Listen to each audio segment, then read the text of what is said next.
Dacia, partenaire automobile officiel de l'UTMB World Series. Don't worry.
And we are live. Welcome everyone on this early morning on CET time here in France, in the eastern part of France, actually, to be precise, 25 kilometers away from Strasbourg.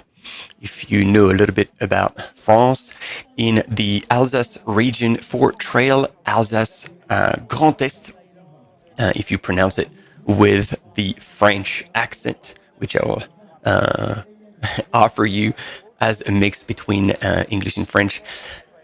This is the exciting moment today. We are about to kick off some 20 to 21 hours of live coverage for this event. 3 different distances. The 100-mile category under the UTMB World Series rule ranking, if I can say it that way. 160K, which will going to be the red, 110 kilometers, which is going to be the blue, and 69 kilometers under the 50K category in the green. So as you can see, this is the old town of Aubernais, precisely, which is where the race will start and finish. And the weather is absolutely fantastic on the day. And actually, the whole weekend is forecasted to be pretty good. So if you are joining wherever you are, if this is on YouTube or on the platform live.utmb.world, again, a warm welcome. I'll put my face right there. I am Martin Gaffuri, super excited to be with you all once again for 2 days of live coverage.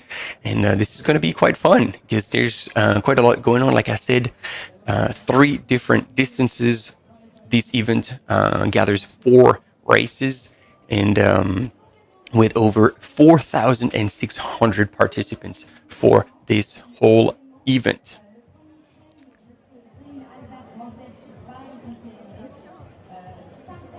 So to give you the full names of every single race, I was giving you the colors.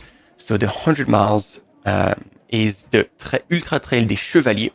Chevalier is knight in French. The Ultra Trail des Païens, which is païen. So we're going to practice a little bit your French here so you can learn a few words. Païen is peasants. So Ultra Trail des Païens, the 100 kilometer, and the Trail des Celtes, which I am failing to know the translation of that one, is going to be the 50K category with a distance of 69 kilometers. And as you can see, we have local people under the arch giving the briefing.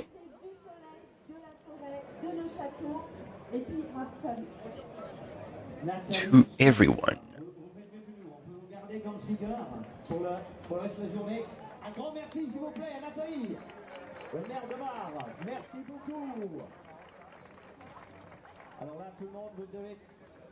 So I'm going to try and gather as well, like all the links So if you're on the platform live.utmb.world, this is the best place for you to follow this live, because essentially you'll have access to the largest amount of information that is available from the courses, the profiles, the start list. So if you follow any runner who's participating in this race, this is the best way to follow it. So you go on live.utmb.world and select Trail Alsace Grand Est by UTMB, which is the first one. As you scroll down, you hit discover, and you will have the possibility to follow the races live. And that's where you will land. And this is where all the data is gathered.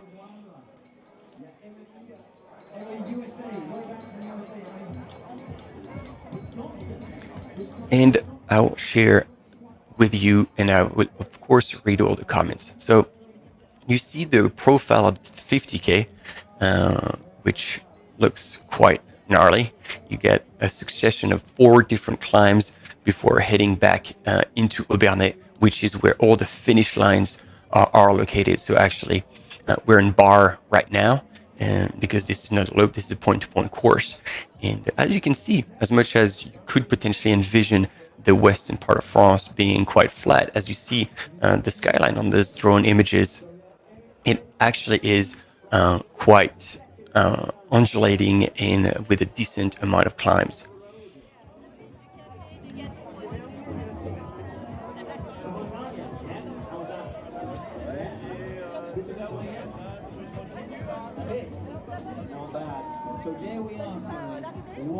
So that 50K will be about like almost 2,000 meters of climb, and it will start in less than 20 minutes now at 9:50, because there's going to be several waves. So there's going to be one wave at 9:50 and one wave at 10, if I got the information correct.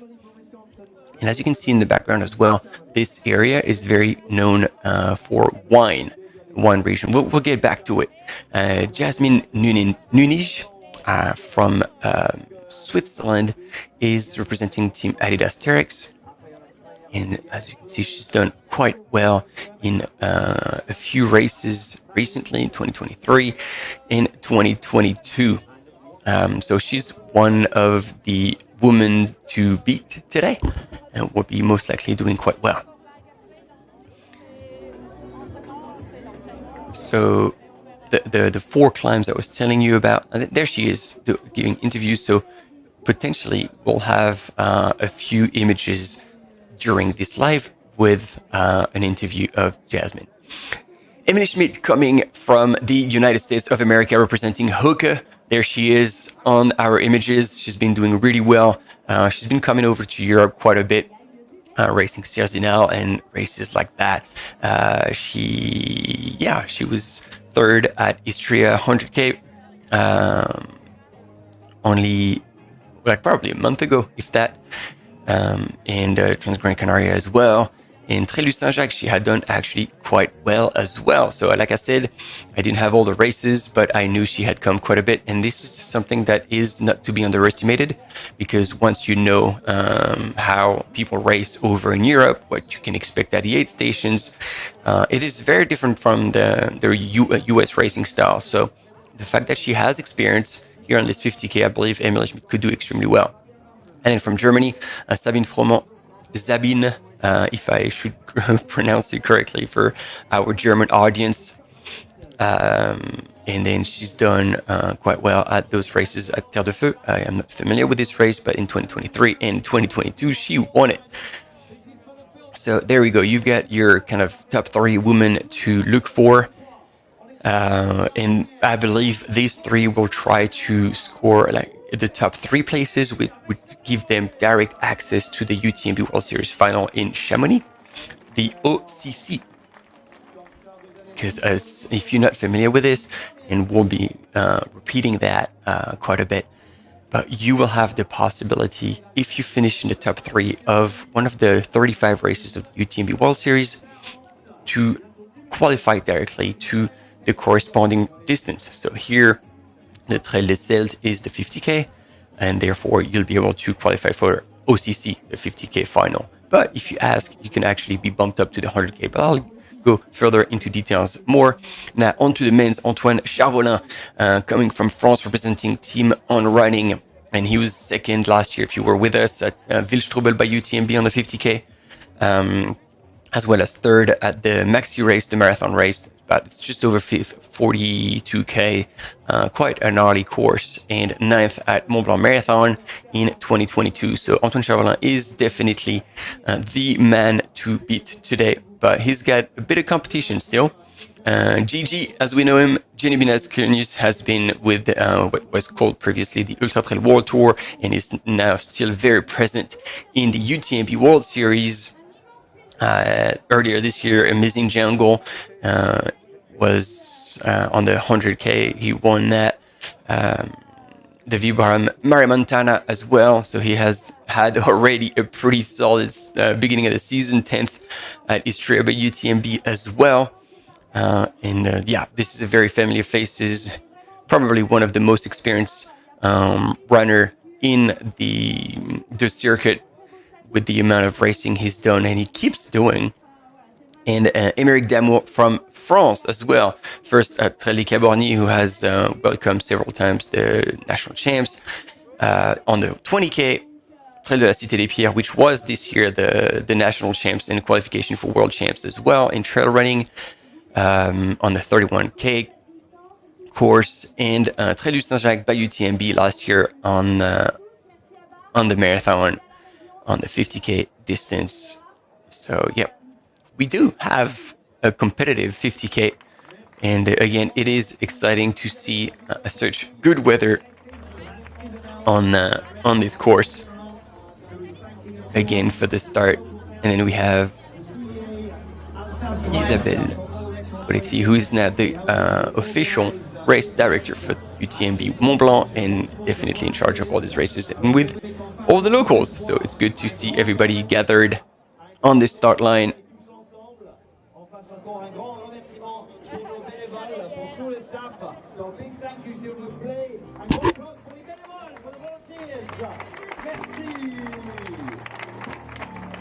And so when it's not runners, this area appeals to wine connoisseurs for the wine of Alsace region, and as well as people looking out for the outdoors, authentic building, as you can see all around there in this town of Bar, which is very typical. And I'm sure we'll have heaps of time also to talk about the local food, because there is quite a bit of a specific delicacies that people can experience when they come over to Alsace and this very specific place. So they'll start from Bar and then go to Mont Saint-Odile at kilometer 9. And I will explain to you as they go by. But this is quite an exciting place to be running today and experience the local culture with... On the 100-mile, I believe there is 22 castles. The 100-mile runners will run through 22 different castles, which is quite insane when you think about it.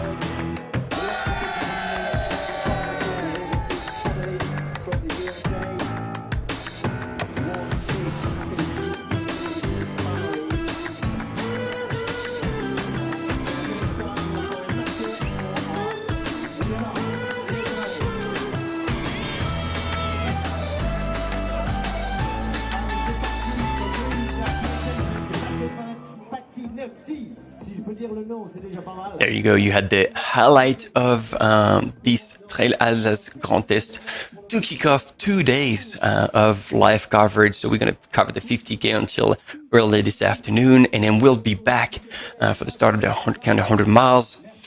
Quite exciting times. And then we'll be covering tomorrow all day, actually. the 100K and the 100 miles.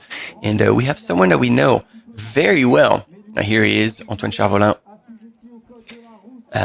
Someone we know very well, ladies and gentlemen. I am sure you're familiar with the most French-British person. He's lived close to Avignon for many, many years with his wife and kids, with his family.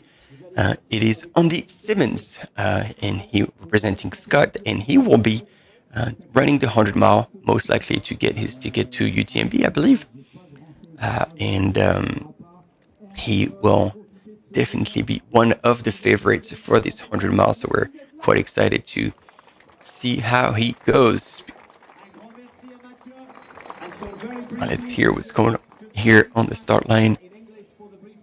Remember, we cross several main roads as we go on the course, and of course you do not have priority going over the main roads. And then once you're in the actual trails, up and down, the trails are very delicate, so please make sure you stay on the trails. We don't want to cause any further erosion as we go along. Obviously, respect the environment. Nobody throws anything in trails. Make sure everything goes in your back pockets. Let's have one more big wave for the cameras. On fait encore un grand. On va commencer, on va essayer une vague, ok? On commence avec une vague devant, devant derrière, après ça va passer dans le deux. Okay, we'll try a Mexican wave from the. Alright, so just the normal briefing, telling people they don't have the priority over cars, and to be honest, this is not something you want to test because your legs will not be as strong as the front of that car. So always pay attention on while you're on the trails. And again, welcome all if you are joining us here, whether it's on YouTube or on the platform live.utmb.world. And this is Diego Pazos. I thought he was running in a different race. So that's interesting. It's good to have actually more competitors that originally expected, or this is me who was failing to have this information. But regardless, if Diego is running, he will definitely see him at the front of the race as well. Diego Pazos, another good, excellent runner who's been familiar with racing the UTMB World Series for quite a bit.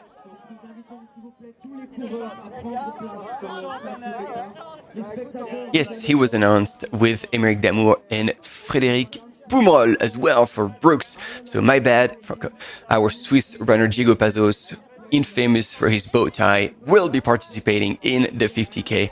And so again, men's favorites, Antoine Charvolin from On, Gediminas Grenius, Émeric Damour, Frédéric Poumrol, and Diego Pazos. And there we go, Catherine and Michel Poletti, obviously, who are very familiar, who know Diego and most of these runners very, very well, personally, actually. And as we are familiar with this, Diego Pazos always in the start line and with a smile. We are 2 minutes to start from this UTMB World Series stage here in Bar for the Trail Alsace Grand Est by UTMB, kicking off under a beautiful sun for this 50K Trail des Celtes. Highest elevation would be slightly over 800 meters, so no problem with high altitude here. And like we saw earlier on the course profile, you get a first climb up to 800 meters, down, and then another second one back up to 650, down again below 400, back up to 700, back down to 300, and up again 800 before dropping down. So the last let's say 20-ish Ks will be slightly downhill with undulating towards the end. So it will be a fast course, no doubt about this. And that's where most likely the road runners or like runnable, of course, there you go. They are Diego Pazos, full blast into joking mode. We're going to have to give the start line a little bit of a heads up. We do want the women's as well to be on the front line, as much as potentially the men's will go out a little faster. We do want to see female faces on the first line of the start line. We've organized that at a few races previously, just to get those faces and those names recognized as well. All right, ladies and gentlemen, there should be an imminent start from Bar, where I was telling you, really rich cultural heritage in this part of France. And there we go. Welcome to the Trail Alsace Grand Est for the 50K Trail des Celtes. And it is on, ladies and gentlemen, under a beautiful sun. Look at that. And it is a fast start, with heaps of spectators having come to support all the runners and witness them leave the town of Bar to go all the way around. It's almost a loop, but not quite. And they will finish where all the finish lines are located in Aubernais. Look at these drone images. It looks like a medieval town, except that this is not Hollywood. This is for real. This is the beautiful town of Bar, and like I was telling you, really rich in cultural history. And if you have any question about that, I might actually have some answers. So by all means, tune in onto the live coverage on YouTube or on live.utmb.world and put in your comments so we can address them and interact with you all, because this live will definitely be more exciting if we go back and forth with you and if we keep it interactive, because that's how it is best experienced. Once again, I am Martin Gaffury, your host for this Trail Alsace Grand Est. I will be commenting the race on my own, so bear with me. That's going to be a long one. So again, that's why I invite you to ask your question and contribute if you know anything about this beautiful region of France, or if you've been there, and maybe starting with where you're watching from, because there is quite a lot of people watching from all over the world at every event of the UTMB World Series, and this time will be no different. So it will be good to get a bit of a feedback from you all.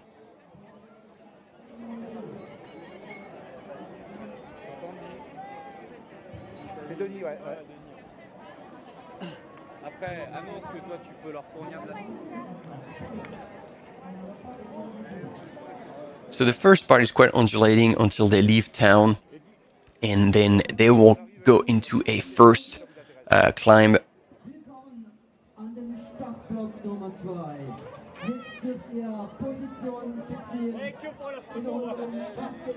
And we still have the sound from the start line where people are joking around and having a good chat. So there we go. We have our leaders, probably a K, not even that. I don't think they ran 320K. And we are waiting for the second wave. I was telling you the second wave will start at 10 a.m. local time. And in the men's field, there was very few runners that were not part of the favorites. So no surprise here. There we go. We've got you all. Welcome. Thanks for the live coverage. Yep. Welcome, Nizam. Welcome, Paolo. Watching from Singapore. Awesome. So it's, it's still a good time for you. Watching from the Netherlands in Eindhoven. Awesome. Welcome, Dan. And actually also watching from Luxembourg. And yes, indeed, this is very inspiring to watch all these runners going out, and because as much as this is the quote-unquote shortest distance that we will cover live, a 50K is no small feat. It is over a marathon distance, so that's quite a big endeavor, and so for that you need to train, you need to get ready. So all these people have put in the work, got involved with their local clubs, with their coach, to prepare and tackle this race in the best possible condition to make it to the finish line. Welcome, Paolo from Porto, Portugal. Also watching from Brunei. Look at that, watching from Brunei. Eric from Mexico as well. We have the whole world, I was telling you, and this is good to see everybody back. And Nizam, well done. I hope your preparation for Transjeju and Doi Tianan will go well. Doi Tianan, I might be there as well, so it will be exciting to potentially see you there or follow your race. This is a fantastic course, and once again, it will be the UTMB Asia Pacific Major, which means if you finish in the top 10 or if you finish in your top age group, you will qualify automatically for the UTMB World Series final in Chamonix for the 2024 edition. So exciting time, and good luck again, Nizar, for the preparation and for your races. We've got Adventures with Grunt. I like the alias here from Brisbane, Australia. We almost had a co-speaker, Maj, who was going to join us. He was with us at Istria, but that was too late of a notice. And he tried, like, you can believe me, he tried as much as he could to join us and co-host this race with me, but it just didn't quite work. And we got Stuart watching from the UK as well. Judith, who's supporting Jacques Mosser.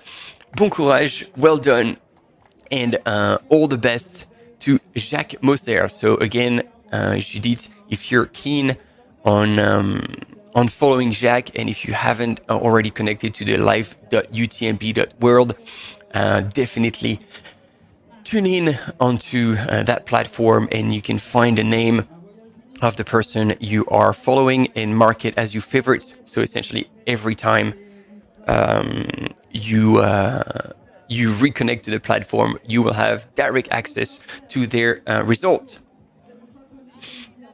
And Louis Boutet is asking us, what about Victor Boutet, potential win today? I'm going to be honest, Louis, I don't know Victor Boutet, but if you know him, because it sounds like you have the same name, so how about that? Can you let us know what you know about Victor Boutet? Tell us a lot about him and why you think he could be a winner today. That would be extremely cool. Maybe we have a dark horse here, so that would be exciting to know him. And we have Matthew Barman from Bedford in UK as well. How's the weather over there? And I'm sure you also are runners, so you're tuning in because you probably enjoy trail running. So if you're running yourself and like Nizam, you're participating in races, just let us know which races you're participating in and why you're getting so excited about them. So here on the images, we have Emily Schmidt.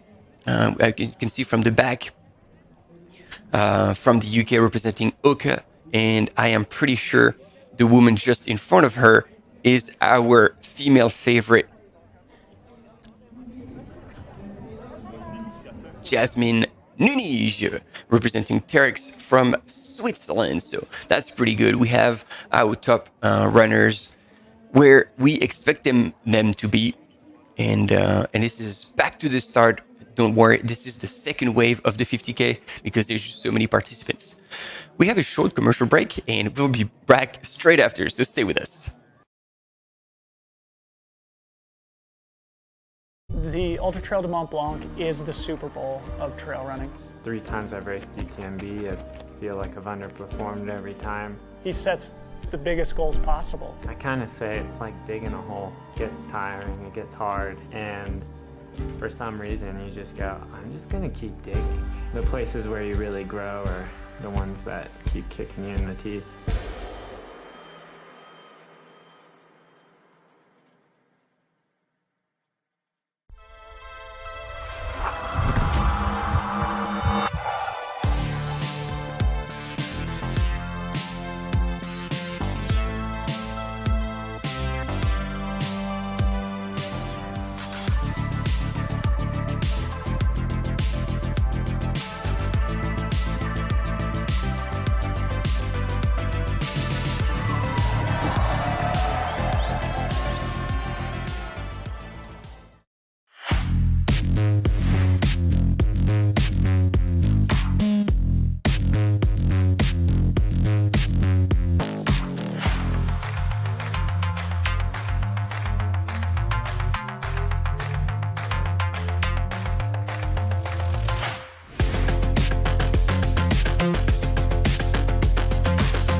Welcome back, everyone. We just missed the start of the second wave. So there's already one wave on the way that started 10 minutes ago. And this is the second wave for the 50K on this Trail Alsace Grand Est by UTMB, part of the UTMB World Series events, or the 35 events, or as a matter of fact, 32, because then there are 3 majors, one in the Americas that took place. It was Canyons by UTMB. And the European major, same as last year, will be Val d'Aran by UTMB in the Spanish Pyrenees with all distances and quite a gnarly race, actually, if you love technical races. This is definitely one to put in your bucket list. And the Trail Doi Intianen in Thailand that Nizam will be racing is the Asia Pacific major, and will be therefore offering the top 10 men and women in each distance, in each category as well, in age group, but not the top 10. I think it's the top 2 each age group, but it's always depending on how many participants in each age group there are. So there's a bit of math to be done here, but there are age group spots as well to qualify directly for the final, the 2024 final, therefore, because that's taking place in December. Doinchen taking place in December, so it will be for the year after.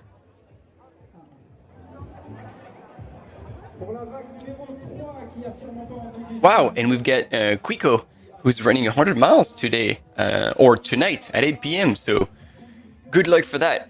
This is going to be an exciting one.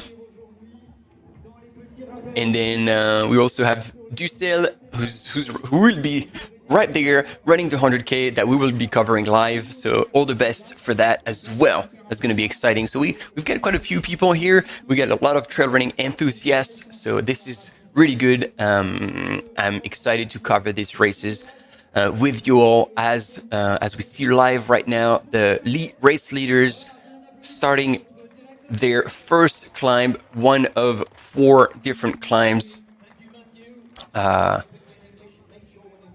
to get back all the way around that course. Kind of a beautiful course. It's 50K with 2,000 meters of elevation gain. Starts in Bar and finish in Aubernais, with heaps of, like I said, local culture, beautiful landscapes as well that they're going to have the pleasure to enjoy under such good weather, and 3 major aid stations along the course with food as per usual, drinks, and also something, and I'm interested actually, as you know, so that'll be a question for you all, because NAC Nutrition is the partner of the UTMB World Series, and therefore all their products are available in your goodie bags as well as the aid stations. And I've been told by many people already that the NAC waffles are out of this world. So if you have ever actually tried them, because I haven't had a chance to try them. So if you have the chance to try those NAC waffles and you enjoy them, let us know on the chat. And I'm interested, because everybody, like without failure, who has tried it has told me, oh man, they are the best. So here's another reason why maybe you could run a 50K, because you get to the aid station and you could absolutely stuff yourself with heaps of tasty refreshments and NAC products. So a little bit about Jasmine Nunij from Switzerland, representing Team Terex. She's into mental coaching as well. She's coaching, and so this is a really good approach that more and more athletes call out to. Recently, he was an excellent runner and good friend Bart Prediowski from Poland, who races the Golden Trail Series. He said he had issues last year with his approach, his training, and he's called out to a mental coach to try and kind of overcome the personal issues that he had, or the doubts or the limiting beliefs. You know, there's quite a lot of different things that could set you back as a runner, whether it's for performance or just to reach your goal. And working with the mental coach always helps, and I can speak from knowledge because I am also personally certified in mental coaching, so I have this experience as well. And if you have questions about that, maybe I can answer some of them and educate you or enlighten you about this practice, which before I actually got interested in it, had no idea about, and realized as soon as I got a little bit more into it and interested in it, that it was not what I believe it was originally, and actually felt really helpful for myself. And until I found that actually I wanted to use this tool to help other people, myself, and get into it. So mental coaching, big topic. And if you know about it or you want to know about it, once again, ask your questions.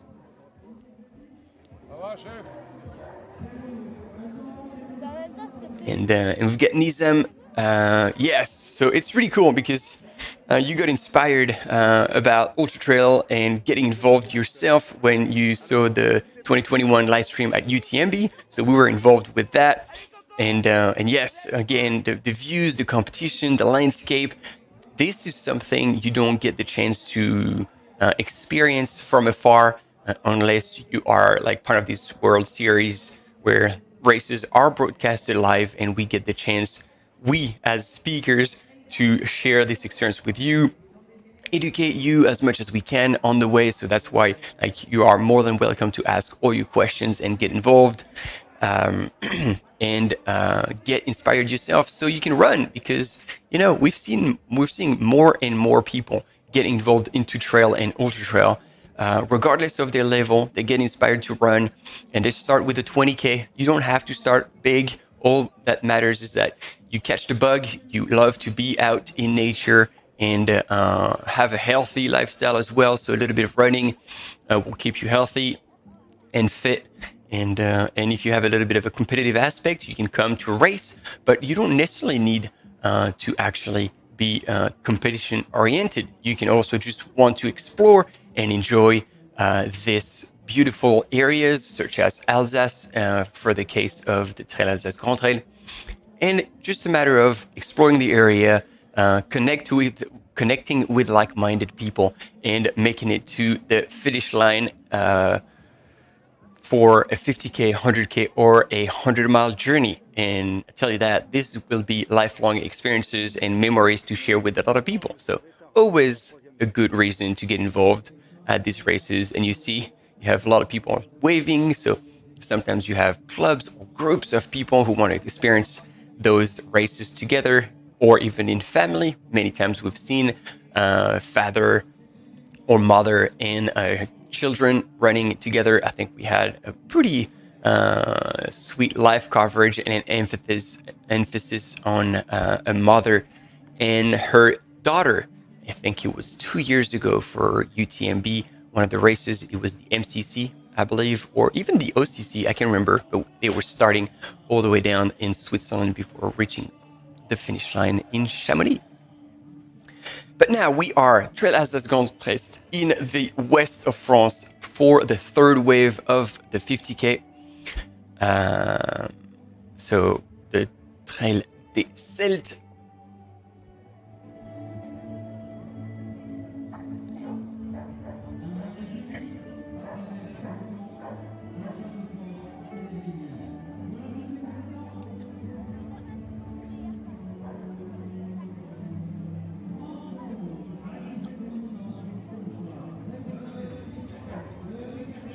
So once again,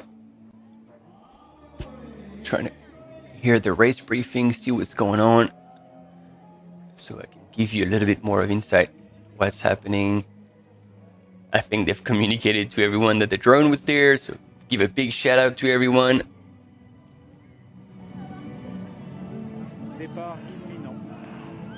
All right, third wave of the 50K is now on the way. And you see, we are spreading the field over different waves because we don't want like things to bottleneck or as soon as they hit the trails on the first climb. Because as I was telling you, if you're not familiar with the process, the first climb will start as soon as they get out of town, and then will be one of the longest climb actually, up to 800 meters of elevation. So that's almost half of the well, no, I'm not good at math, but like a decent chunk of the elevation gain of this whole race that will be performed in this early stage, because the total elevation gain for the Trail d'Alsace, for the TDC, is 1,900 meters and 90 meters precisely. And they're heading to the Mont Saint-Odile at kilometer 9, which is overlooking Alsace. And that welcomes pilgrims as well as tourists in a very beautiful natural environment. Photos are stunning. Hopefully we'll get images when those runners get to this point at the top of the first climb. And there's heaps of different castles that all all look like they are from the medieval times. And so it is truly a journey through time as well. And I wonder actually at the aid station if there's also going to be local delicacies, because I was talking about energy drinks and food from NAC, but there are most likely the possibility to have also local products. So when we're in the mountains over in the Alps, we have cheese and dried meat, which can be a bit of a shock for the runners coming from abroad and wanting to experience that stuff. But we all know this is not the thing you want to do on race day, experience a new type of nutrition. But sometimes you just can't help it. And it could be challenging. But so here we could have bretzels, Flamenkuche, which is a type of I'm going to get murdered from the locals, but kind of a type of pizza that you most often find square with a very thin base, with lard and onion, and I think it's a cream base, if I'm not mistaken.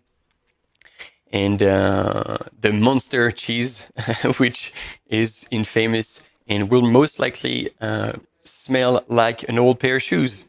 But like every smelly every smelly cheese, the smellier, the tastier. So it's not for the faint-hearted, but if you enjoy strong cheese, that is definitely one you owe to try. All right, we're back with the race leaders on what looks like a trail that's getting a bit more technical. Our camera runner are now struggling a little to follow the runners. I don't believe these are the actual first and second yet, because we're missing our race favorites. In the men's, again, if you've missed the start of the first wave, Antoine Charvolin from France, representing Team On Running, Gediminas Grenius from Lithuania, representing Vibram, Emeric Damour from France as well, Frédéric Pumol from Brooks, and our Swiss runner, infamous amongst all the competitors, representing Compressport, Diego Pazos.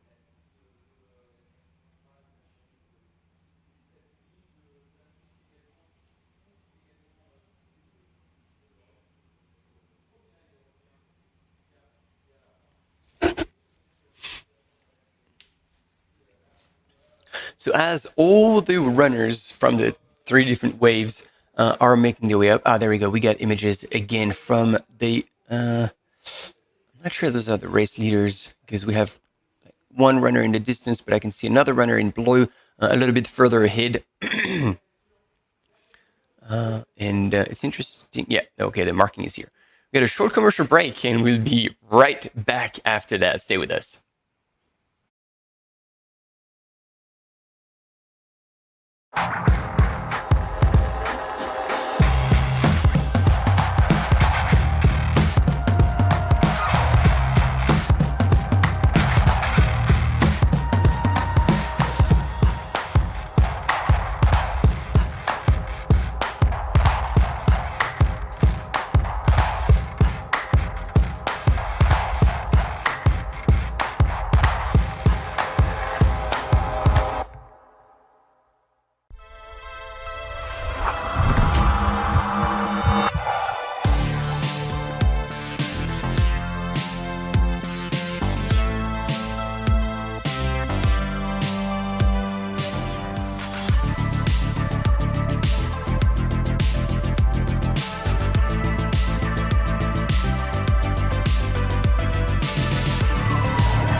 Yeah, you better.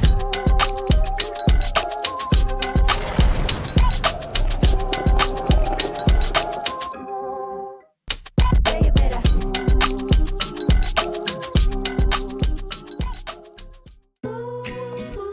Dacia, partenaire automobile officiel de l'UTMB World Series.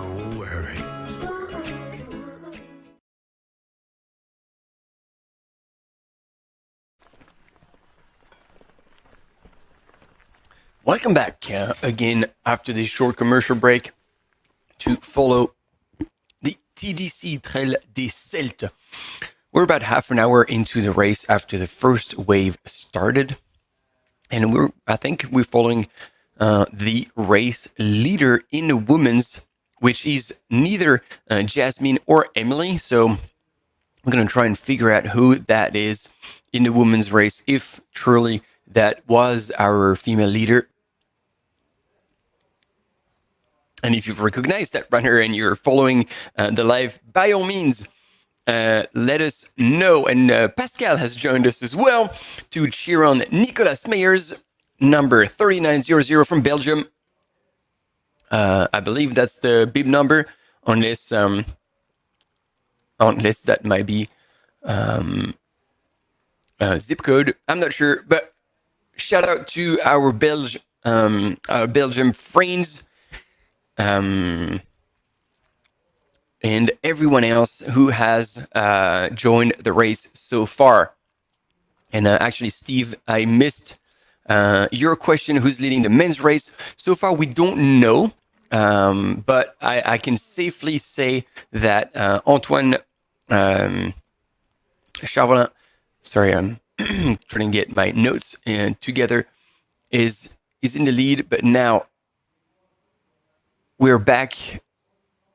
But this is the back of the front pack, so we're still missing a few athletes that are a little bit further ahead. So perhaps our mountain biker is not doesn't have enough room to pass this runner. But I would say safely that Antoine Chauvelin, representing On Running, is most likely in the mix of the first runners, together with Jenny Benes-Gremius. Diego Pazos usually starts pretty strong as well. So there we go. We've got our second mountain biker who will try and move up the field to catch up with our female leader, which most likely should be either Jasmine Nunez from Team Adidas TRX, or I would actually have my money on Emily Schmidt. The course profile, again, if you're joining us, these are the 4 big climbs I was telling you about. The highest point is just above 800 meters of elevation. And the last one before descending all the way into the finish line, which is going to be the finish line for every single race in Aubernais. So there we go. The point-to-point course from the Trail des Celtes, the 50K category.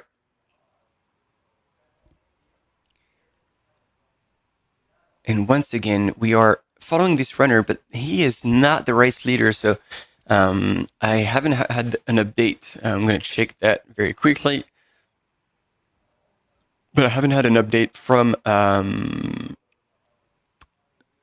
the studios back to see why we are not moving a little further ahead. And as you see, this is why, this is precisely why I explained to you, because I don't know why I keep saying we, there's just me here.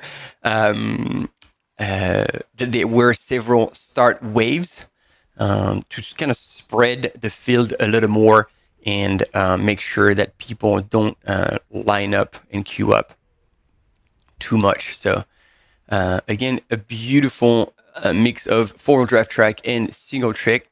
And on this one, this is where our mountain biker will try to move as much as possible. But it looks as though it is a bit complicated, so bear with us. We will be reeling in the men's and women's leader to give you an update on what's going on.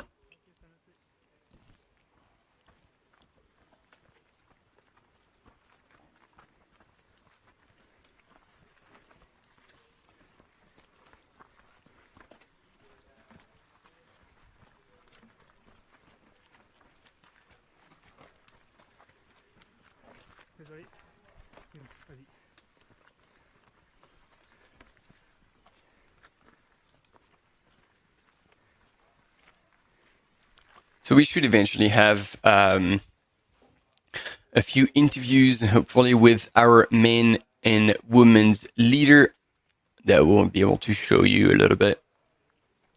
And yeah,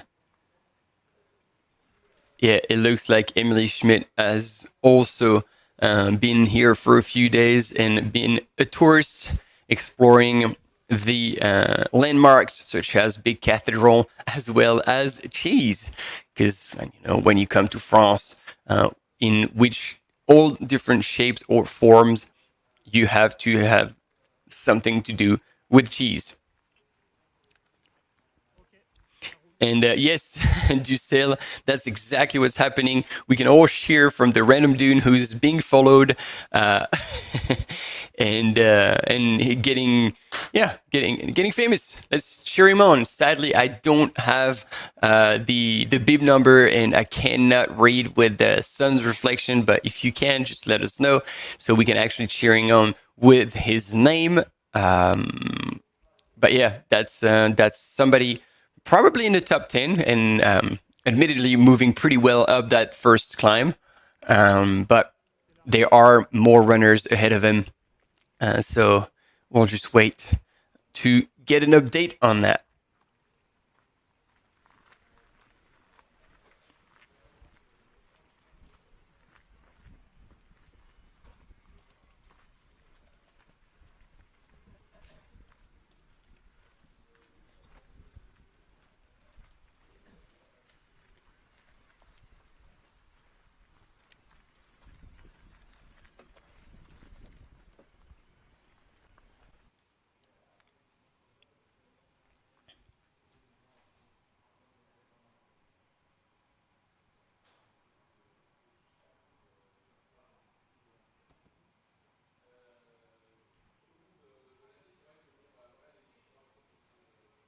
Yeah, so sorry, I blanked for a second. I was actually trying to manage to see if we could have an update from the field from the people on the field to get a bib number for this runner.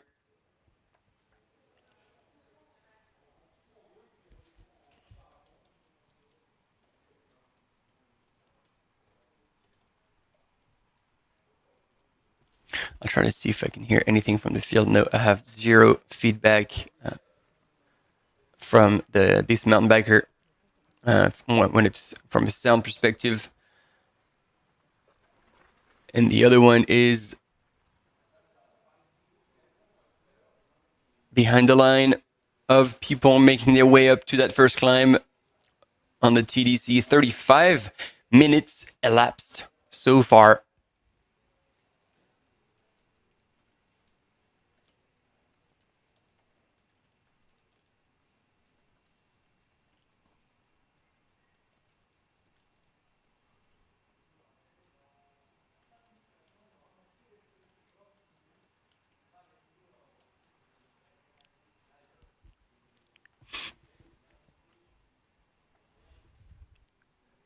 But anyway, as we are going up, and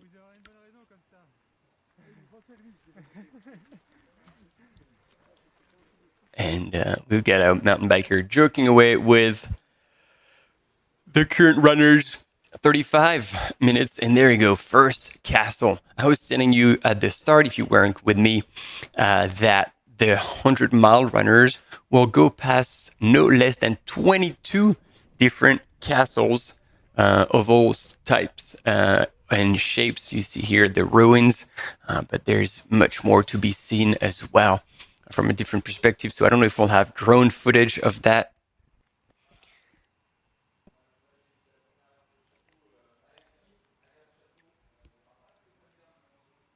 And there we go. This is the finish line of all races. Because as I was telling you, all races finish in Aubernais.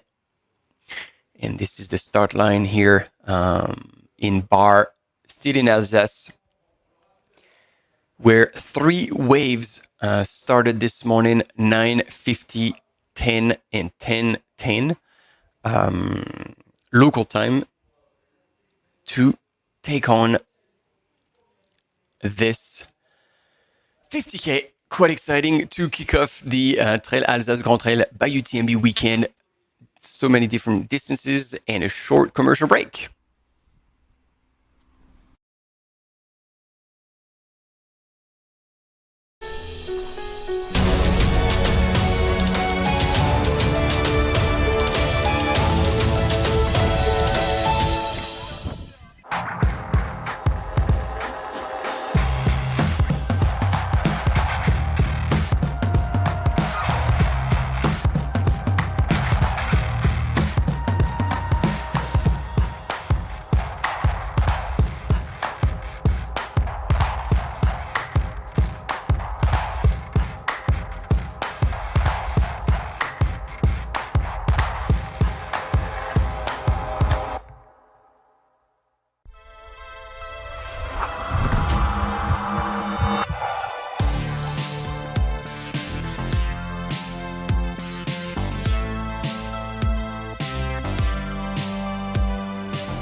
Devant ou mettez derrière. Super, merci. Merci les gars. All right, ladies and gentlemen, we're back again for Trail Alsace Grand Trail by UTMB on the TDC, the 50K distance, and failing to have the men's leader. There's a bit of confusion here, and I was talking with the other speakers. We have our female leader, and for this one, we had the 2 expected female to be up front, Jasmine Nuninge from Adidas Terex and Emily Schmidt from Hoka, both. Oh, we have Antoine, this man that you've just seen on the images in the black jacket is one of the men behind the scene of all the live coverage. So he's on site this time. Usually he's with us in the studio, but luckily he has gotten the chance to experience this local atmosphere at Trail Alsace Grand Trail. And here, Jasmine and Emily together, Jasmine leading the way and Emily sitting with her. I think these 2 women will spend quite a lot of time together, because for a 50K, it's already quite a long time to be spending out there. And so if you can actually run in a group, that's much easier to motivate yourself, to get in the right pacing, as well as to avoid taking the wrong turn, as much as from what I've seen on the images. The course is really well marked. As you can see here, boom, at the intersection, you've got little flags. And these flags are actually reusable. So a lot of things are done in a green kind of way. So they are made out of bamboo. So not only it's not plastic, but also they're being reused. And all the ones that are tied to trees as well is with a specific kind of tying system that doesn't rip the leaves when you take them off. So a few things are put in place that you may not notice, but are actually happening to both respect and the environment and make the events more and more sustainable as much as possible. So back with the full screen so you can have a look truly at what's going on. So we're losing it a bit reception here. So maybe we'll switch to another camera soon. But the one thing that we want to have for sure is the men's leaders. Because so far we don't quite know yet what's happening. Ouais, mais je m'en rends pas compte là, parce que tu vois, j'ai 3 téléphones qui sonnent. Donc tu me dis juste si en fait c'est plus facile pour toi de sortir au sommet en poussant et en plus tu redescends derrière ou pas. So we've got our camera coordinator who's talking with the mountain bikers, trying to find a way to help them get past all the runners. It looks like they got stuck a little bit, so we're trying our best right now. And it seems actually that there's been a pedal issue, so something is not working as anticipated. So yeah, that's the behind the scene information. Ouais, et ben tu me fais ton. Et en fait il faut. Et ben voilà, c'est parfait ça, c'est parfait ça. Donc tu vas au kilomètre 6 où c'est que moi je peux te récupérer, tu m'envoies ton print écran du footpath. Moi je suis au Mont-Saint-Odile, je suis au kilomètre 8 et des bananes, j'ai besoin de faire des kilomètres, je récupère après. So the images right now, as you can see on your screen, are at Mont-Saint-Odile, just past the highest climb. So you kind of they will go up the climb and then drop down slightly and boom, straight into the aid station. These yellow boxes, I believe, are the infamous knack waffles that are offered to all the participants, along with what seems to be quite a buffet. So it's getting me hungry. It is 10:30 local time here, CET, and volunteers are getting excited and keeping the good attitude. There we go, giving us a wave. They're about to welcome runners from the 50K. There's quite a lot of runners involved in this race, hence why we ended up doing 3 different waves to get them started.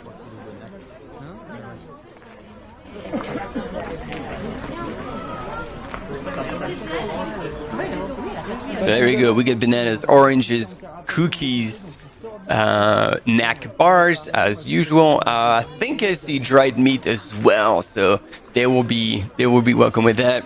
The actual Coke that we always find, fuzzy water as well, because that water actually has. There we go. We got our men's leader, ladies and gentlemen, and he is in and out extremely quick.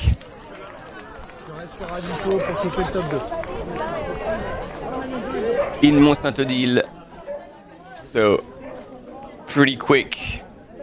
And this is Grégory, bib number 3013. And that if you are on the platform UTMB.world, then you get a chance to actually find this gentleman. Suivi de 4880, 3007. Donc 2, 3, 4, il s'arrête même pas, ça file. So there we go, you have Antoine Charvolin in second place. Oh, there's a bit of confusion here to go around. See, that's what I'm talking about being present mentally. And as much as you want to save time when it comes to the aid station, you also don't want to race too. There's Diego Passos here. You want to be aware of where you're going and what you're doing. Mettez de la rubalise. Vous n'avez pas de la rubalise là? Non, c'est là-bas, mais. Ouais, mais bon.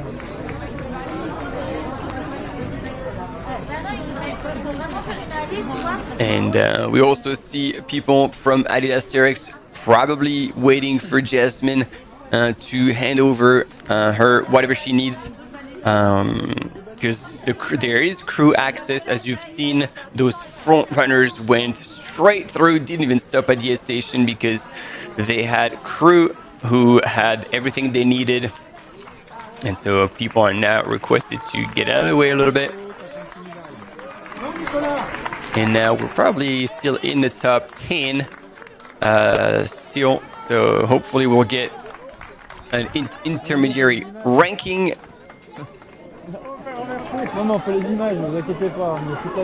So Grégory Basilico was first runner at the aid station, 8 kilometers into this 50K. Grégory, who's done quite a lot of shorter distances, successfully so. Like he did les Vosgies Runner, Terre de Feu, Ultra Trail au Königsbourg as well. So yeah, I'm mixing French and English. So he looks like he's been racing locally and very successfully. He did the Trail de la Cité des Pierres, which was the Trail National Championships this year, and he was 32nd. That was about like a month and a half ago. So he took out the race by storm, which is good. We all like a good dark horse, and you see.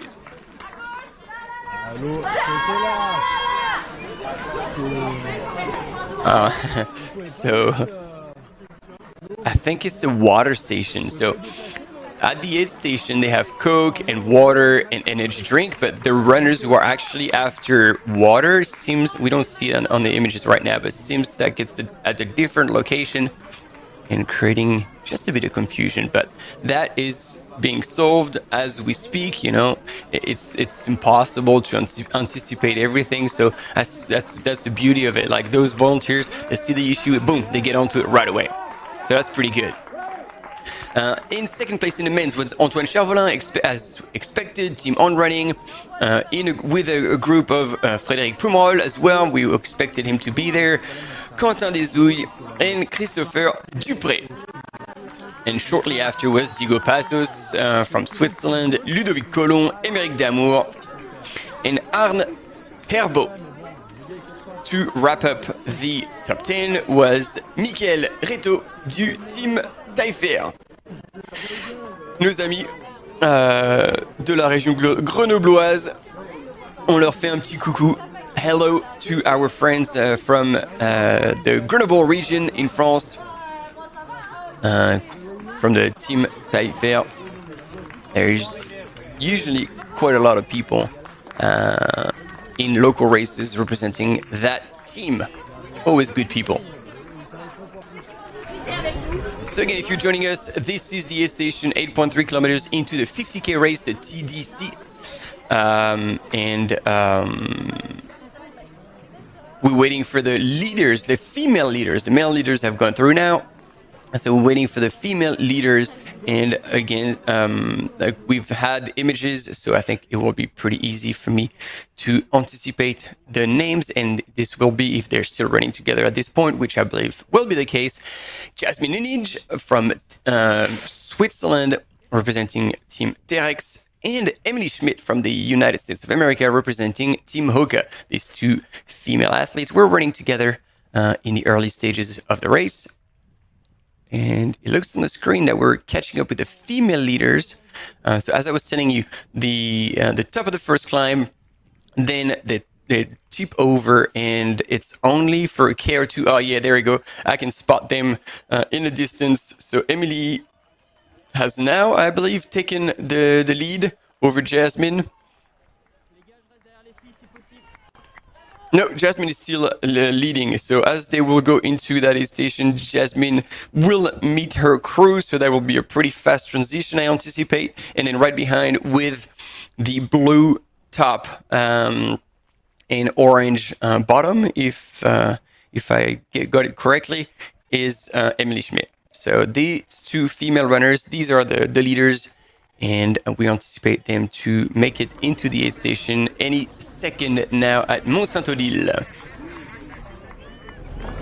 And we'll get the splits as well, so it'll be interesting to see how far behind the third and fourth women are.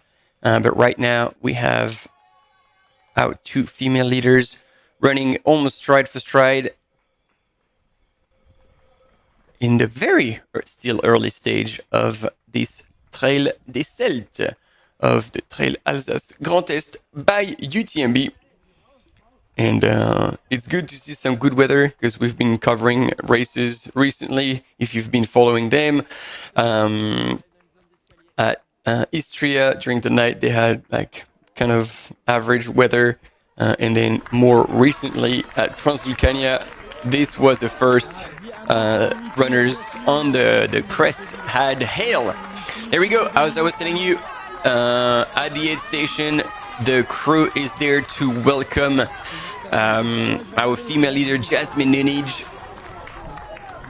And Emily Schmidt did not seem to have a crew, so there we go. She's been redirected to the water station.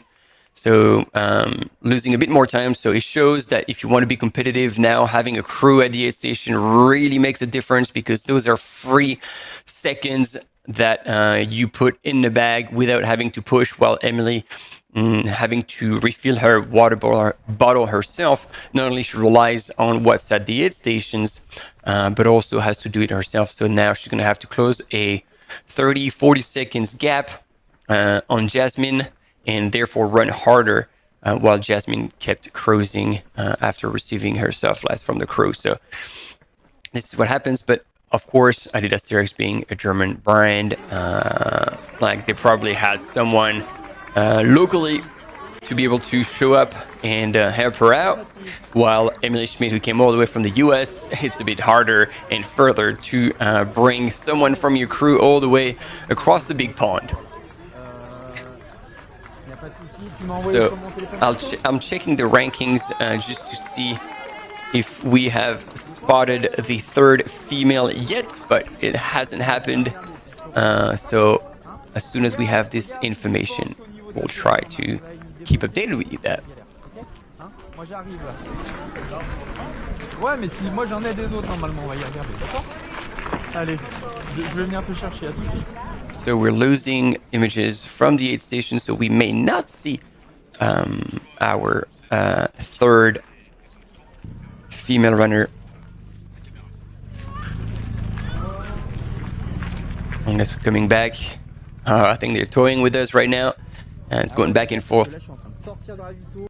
Fallait que je parte dépanner un mec qui est en galère. Alors fais gaffe, les images elles vont devenir. Yeah, so we're back with a little bit of a replay of what took place this morning, so I'll let you enjoy those images. That was the start of the first wave. And maybe a little bit more about Grigory Basilico, bib number 3013, representing Hoka. And by the look at his UTMB profile, it seems that he's an obstacle course racer as well. So he will be strong, I believe. And this is something we've seen with runners like John Albon, who are like obviously world-class athletes in trail running, as well as obstacle course racers. So back to the race profile and the course of the 50K, and then a quick commercial break.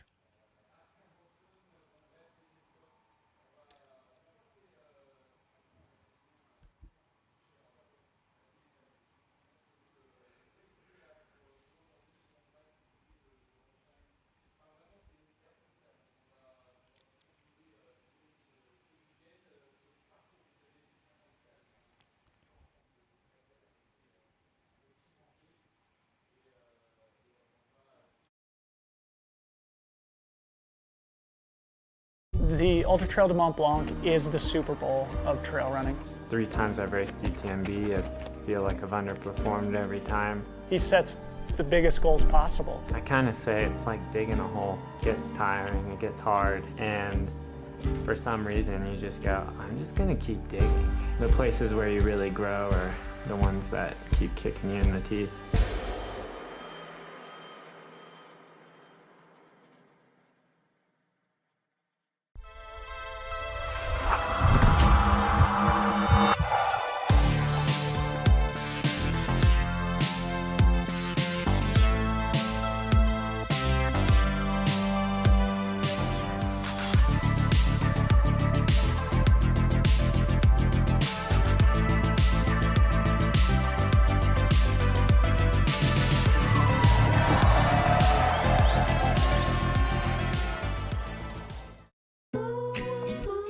Dacia, partenaire automobile officiel de l'UTMB World Series.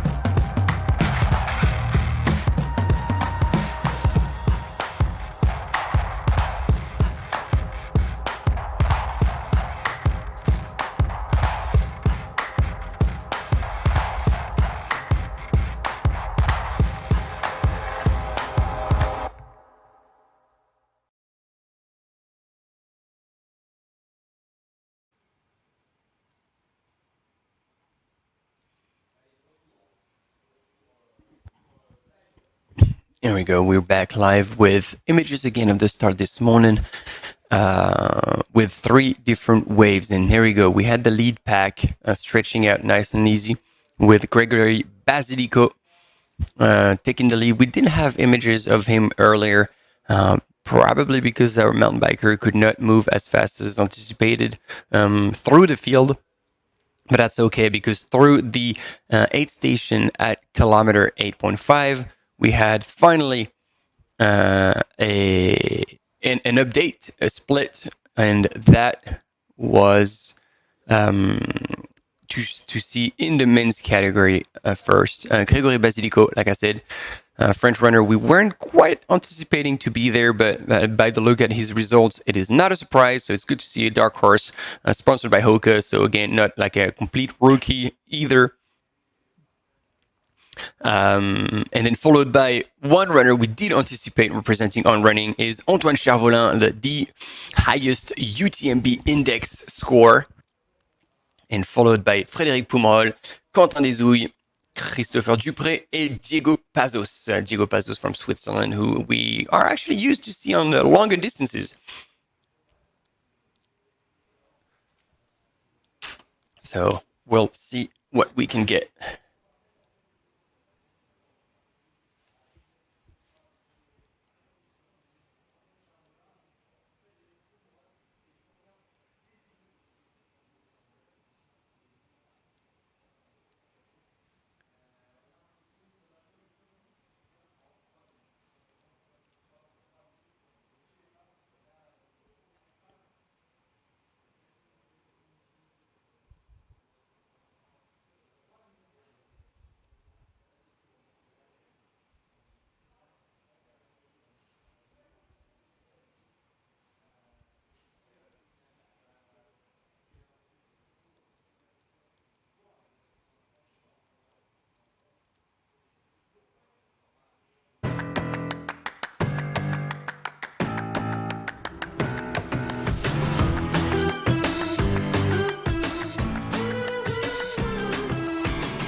So we still have replay images that now we're getting familiar with.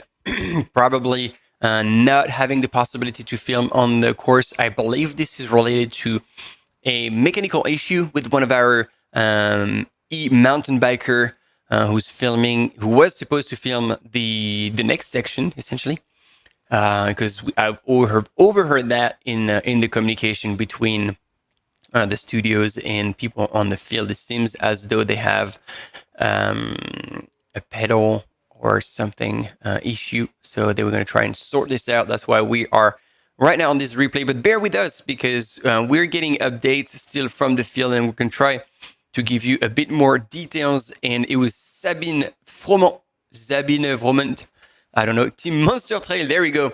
I was telling you about the cheese, the Monster, which is extremely strong in taste and smelly. So representing Belgium, and yeah, she is in third position right now. I mean, going through Mont Saint-Odile at 8.3 kilometers, and expected to come into the next aid station in about 29 minutes, together with another runner coming from France this time, Noémie Gilgert, pardon. Sorry, like I misread that. Noémie Gilgert. So in fourth position, coming into the first aid station and anticipated at the Château de Kagenfels at the same time as Sabine Froment. So these two runners from Belgium and France will be coming in together. So there might be a fight for third place in this 50K in the women's field. And as you can see on the right side of your screen as well, Crossed Path is a podcast for the with the UTMB World Series, where they are associating two runners, one elite runner and one kind of mere mortal like us, and they discuss about their practice of trail running and how they train and all that. There's been I think 2 or 3 episodes so far, and they're pretty cool to listen. So everybody, like, it's very easy for everyone to relate to that. So it's pretty fun.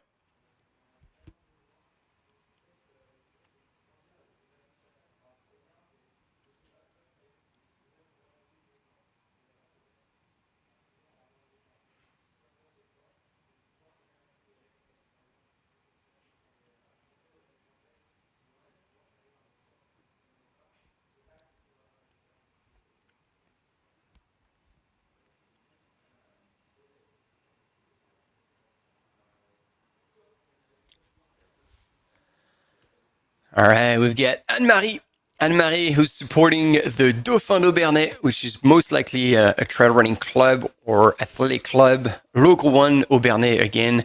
If you haven't wrapped your head around all the names, this is the place where all the finish line for all races is located. And we've got Shukralak, if I pronounce Shukralak. Yep, sounds like it. Watching all the way from Dubai. Welcome to the live of this Trail Alsace Grand Est by UTMB. We're covering today, or early this morning, all the way through the mid-afternoon, the 50K. And then tonight we will get onto the 100K and the 100 miles. And tomorrow we'll carry on all throughout the day with both distances, where we have a pretty good lineup as well. So it will be interesting and exciting to follow as well in the 100K. We have Ildiko Vermecher from Hoke, also the Tiziana Quesada, Chloé Prudhomme, Beyaza Guzel, and Aude Lambert in the women's field for the 100K. And then in the 100K men's, we've got Silas Thompson from the US, Matthew Healy from South Africa, Guillaume Berthier, Simon Duguay from France, and Vincent Seringo from Belgium. And let's go through all the favorites. So now let's move to the 100 miles. In the women's favorite from Spain, we are very familiar with her name and seeing her at many races. Maite Mayora, who will be competing and representing Team Vibram. Alissa Saint-Laurent, representing Salomon from Canada. Marie-Hélène Posta. Alizé Minker from France. And Jenny Jefferson, representing Salomon. So we have a quick video coming, but maybe I have time to tell you a little bit about the favorites for the 100 mile. Jérôme Ferris from France, Fabrice Fauser from Switzerland, Stefano Rozza from Italy, Maxime Grenot from France, representing Odlo and representing Team Scott. I announced him to me as one of the favorites, representing Great Britain, but living in France for the longest time, Andy Simmons. And there we go. Let's hear this little bit of a best of from a race that we covered a while back from Istria.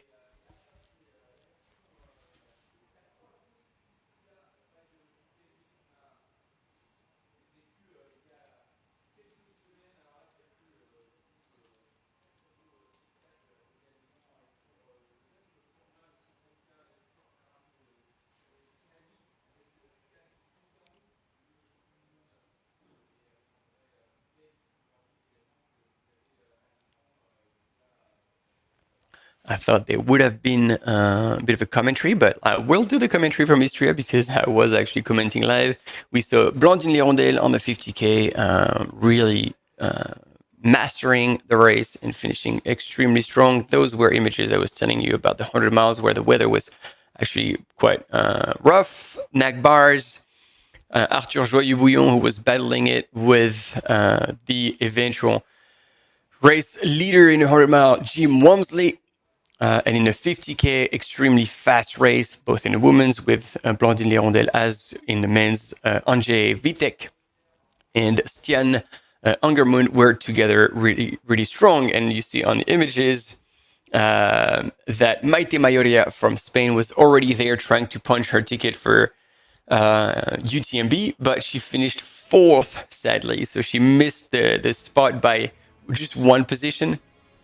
And there we go. We get the sound coming in.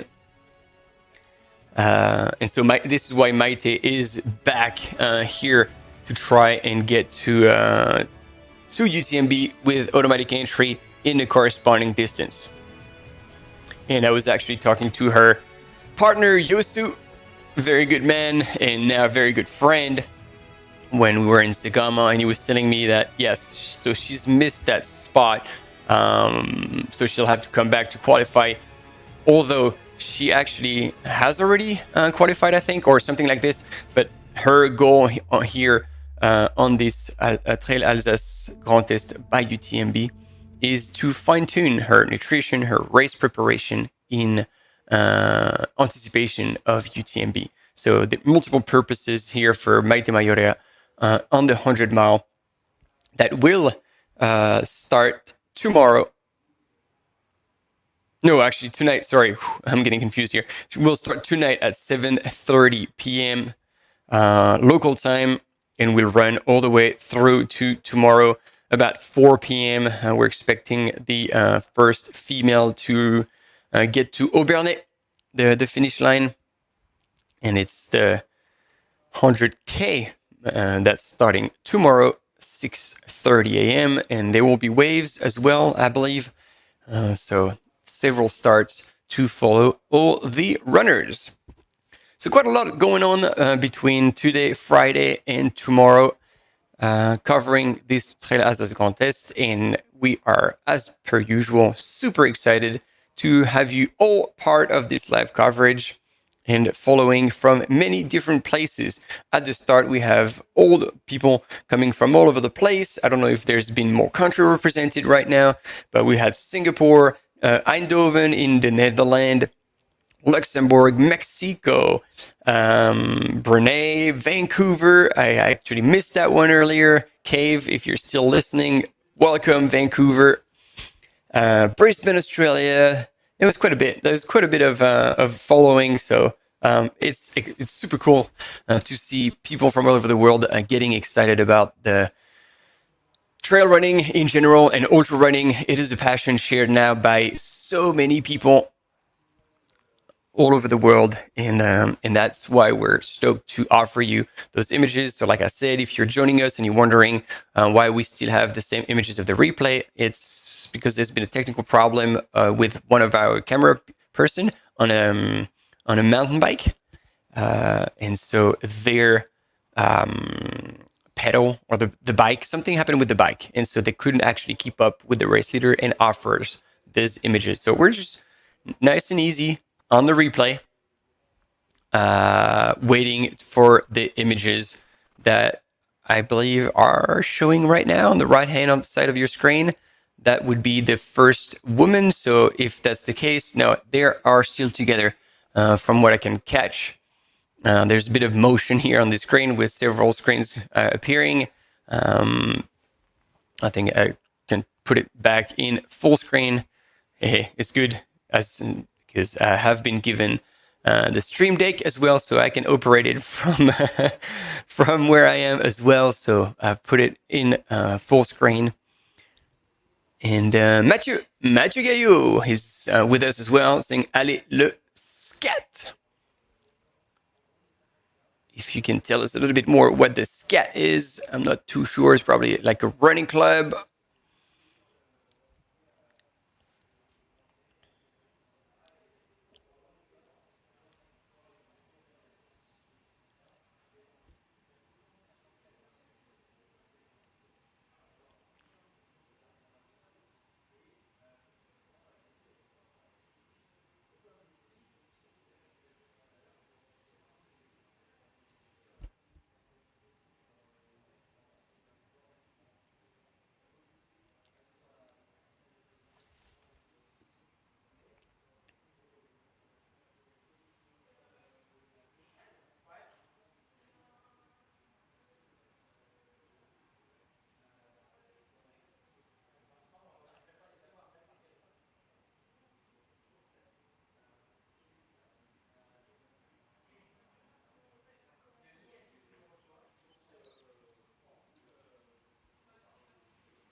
All right, so if you're still with us, sorry, I'm losing my voice. This is not good because we still have many hours to go. No, I'm kidding. I am all good, excited to be here. We keep looping those early images, those highlights, but we'll have a few minutes of commercial break, and we'll be back straight after, hopefully with images of the leaders. So stay with us.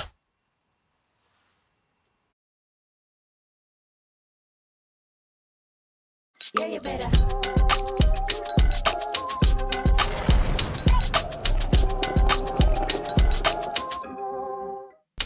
Yeah, you better.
All right, we got an update, ladies and gentlemen. Thanks for bearing with us. We seem to have a connection issue, but it's not related to us because we had four mountain bikes all the way to cover the front of the men's race and the women's race. And there we go. It is official. We will be back at 11:30. Yep, 11:30 precisely local time. So in now 23 minutes, you can see the countdown on your screen. And the reason being that, the network is down in this area because they can't even reach them through cellular network. So there seems to be something going on.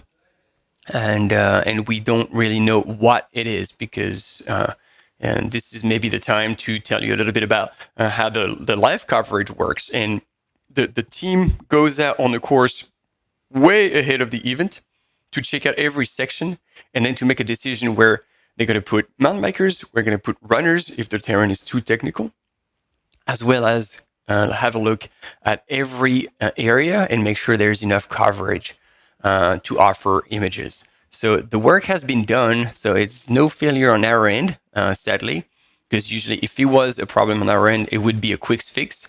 But it seems that the whole area is now running out of reception and network. So like I said, we can even reach out our mountain bikers with cellular reception. So that's it. So you can have a break, have a little bit of a high intensity interval training. You get 20 minutes and then we'll be back live. So keep checking this countdown, but at 11:30 a.m. local time CET. Again, I am your host, Martin Gaffuri. Super excited to be here. Love having all of you on the chat. And basically, we'll be back with you shortly. Until then, see ya.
Non, pas du tout.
Allez, courage.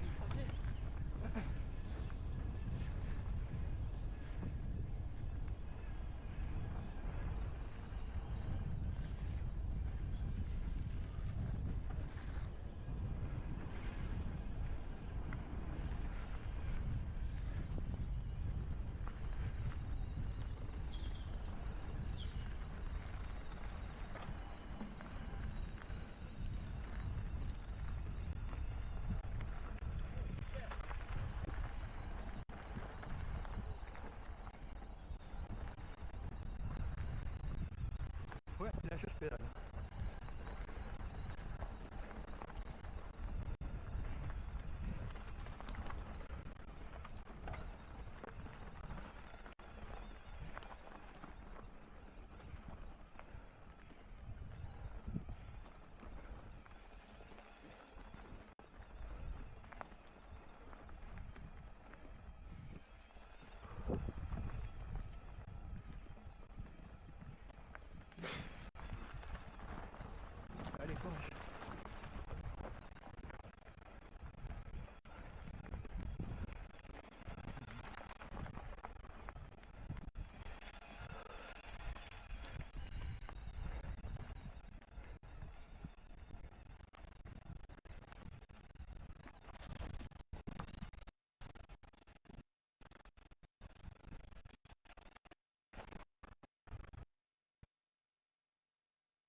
Here we go, ladies and gentlemen. We are finally back. Sorry about this little hiccup. We are at the Château du Hagelschloss, as we say in German. And this looks like our men's leader.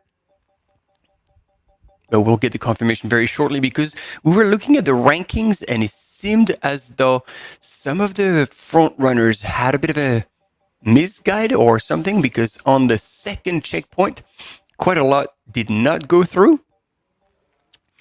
So we'll try to see what happened there, because hopefully there was no issue. But yeah, you can see here, pretty brutal climb. It is not the Alps, and yet you can see it is technical and very, very steep. So now Gediminas Grinius is pointing from Lithuania, is pointing in third place to Team Vibram, and we are, yes, this is confirmed, we are missing a big group of runners that were at the first, in front at the first checkpoint. And by that, I mean, wow, they're not there at all. So yeah, we're going to try and figure out what's going on. But it seems as though they must have been taking the wrong turn or something. Or maybe they just didn't show at the checkpoint. And that will be corrected shortly after. Anyway, Grégory Basilico from France, our OCR runner, is still in the lead.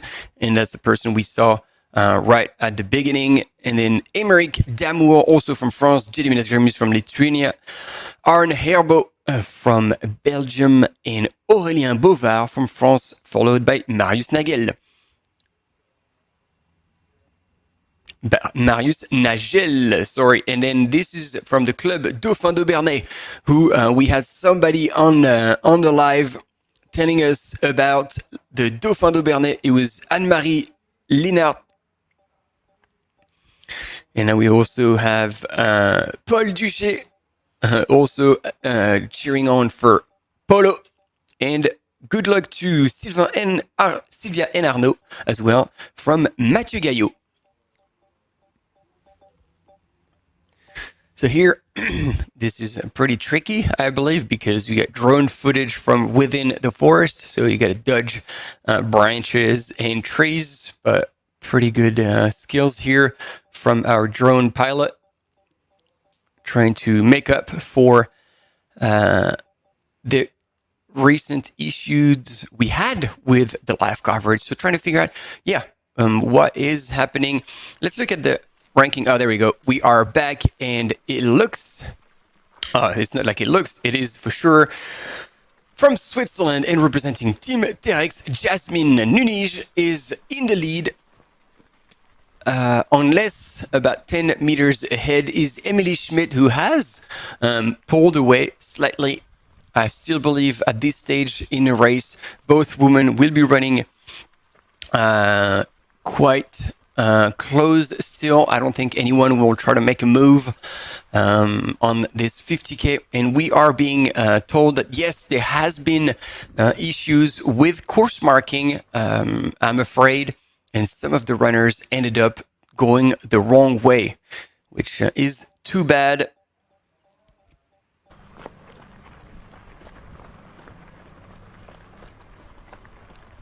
But here, at least on your images, I would confirm if this is first woman, at least here in the black and white. This is definitely Jasmine Nunij from Switzerland. And it was her husband at the aid station with the kind of dark purple Bordeaux colored top, who was helping her at the aid station.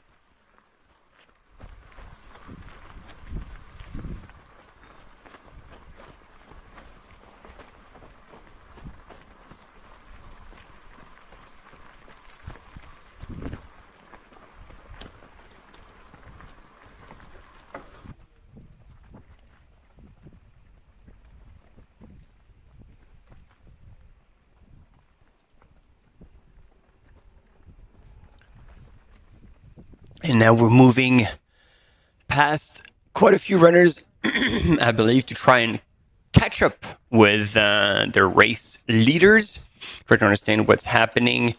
This is a different part of the course where compared to where we had with the drone.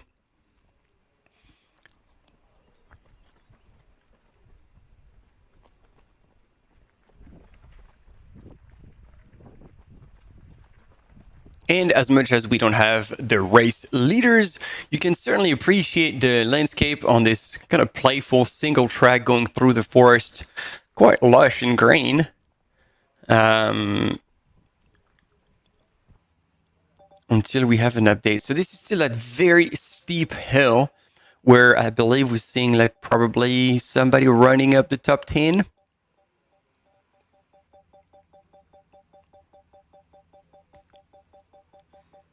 And I'm struggling to see bib number. Oh, nope. The sun reflection is really not helping. I should eat more carrots to see better. But as much as we are... yep. Okay, there's been a confirmation, on the images of the female leaders. Jasmine Nunes from Switzerland, representing Team Terex, was in second place indeed, and Emily Schmidt was probably a couple of like dozens of meters ahead, so she had pulled away slightly. And but yeah, again, like I said, I don't think now is the time yet to make a move. It's not even halfway through the race, so I think you try and kind of get your things in order, eat well, like managing your nutrition properly, hydrate properly as well. Just assess how things are going. Usually, you don't want to start flat out on a 50K. But more like, look after yourself, see how the body responds, because you can only race with what you're given on a day. So sometimes you feel amazing. Sometimes you actually not in the best shape, although you might have trained really hard. This is what sometimes happens. This is the runner 3028 that we were following for so long at the beginning, but was not in the lead.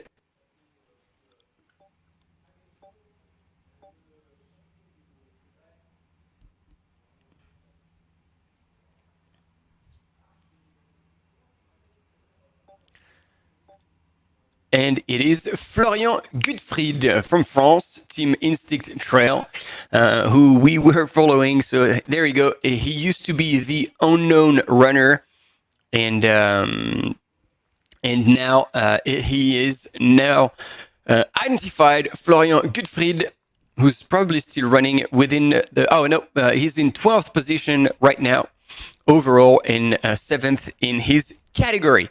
We got a good question here on the live. That climb is brutal, and yeah, it's Nizam who's still with us. Love to have you here.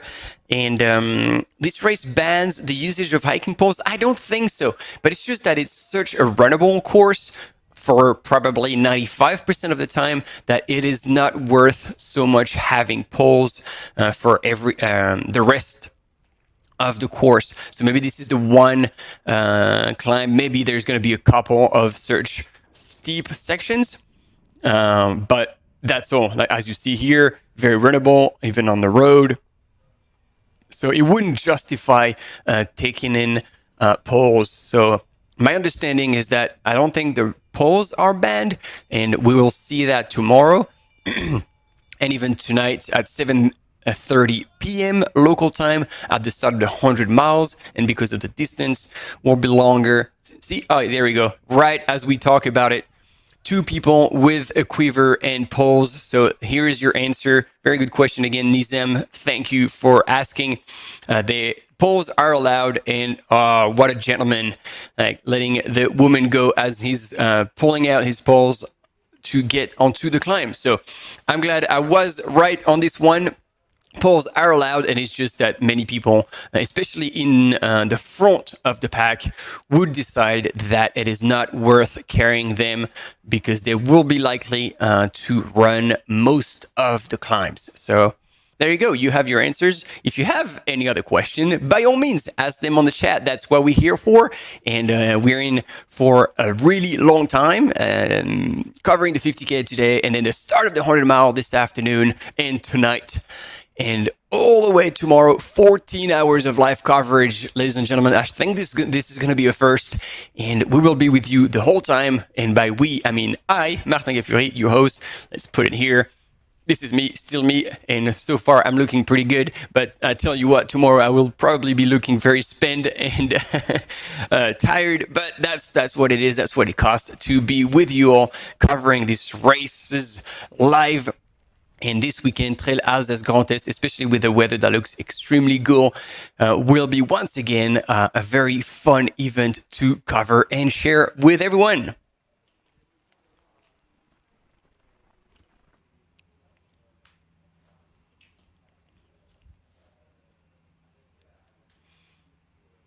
So back on that very steep section here, trying to catch a few familiar faces, but our leaders, at least the lead pack, because Grégory Basilico from France, who was leading at kilometer 8.3, is still in the lead, so he got in the right way. However, the whole following pack, with Antoine Charvolin, with Diego Pazos, like those runners we were expecting to see in the forefront of the race, sadly do not show in the rankings. So, it might be a problem of mats, when they go through a checkpoint and their bib number does not kind of identify going through the map.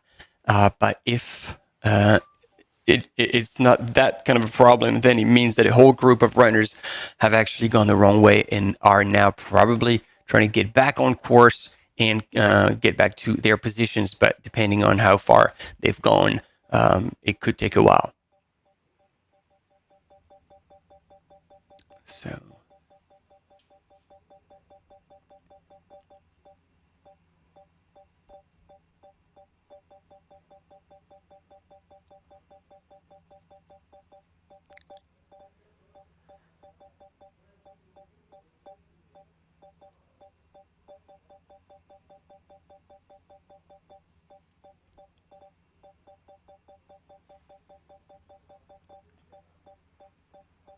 I don't know about you, but I'm quite impressed with that drone footage going through the forest and dodging all the branches and trees and that to stay behind the runners.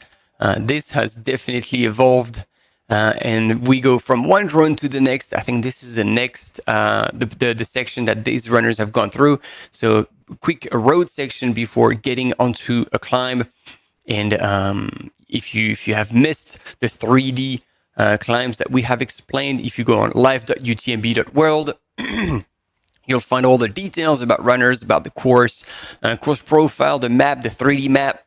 And now runners have gone down from the second climb and are now going for the men's up the third climb, and for the men's, they're already going down the third climb. So this is moving pretty quick. We're just under 2 hours into the race, and we are actually about to have a quick commercial break as we're seeing this aerial footage from the course of the Trail Alsace Grand Est, the TDC, the Trail des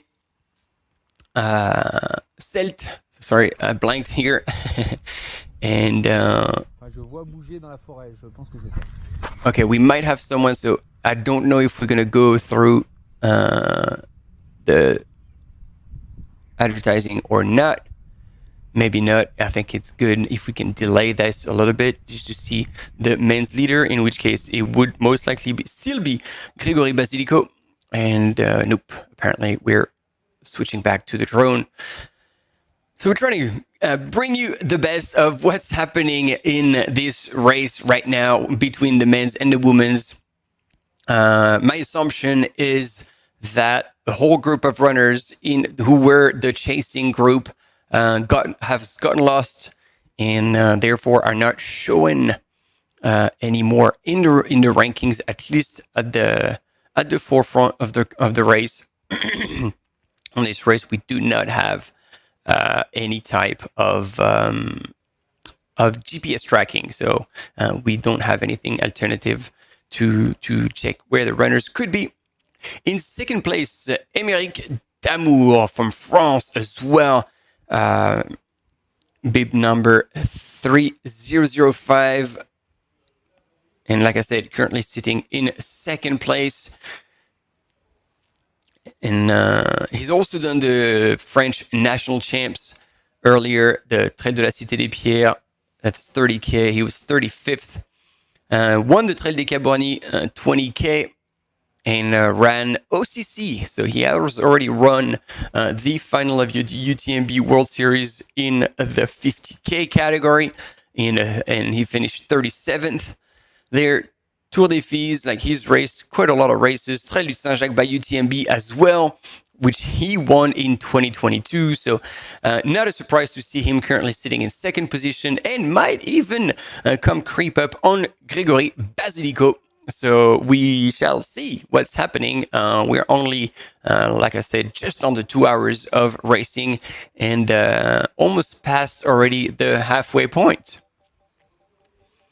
So we'll have a quick commercial break and we will be back with you shortly. So stay with us.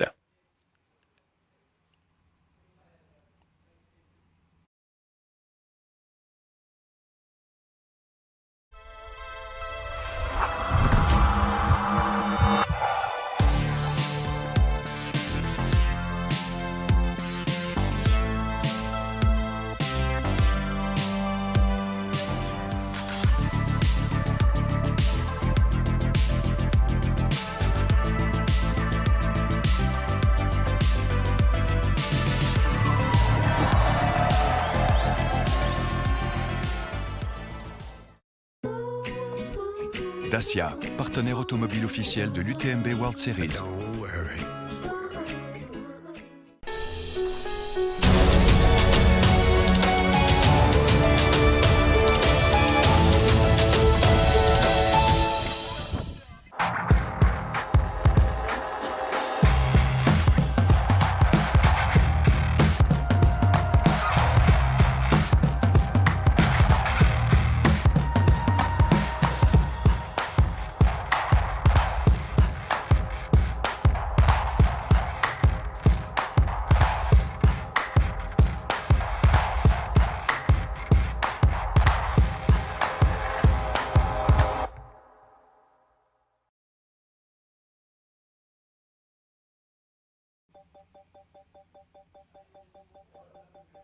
There you go, we're back and we're just spotting one of our mountain biker on that climb. And we are actually now with the actual race leader, Grégory Basilico from France, flying on that downhill. This is impressive. I don't know what he's running away from, but this is mind-blowing, ladies and gentlemen. In the 49 kilometers, he is all out.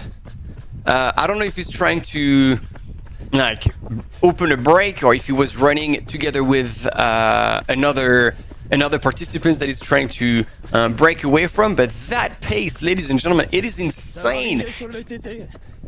It feels like he's running a 10 kilometer. Look at him dodging the branches and the trees. He is clearly very comfortable and technical, opening up the stride, and this is going to be hell of a challenge for our, because camera runner now, we can hear that this is a camera runner following the mains leader.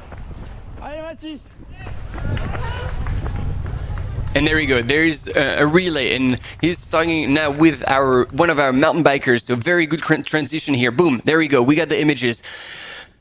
Thankfully, he is slowing down the pace a little bit, but this is really, really impressive from the French Grégory Basilico. And no surprise here that he is sitting in the lead. And actually, the question was very relevant. Can people have poles? Well, Grégory is carrying poles. I don't know how many times he's used it so far, because at this pace, he's probably not going to use it much. You see him now still in the downhill, probably after pushing a little bit. relaxing his shoulders and arms down. He's trying to relax, gather himself, take a breather. Very important to check in with yourself and be like, okay, well, this is slightly downhill, or now I have to push a little more, and I'm gonna relax to try and not get too excited, not get cramped up. Usually when you relax like this, you exhale as well, which allows you to relax even more, as well as kind of recover. And now he's hydrating, fueling. You have to stay on top of that. Very important. But again, Gregory is not at his first attempt at racing at the front. And he ran the 50K run at the Trail du Saint-Jacques last year, like we talked about earlier, and he won that. So probably a quick look at the watch. I'm sure he's well aware of the splits he's supposed to hit, or he's wanting to hit. Because at this level, you have a race plan. You know every different section that you can do with it. And yeah, I'm going to try and hear what's going on here, but it's not much. A few spectators going through that little village. 2 hours elapsed, and we are sitting with our men's leader, currently running at 16 kilometers per hour, so just under 4 minutes per K, and making sure it doesn't take the wrong turn, like seemingly some of the other competitors who were chasing him. So, yeah, that's pretty good here, having the drone images to give us a little bit of a different angle.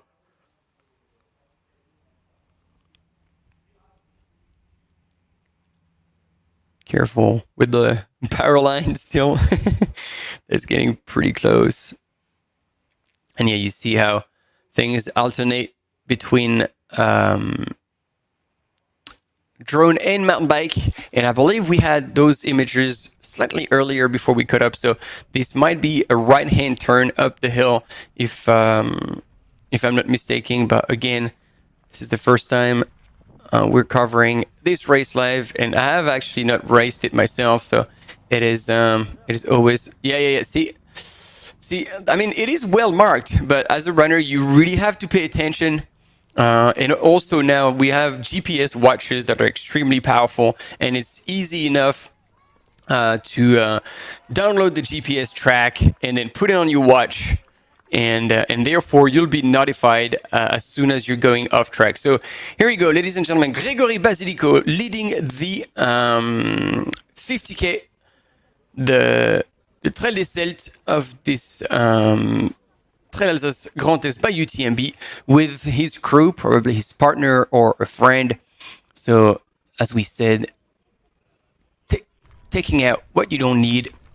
It's interesting to take that into account. Like, he's putting water over himself, so he might be hot. And then on the left-hand side, we have the update waiting still for the second place. So this is quite interesting, because it seems like no other runner have gone through yet. So hopefully nothing happened, or they didn't go out the wrong way. But look at this.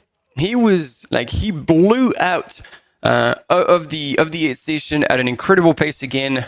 This is really impressive.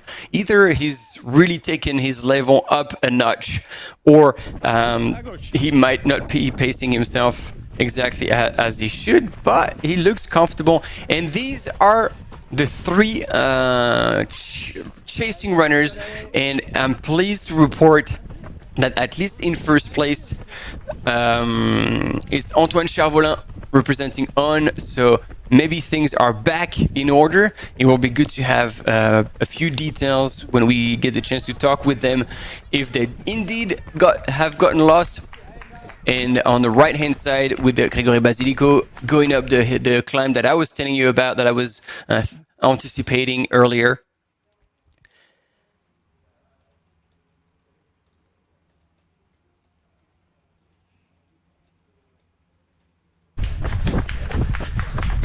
And so these three runners are now coming down the same hill where we saw Grigory Basilico earlier, and get onto the road and around.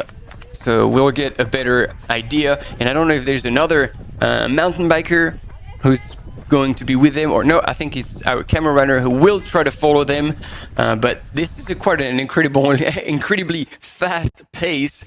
So now our drone is slowly but surely going back to the entrance of the village, potentially taken over from our camera runner, for whom it will be a challenge indeed to follow these runners for so long, because as much as the equipment is getting lighter and lighter, because the company who's doing the live coverage is constantly innovating with the gear, with the hardware, even with the software to offer you those images, and the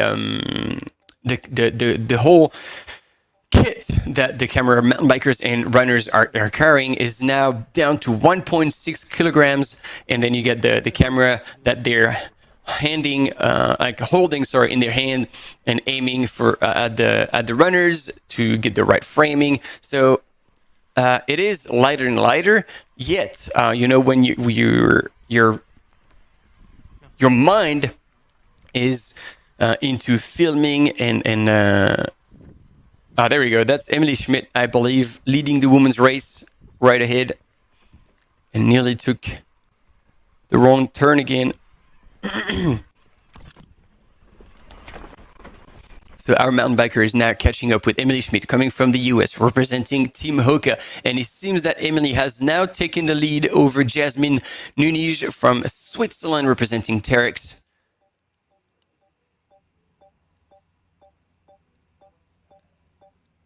As we have now the rest of the field going up that very high, very steep hill, and Emily Schmidt dodging very easily those fallen trees across the track, just keeping things interesting. And there you go. We have the three chasing men who seemingly have dropped our camera runner as anticipated. It is not an easy task.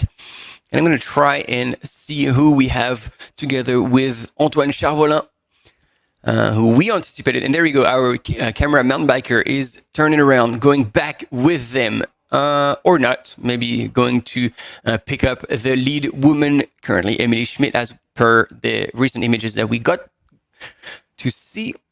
So with the drone, we'll try to get closer, but I actually struggle to get a good glimpse of who is there.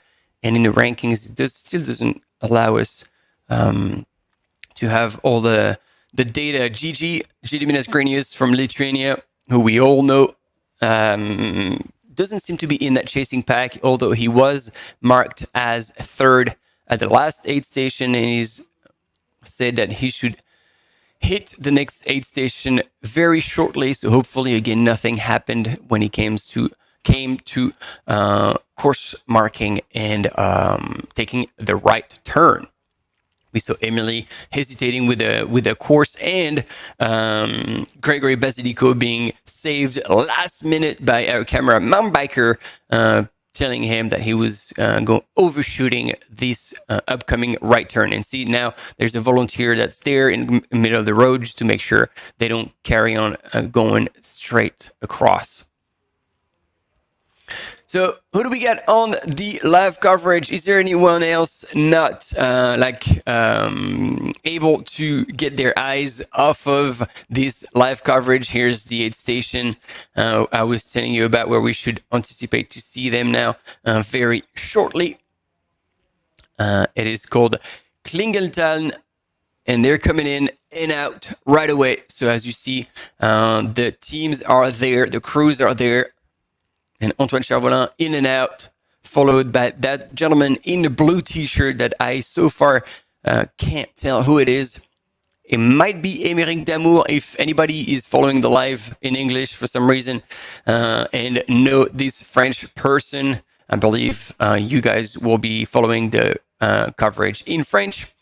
But these two now on the screen, you have second and third. And as I was telling you, the importance of having a crew if you want to be competitive, because Well, that's it. You're in and out of the aid station, 10 seconds at most, and you pick up exactly what you were after, and you can actually get rid of the stuff you don't want anymore, empty stuff, flasks, paper wraps, packaging from bars, gels, whatever you've consumed in the previous section.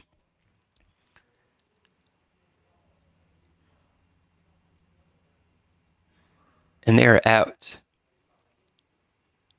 again.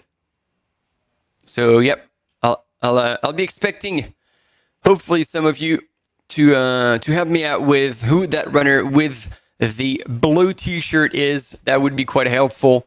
And there he is, Gregory Basilico in the lead. He's sticking out the poles because we were talking about that earlier. It is indeed Oliver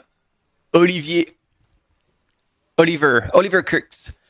What a wonderful goal, yet brutal. Indeed, it is brutal. As you can see here, quite steep ascents, but yet doesn't seem to bother Gregory too much. He's sticking at the poles and is dropping literally our mountain biker on that technical switchback uphill.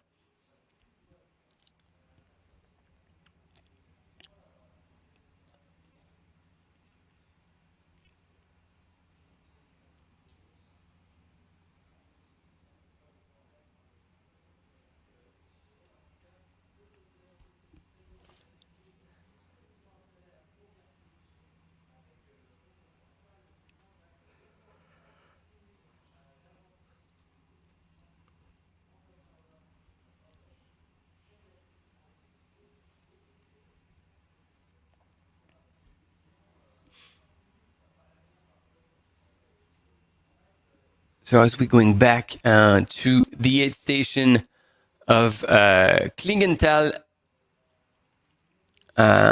if anybody's watching, is anyone watching and actually going to race this weekend? Whether it's going to be tonight at the start of the 100-mile, and now you're kind of sitting on your bed, legs up, try to stay off your feet, and getting ready, and hopefully catching a glimpse of what the environment is going to look like. Or running in the 100K tomorrow that will start at 6:35, or no, actually it's even earlier than that. Tomorrow, the 5:45, we'll be back with the 100K, and 6:30 for the 103 kilometers. And we'll be running, obviously, all the way through the day, Saturday local time. It will be quite exciting to follow as well. So if any of you have the chance to run one of those other races in the Trail Alsace Grand Trail, well, let us know. Give us a shout on the comments on the YouTube channel or on the platform live.utmb.world. It will be really cool to hear from you. So you see, again, runners are not going all the way through to the actual aid station because they have their team, that crew, who are there to help them out and hand over whatever they need, as well as, a few words of encouragement and telling them, okay, or which position you're in, if you have people ahead of you, behind you, just a matter of like pacing your effort as well, as we have now more and more runners coming through. So I believe we have now 5 or 6 runners who have gone through this aid station, and it's going to be more and more. And I think we'll also have the confirmation that Emily Schmidt from the USA representing Hoka will be in the lead. I'm reading what we see, and it seems like JD Minas-Grenius is with them. So that would mean that the person in blue was indeed Emmerich Damour.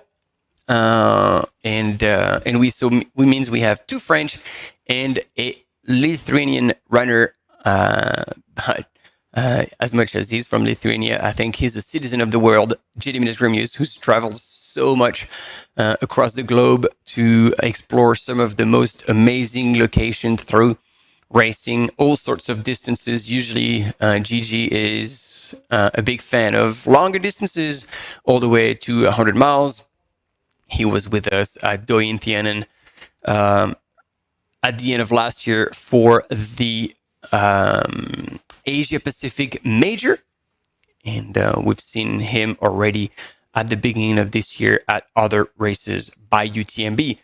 We're going to have a short commercial break, and we'll be coming back straight after, hopefully, to catch the first woman coming into that aid station.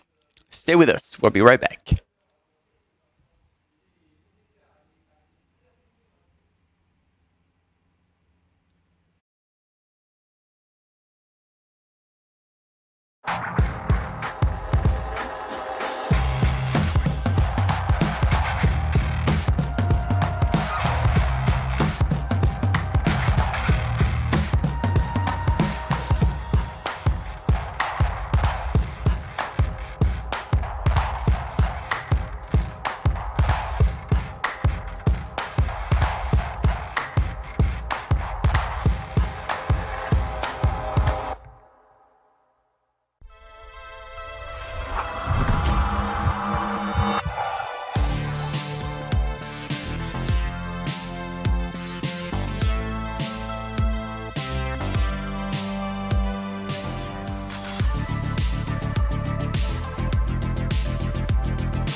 The Ultra Trail de Mont Blanc is the Super Bowl of trail running. 3 times I've raced UTMB. I feel like I've underperformed every time. He sets the biggest goals possible. I kind of say it's like digging a hole. It gets tiring, it gets hard, and for some reason you just go, I'm just gonna keep digging. The places where you really grow are the ones that keep kicking you in the teeth.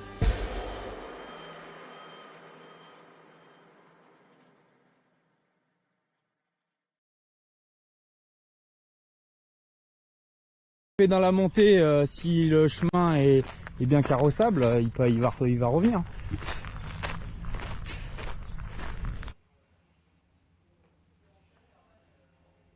All right, we are back live for the Trail Alsace Grand Est on this Trail Alsace. 2 hours and 18 minutes elapsed since the start at Bar. All these runners, there were 3 waves of runners for this 50K distance. And we're anticipating the first men to cross the finish line around 1 p.m. So don't miss out. We still have an hour of racing. And the first woman around 2. But that might be a little faster, actually, because Emily Schmidt, we know she's a very strong and fast runner, currently in the lead, to be confirmed yet. As soon as she goes to the Klingenthal aid station.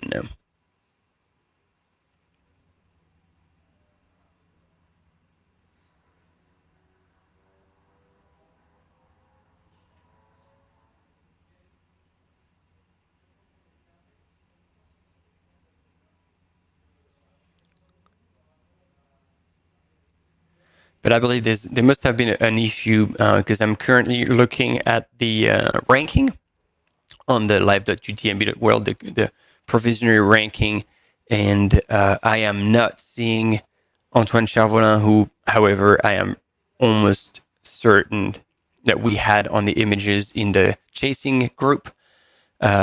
So maybe take this ranking with a pinch of salt, and I will too. From now on, trying to see what's happening. And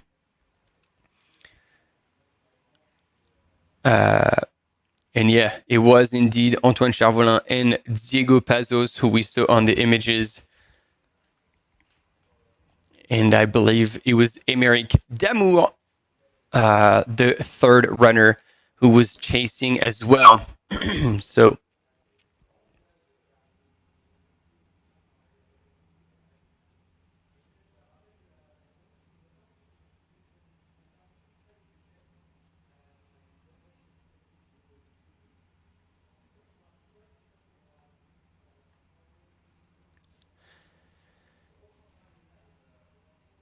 So you can see here just the landscape and the valleys, and understand a little better how steep the climbs can be when going off and out the valleys. Either those are logging roads that will be with a good gradient, a runnable gradient. However, if you start going straight up the hill on a single track, that will for sure be much more challenging and potentially require using poles, as we saw the current men's leader, Gregory Basilico, with the orange t-shirt. I'm going to help you with visual references so you can actually also follow the race as I do. Eric Damour, who was running insanely fast coming out of the aid station and still powering up the hill with his poles, almost dropping our camera mountain biker. So yeah, there's quite a lot going on here in the front of the race, both in the men's and the women's, because Emily Schmidt, after staying for a while with Jasmine Nunes, as well as being in second place, actually coming out of the first aid station, 8 kilometer, 0.3 into the race. Emily Schmidt, we remind you, doesn't have a crew. So every time she's getting to an aid station, she has to actually fill her water bottles herself and rely on aid station fuel as well. Jasmine Nunes has her husband there helping her out, which means much faster transitions. However, so far from the images that we've seen and kind of the guesstimation I'm doing, so I might be slightly wrong, but that's why we do the live, because it's never 100% accurate, and we try to use our knowledge and understanding of the terrain and rankings and what we see on the images, sometimes very little dots, to offer you the best possible experience no matter what we have.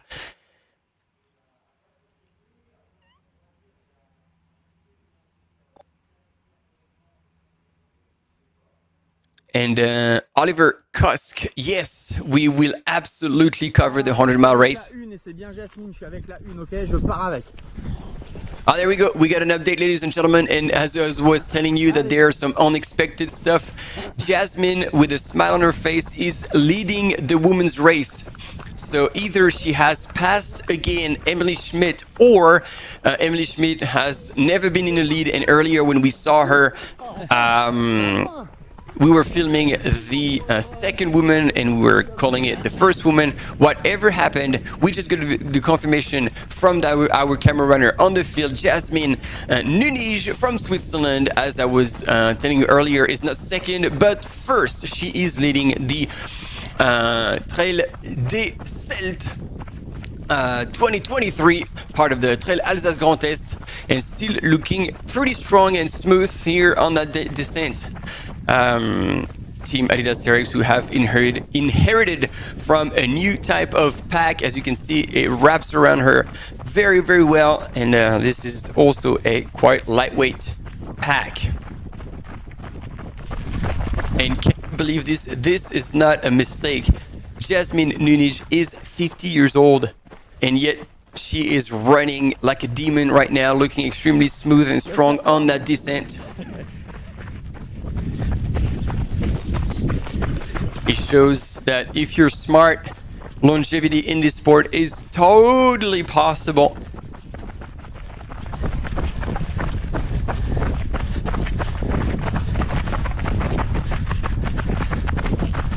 And we've seen her with that other runner, I think, for quite a while now. So I don't know if that runner chooses to stay with her. And on the images, there we go, on that same turn where I believe we caught the first images of Jasmine Nunes is Emily Schmidt. So I would say less than a minute behind on that four-wheel drive track. I don't know what's happening. Our camera runner kept going with Emily. He was trying to talk with the mountain biker who was on the side.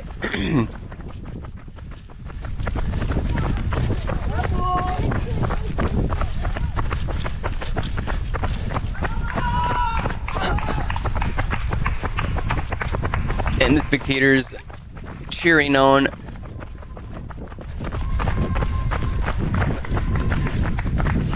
The runners coming through, especially when you have the first woman coming through. People are a little bit louder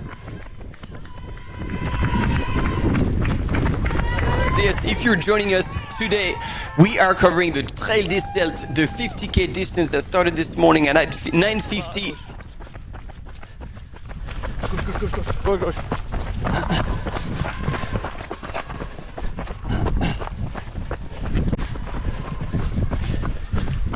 And the women's leader right now, Jasmine Nunez from Switzerland. Merci.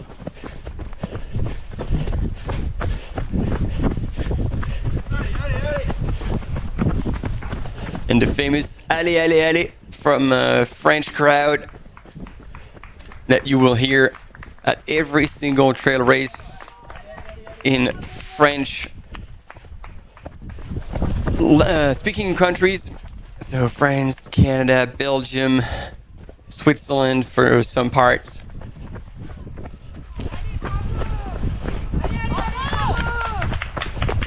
And Jasmine Nunez again on these images, leading the women's race with probably maybe just over a minute over Emily Schmidt from USA. I think they're in the last descent just before the final climb. I think I will check that. That's right. That's right. And see, our mountain bikers are switching roles. And so he will turn around our camera runner to pick up Emily Schmidt, and then this is where we'll see the difference in because the mountain biker said that she wasn't too far back, the number 2 in the females field, and that is Emily Schmidt. We have images of her, so it will be interesting because that is essentially it's about 35k, not even that. Yeah, 26k into the race, so just about halfway. And so there's still one of the steepest climb of the course to be climbed over 4 kilometers, 4.5 kilometers total. And there she is. Emily Schmidt here coming into the road section before heading back onto the trail. It would be good to have a look at her face. She's like she looks a bit confused about where to go. Emily Schmidt is a fast runner, so she could definitely make up some time, if not on that climb, definitely on the later part of the race, which is all downhill and then kind of runnable. This is where she could potentially make her move, but right now, Jasmine Nunez sitting first is looking pretty strong and looking like she's moving well. Transition with our mountain biker now, so for a smoother part, and it will be interesting to see. Sometimes we get this when we have a mountain biker with each runner, like the first and the second, we can guess the distance between the two participants and get a quite accurate gap in between the two, both in time and in distance, through the software that we have put in place and all the kind of calculation through the GPS tracks, as well as the locations of both mountain bikes. So there's quite a lot going on to offer you those images and this feedback. Hopefully you appreciate it and you are enjoying. It was a bit of a slow start, but now we are full swing into it. And then Vlad Moldovan his plan is to outlive the competition and then be first in his age group when he will be 70. Well, if you have any secret, Vlad, for longevity, we are all ears because there are definitely things that people can do and that people like you and me, normal people, can do in terms of nutrition, as well as strength and mobility to make sure that you don't lose too much muscle mass when you get over 50, as well as reinforcing your bone density, especially for women around the menopausal time and after, obviously, but just also for the men's. And this is doing gym work, like strength and mobility. Working on your stretching as well is something that will definitely help you stay in better shape and avoid tendinitis or very tight muscles.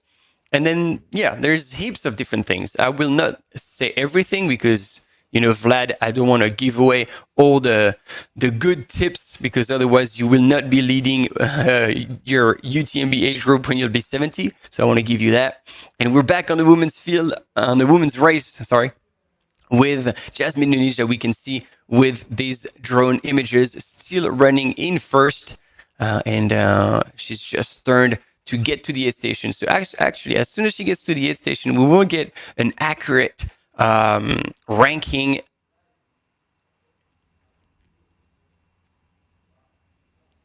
at Klingeltal. There you go. She goes up the stairs, will cross the mat. Her husband will be right there, I believe. Yeah, there you go. To crew for her. Maybe, yeah, be careful not to stay right in the middle because other runners are going past this point, past the mat, into the aid station and then back out. It's an out and back. So you don't want to bother them either. But I see there's quite a lot of people waiting for their runners. So, you know, it's pretty good. And so Jasmine would probably have spent less than 15 seconds at the aid station and she's back out on that flatter section around this pond. So she will make time here, definitely on Emily Schmidt, who will have to go all the way to the aid station to at least get a bit of water with her before the next climb.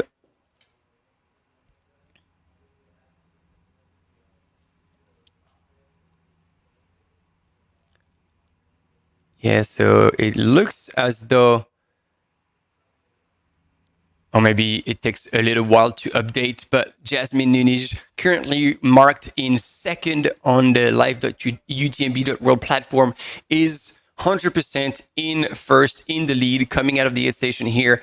And then, yeah, she'll go around that bend, take a hard left and get onto the main road. And in the meantime, hopefully we'll be back with the drone to see Emily Schmidt going into the aid station. And like I was telling you, because she has no crew, Emily Schmidt will most likely get to the aid station and have to refill. Probably, I mean, if I were her, I would get also like a massive handful of the NAC waffle and shove it down my pack, save for later days.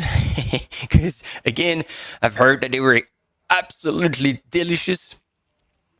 I am obviously joking, but I think we can all have a little bit of a laugh. And this is the later stages of the race, as you can see on the course. To wrap up this 50K, as the lead women are about halfway through the race.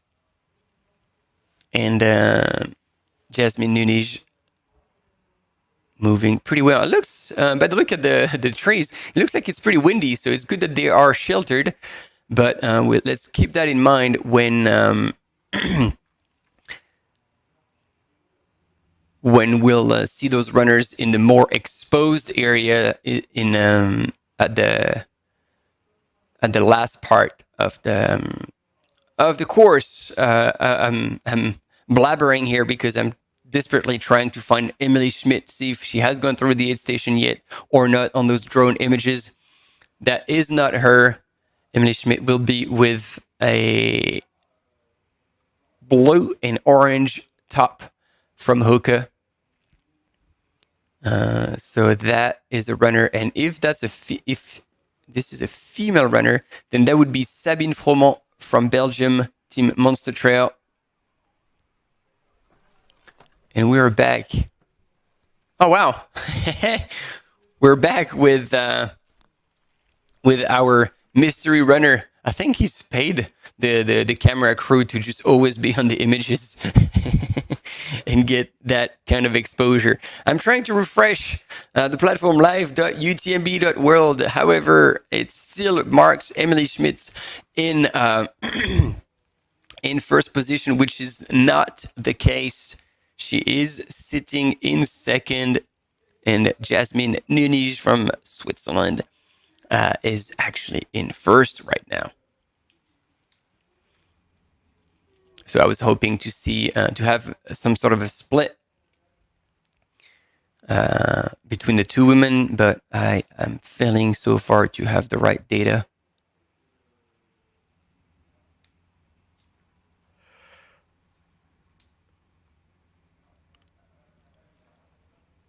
And I can't help but notice, like, when we saw, like, the wind blowing in the trees, and yet the drones are still flying. So it seems that our drone pilots have, I don't know what drones exactly, but they have the gear that allows them to fly even in high winds, which is great because it offers us additional footage. We are here on the highlights of this morning, right in Bar, the city of Bar, where the start of the 50K took place. And you can see this is, I think, the first wave, first out of three different waves started this morning at 9:50, 10 a.m. and 10 past 10 to come out of there and kind of spread out the whole field just to make sure there wouldn't be too much of a bottleneck coming out of the town, and then into the first of 4 big climbs that the runners will have to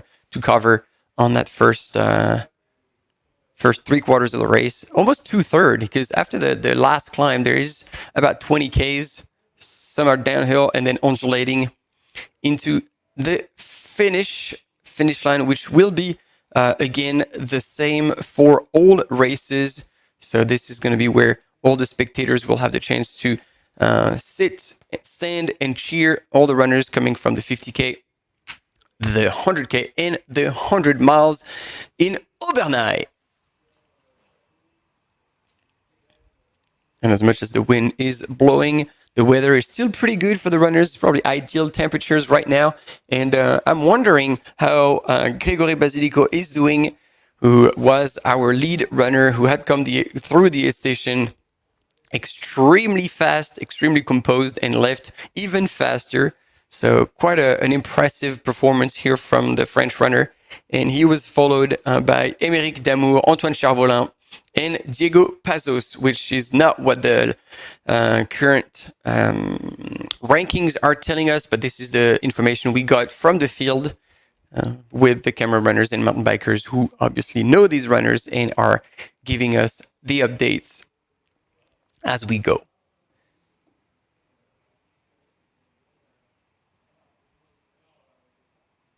And speaking of the devil, here he is with the orange t-shirt. It is Gregory Basilico still running in the lead, and I got excited, but no, that was a replay because very shortly after, at the exact same location, we had Émeric Damour, Antoine Charvolin, and Diego Pazos. Now we're back live with the female leader on that last climb, which should have some of the steepest sections. Jasmine Nunes from Switzerland and representing Team Terex.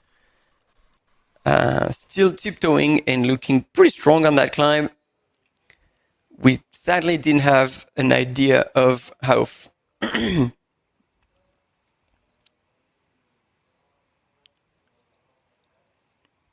oh, sorry, I blanked. Yeah, I was trying to figure out the distance between the two, and there she is, Emily Schmitz.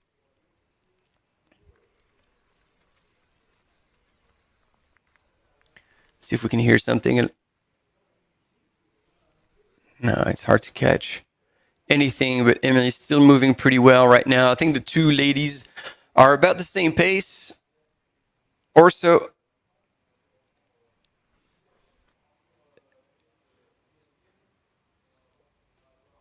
And I would say probably like between 60 and 90 seconds between them.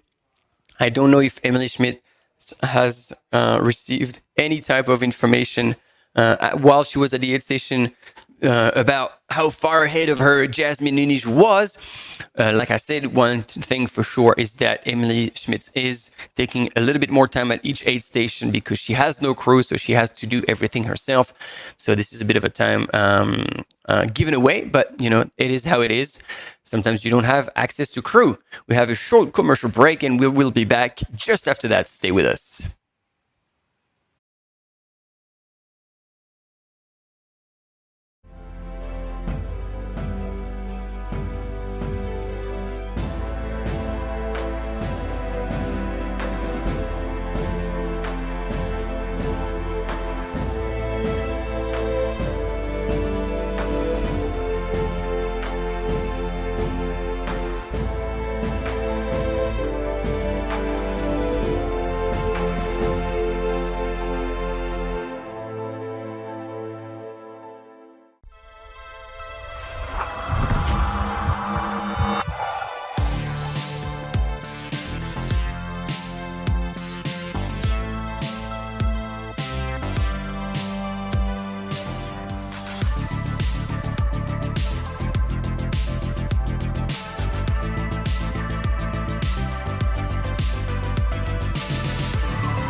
Dacia, partenaire automobile officiel de l'UTMB World Series.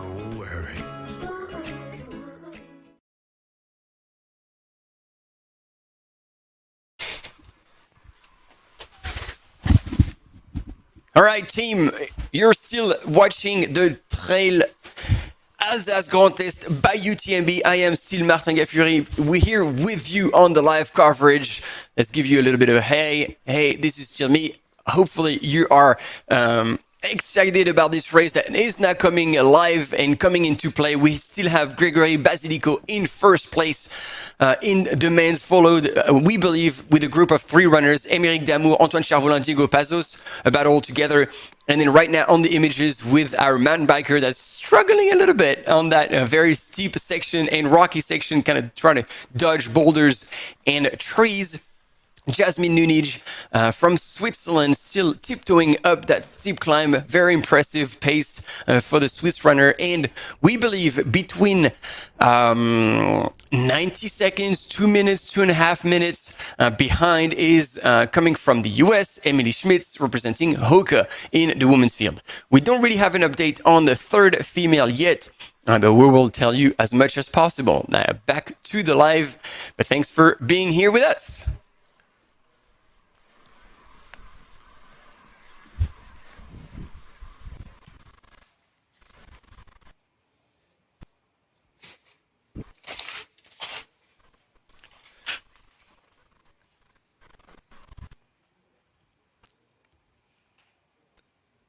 So yeah, just over 27 kilometers. So we're past now the halfway point in this 49 kilometers, sorry, which is the 50 kilometer category of the UTMB World Series.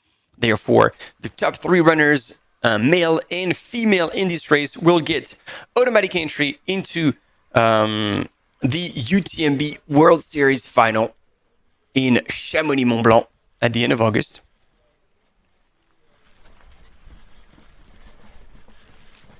And so far,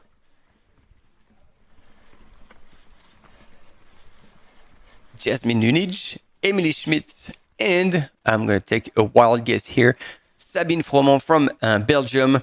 If the temporary ranking is accurate, will punch their ticket to OCC. However, there has been rules changed a little bit since the original ones, and if an athlete finishes in the top 3 of one of the 35 UTMB World Series event in a distance, and they want to bump up.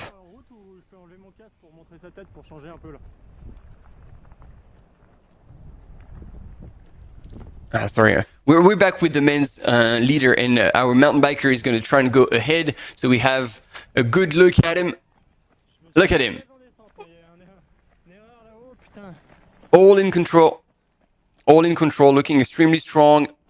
I mean, here we're definitely at sub 4 minutes per K. Our mountain biker was telling us that the road was slightly downhill, so that would help. But yeah, this is an extremely fast pace, very, very impressive.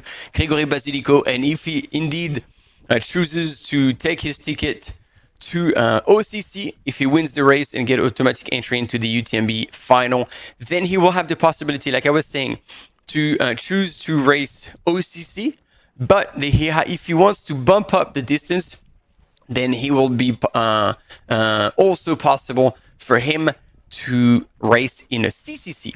So when a runner gets his automatic entry into the corresponding distance in the final, so 50K, which means today 50K and then 50K OCC, he can bump up to 100K CCC. And when tomorrow, for example, the runners who will do the 100K, which is the corresponding race for CCC in the final, the Ultra Trail des Païens, they will have the possibility to qualify for CCC, the equivalent in the 100K, or for UTMB in the UTMB, like in the 100-mile category. So I don't know if it's very clear, but essentially you can qualify in the same distance or the distance above. So for example, if you run in the 50K, you cannot qualify for the 100 miles, which is two distances above. And here, still with our, if you're joining us with our race leader in the men's category, showing like, it's insane. Like, I am really, really impressed at how fast the Gregory is moving, and even looking extremely smooth, like on the left, right, and dodging trees and puddles. And yeah, it is very, very impressive from the French runner. And if he keeps it together like this, well, I really hope personally that he will come to OCC, because that kind of pace, that kind of fitness will most definitely putting in a top 20 in the OCC, which would be an incredible achievement. Because we remember the pace that also Andrzej Witek and Stian Angermund were holding at Istria on the 50K distance. It was also quite impressive, especially on the ups and on the downs, and on the last part, Andrzej Witek, who I think has run a sub 220 marathon or 222 in his preparation for the season. So it shows the incredible speed that this runner carries in his leg. So all these runners, all these elite runners, will be at OCC for sure, or potentially will choose to get bumped up and race in CCC. That is yet to be seen. But right now, if you are still with us or tuning in for the Trail Alsace Grand Est, the Trail des Celtes. Sorry, I'm looking at something else in the meantime. Trail des Celtes, 50K. We are with the men's leader, Grégory Basilico from France, and technically still followed by Antoine Charvolin, Émeric Damour, and Diego Pazos. So during the race briefing, they said that they had to be very, very careful crossing the roads because they still don't have the priority over vehicles coming in. So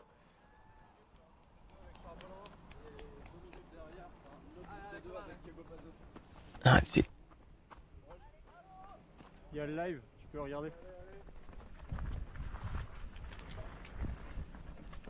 Okay, I think he's been getting updates from a friend on the side of the road, which is always very helpful, because then you know how to pace your effort and how far back the other runners are. But today, ladies and gentlemen, Grégory Basilico is on a mission. I think he has made this race an A race of his season, and he managed to get here in top form. His performance today so far is quite solid, to say the least. Personally, I'm very impressed at the pace and at how bouncy and flowy his stride is. I don't know about you. Let us know how you feel. The Hoka runner is currently trying to stay away from the big water puddles. But at some point, you gotta get your feet wet, and it's okay. So far, he still cares, and so he's going around all of them. That might end up costing him a little bit of energy, but again, seeing how quickly he's moving, I doubt he's going to be losing too much time. It would be interesting to see how far back the... Oh, wow. Yeah, this is impressive. I wasn't expecting such mud fest on this section. So that's certainly going to slow down a little bit the runners.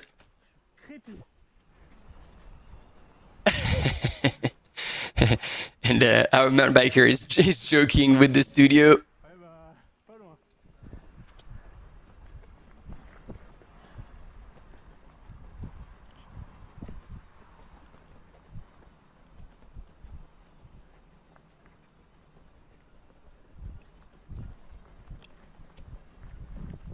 Ok. Ouais, bah j'avais pas le choix de toute façon de passer dans l'eau.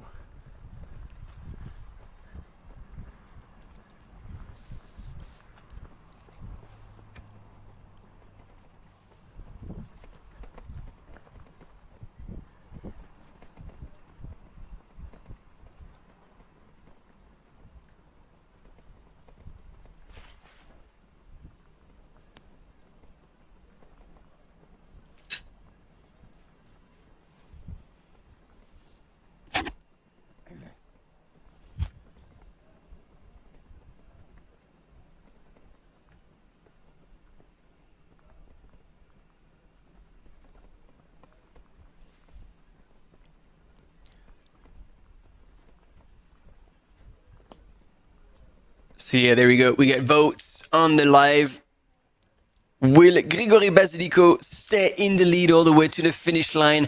Will he win this edition of the 50K of the Trail Alsace Grand Est?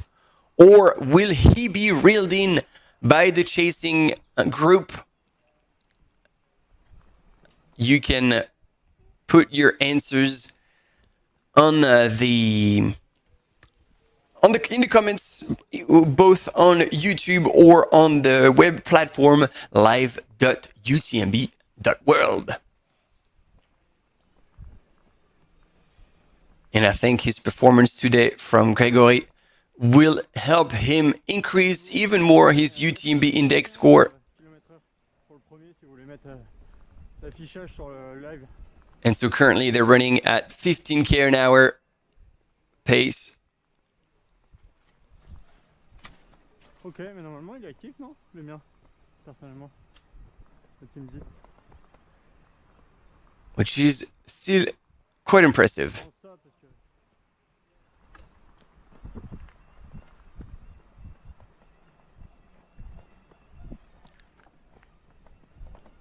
So, looking at the profile, the biggest descent has been achieved, and then there's been a slight bump, like very, very brief douche grade, if at most, meaning that it's not going to slow him down too much, and Gregory will still be running. And then a little bit of a downhill again, and then they're going to be kind of more on the plateau, and we'll have still more than 15k to go. There we go. We have our follower, and without surprise, it was one of the strongest runner here on the start line, ladies and gentlemen. Antoine Charvolin, representing On Running, and he is with our camera runner in second place. Yeah. So two Frenchmen at the in the forefront of this race, in the front of this race. But there is quite a significant gap, so it will be really I'm eager to find out what happened there and how come such a gap has been opened, because I know Antoine Charvolin, and you see also the UTMB index 861, while Gregory Basilico was 806, if I'm correct. It means that technically there is a bit of a difference in level, and yet Antoine Charvolin is second and quite a ways back. So the question now is, what happened in the early stages of the race? And who knows, maybe Gregory Basilico, like I said earlier, is just having the race of his life and has prepared to peak there. But there is at least 2 to 3 minutes between the two leaders, and it will be hard for Antoine Charvolin to close on Gregory Basilico unless he produces a very, very solid and steady effort. Who knows? Everything is still possible, ladies and gentlemen, because we are still not quite close to the finish line. Technically, we are even about 11 Ks, 12 Ks away from the finish. So to close a 3-minute gap in that much time and that much distance will be challenging. But anything is possible, and that's why we will follow all the way until the end. The finish was anticipated to be around 1. That's going to be slightly later than that. Here, Antoine Charvolin also running pretty strong, so that gives us a point of comparison as well with Gregory Basilico. Both runners are running at I believe a similar pace. Both are moving extremely well, that's for sure. And yeah, that could be a bit confusing as well, but it is slightly downhill. And Tong out. I think he's in chase mode. Antoine Charvolin.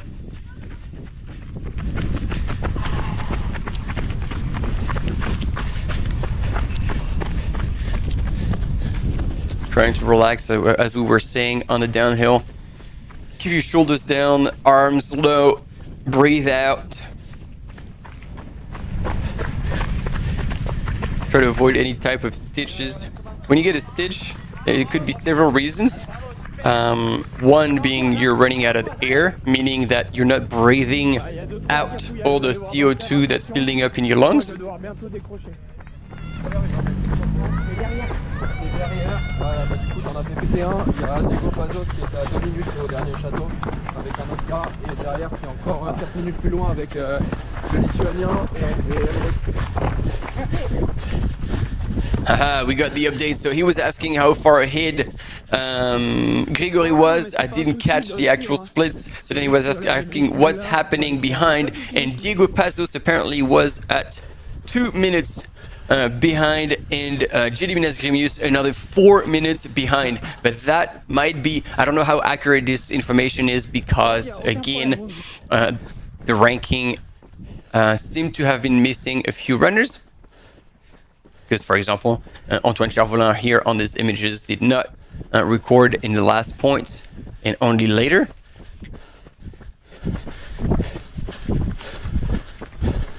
And so, yeah, I was telling you about the stitch. So one is because indeed you have a buildup of carbon dioxide in your lungs because you're not breathing out enough. You're like, it's very short and fast-paced breath. So you need to exhale as much as you can to get rid of that CO2. Another reason is related to the liver, because as you know, it's detoxifying your body, and so everything goes through it. And if you've changed the pace and you've put in a surge leading to an effort that is kind of sudden, then it could create a buildup in your liver, and then you need to kind of almost put your opposite hand into your liver and then press, kind of massage it a little bit to help it relax. And obviously, you need to slow down and cut down the pace a little bit. Or another thing that sometimes happen is a pain in between the ribs, and it's because you've been working quite hard. So that happens usually in later stages of the race, or the pack is pressing against your rib, and that can create something that feels like a stitch, but it's actually muscular related to muscles in between the ribs. So we're back with the men's leader, Grigory Basilico, still in the lead again on the YouTube chat. You have the possibility to vote and think, will Grigory Basilico remain first until the end of the race or not? And so far, what are the results so far? 67% of you think that he will. Safe bet. But, you know, I know that Antoine Charvolin is quite strong as well, while I didn't know Grigory Basilico personally. So it's hard to tell, although he does look really relaxed and in control, and it doesn't show any sign of fatigue right now. And we're probably just around 10. Oh, well, actually, this is written there. So just over 10 kilometers away from the finish line. Look at Grigory, still looking extremely composed, looking at his watch, checking the splits. Look at that stride. I think if I were you, I would vote that yes, he will remain in the lead. That is quite an impressive pace still at this time. He's only 4Ks away from marathon distance. And 3 hours since he started this morning, knowing that most of the elevation has been done. Quick commercial break, and we'll be back shortly.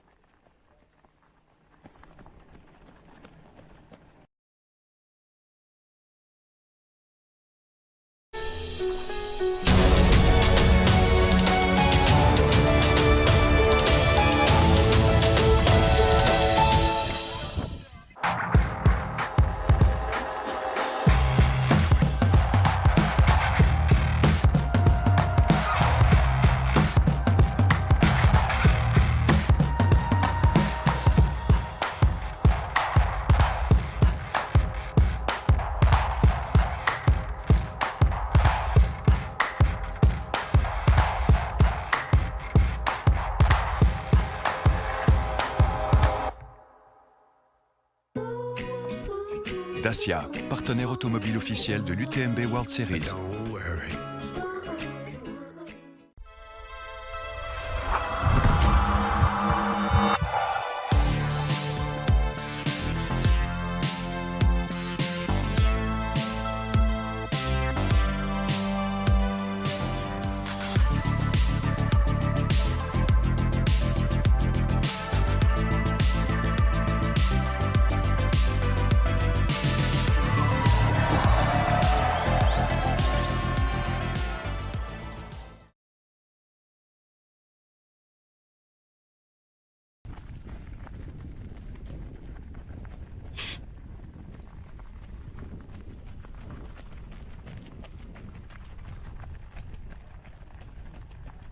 And there we go, back. Look at this. It is getting flatter and faster. Hard to believe that this man can run even faster.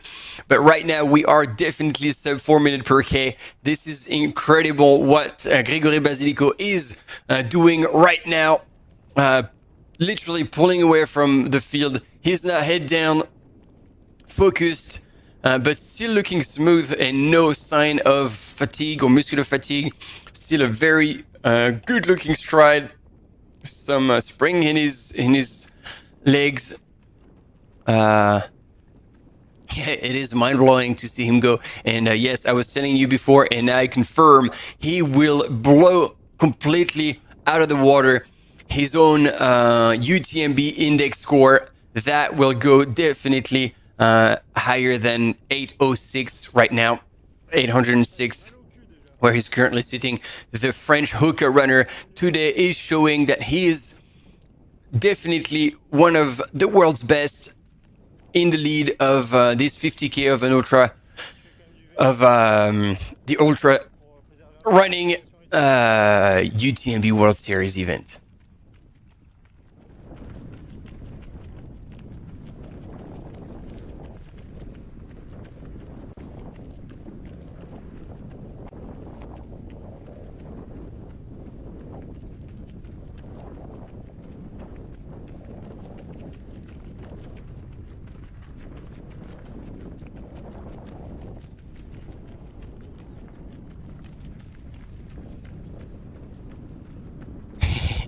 Yeah, I'm just speechless in front of these images. Grégory is eyes on the prize, looking ahead in the distance on that really long stretch that could be demoralizing if you're feeling a little bit tired, but that is not the case of Grégory. He is moving extremely well once again. The French runner representing Hoka. And so far, like, he hasn't many references on such a long distance, meaning like 49 kilometers, around the 50K. Most of his races so far have been around the 30K mark. And even the French national trail champ in 2023 at the Trail de la Cité des Pierres, it was a 31 kilometers, 1,500 meters of climb, and he was 32nd. So he was quite far back. Compared to the race he's doing today. But then every other race he's done, Les Vosgironeurs Trail Nature, which was a 25K, Terre de Feu, Le Grand, 29K, 25K as well for the Ultra Trail au Königsbourg, the Nordic Trail de la Besse. All these he won between this year and last year, and all the way down to 2020. At the Megève Nature Trail, where he finished third. It was a 29 kilometers. So this runner is used to shorter races, meaning a faster pace. So that faster pace, he definitely showed that he has it in the legs. Now 10K away from the finish, like, he's already past his usual racing distance. Is about, like, if we say that's around 30K, he's already 10K over, and he now has less than 10 kilometers to go between until he reaches the finish line in Aubernais. And he doesn't have much climbing to do. You know, those are going to be the steepest hills he's going to have to run. So not much at all. Still very, very runnable.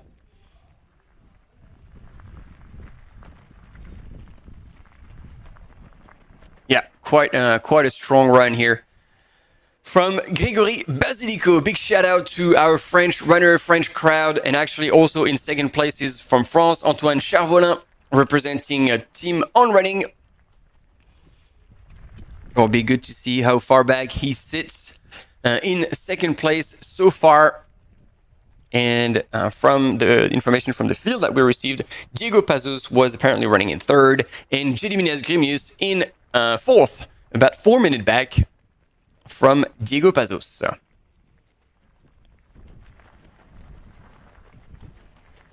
And in the women's field, if you're joining us and you haven't had images yet, it is Jasmine Nunes, also from Switzerland. So with Diego Pazos, that's 2 in the top 5 in men's and women's. Running for, I'm blanking here. I completely brain fart. But Emily Schmidt running for Hoka and representing Team USA is chasing we've seen that the difference was made in the early stages, and Jasmine was had someone at the aid station, I think it's her husband, helping her out, and so therefore she would never spend more than 15 minutes at each 15 seconds, sorry, at each aid station, so extremely quick in and out.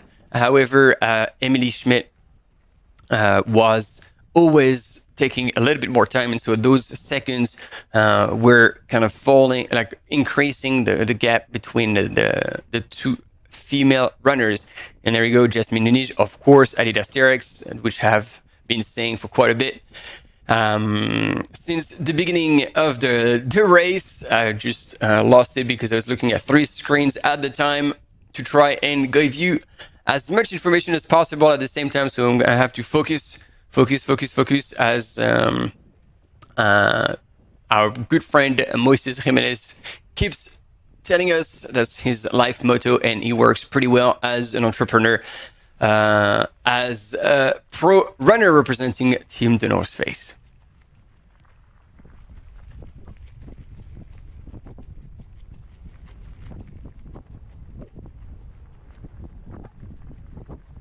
And actually, talking about Moises Jimenez, he's an entrepreneur, as I was telling you, and he's created the mobile application in the community vert.run, which is a pretty useful application to train for those races by UTMB. They are the partner to design some of the training plans for European races by UTMB.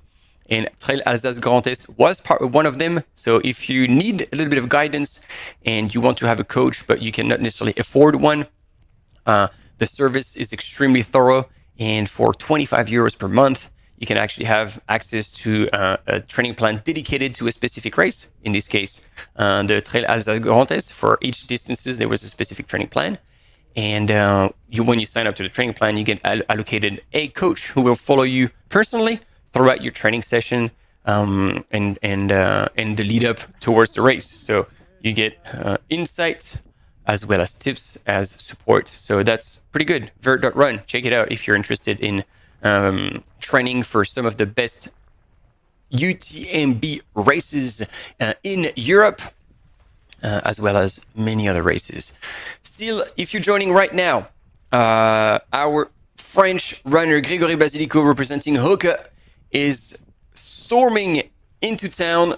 So as they said this morning at the race briefing, they have to be careful when they come into a road section or intersection because they still don't have priority. So they have to be careful about the vehicles. And now negotiating really well this right-hand turn into the streets of this village. And now with the kilometers dropping down until the finish line, still no further details about the runner-up, Antoine Charvolin, representing On, and see whether he's gaining or losing time on Grégory Basilico. But hey, look at that. They have to dodge cars and stay on the side. Our mountain biker is trying to always, they're pretty good at this, like blocking the cars to help runners run as safe as possible. And turning right into the correct streets, because we've seen that before. And actually, Grégory Basilico was about to overshoot one right-hand turn, and our mountain biker called him out and brought him back on course before the damage could be too big. And now you can see him in the zone, looking down. This is usually when you're in your pace, in your zone. You're still not suffering because you see his gait is still intact and strong. His stride is still good. There's still some spring in it. So I wouldn't imagine that he would slow down anytime soon. And still moving really, really well. Our colleagues doing images as well, trying to steal a few shots here Let's hear if we can see what's going on as they come into that aid station. And Compressport, also one of the partners of the UTMB World Series, together with NAC and Compressport, representing and being represented and supporting Diego Pazos, for example. Let's see if we can hear something. That'd be good.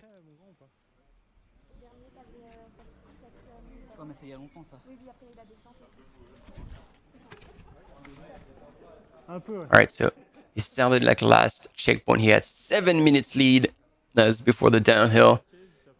Putting a little bit of water over himself. So as much as you see an overcast and cloudy sky, it seems like it's still hot enough to make him want. Look at that! Look at that! Oh, yep.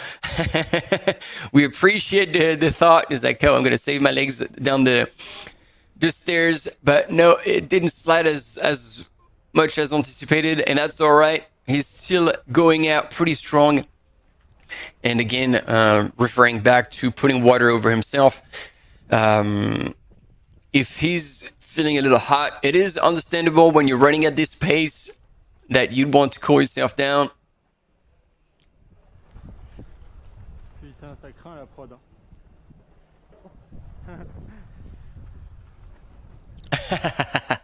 And he was like, there's some banter going on between the live coverage and the people from the production. Je te dirai quand il passe au ravito. Ça roule? And actually interesting. So Gregory Basilico was talking to a camera runner to ask if he had any updated split to know how far back Antoine Charvolin is. And he's checking his watch, checking the pace. Still moving really, really well. And he's gone through the aid station in less than a minute, getting a few more gels to make it to the finish line. 41, almost 42K out of 49. 7K to go. Par contre, c'est vrai que j'espère que ma pédale, elle ira. Seb, j'espère que ma pédale, elle ira jusqu'au bout, parce que je sens déjà un petit sursaut. And there we are. If this is accurate, ladies and gentlemen, we get the first man on the right-hand side of your screen, and on the left-hand side of your screen, you get what is said. Oh, there we go. There has been a change. A third woman. It is Emily Schmidt. So I don't know. Yeah, there you go. There's been woohoo. She went from first to third to second.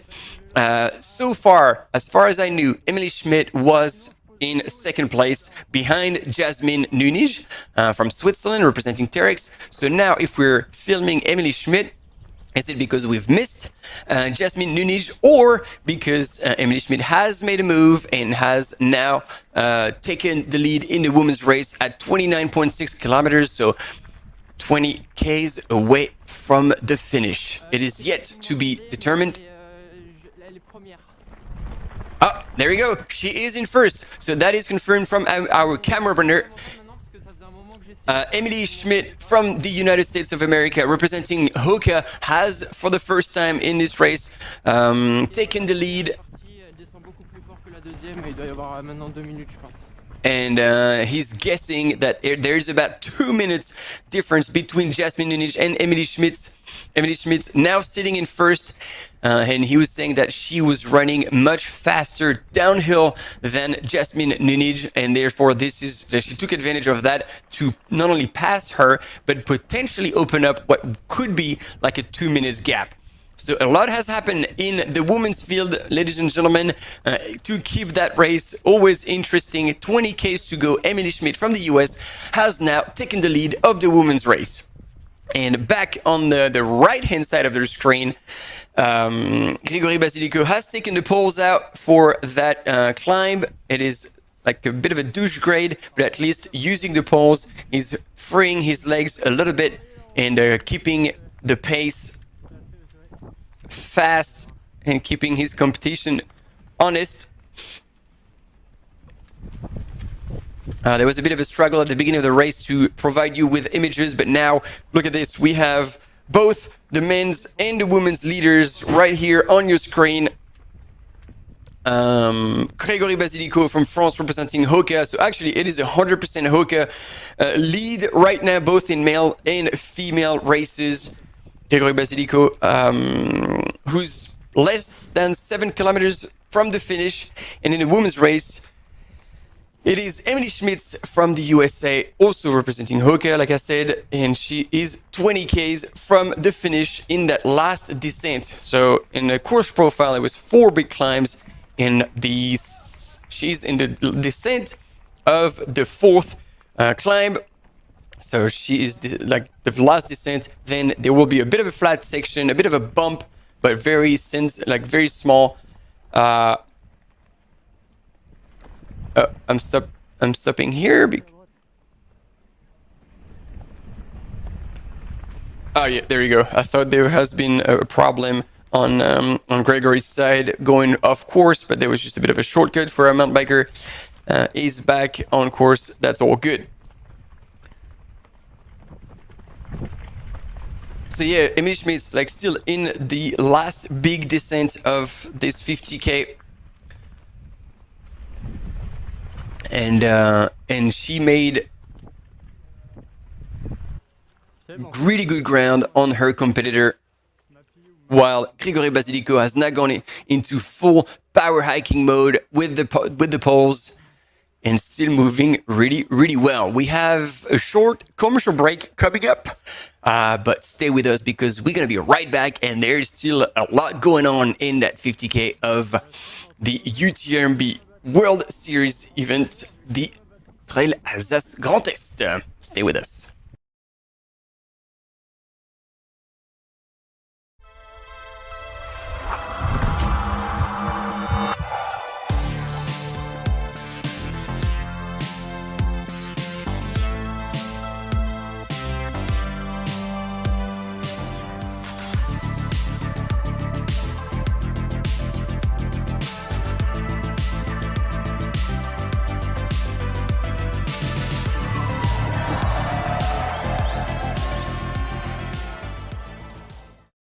The Ultra Trail de Mont Blanc is the Super Bowl of trail running.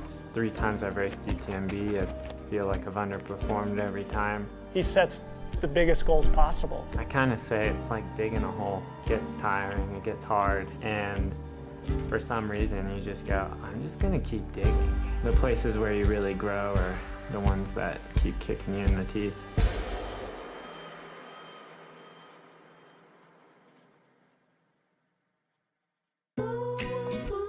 Dacia, partenaire automobile officiel de l'UTMB World Series.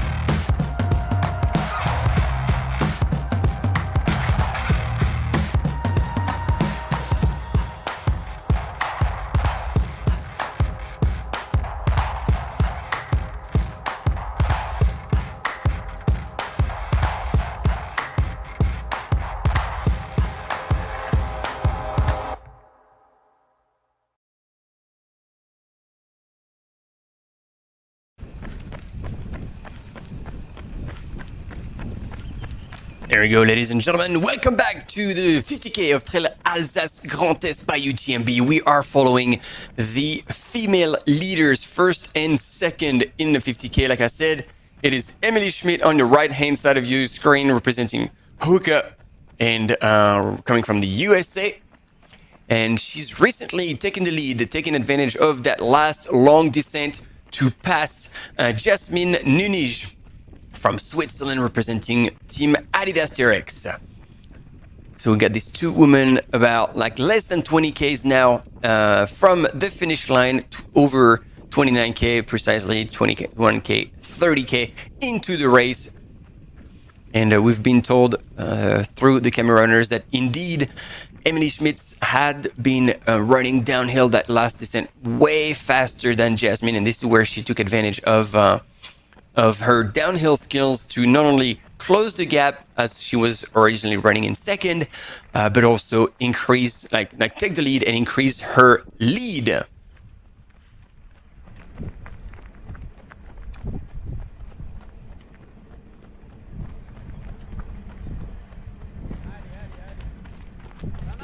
C'est bon, ça tourne pour moi? Bien.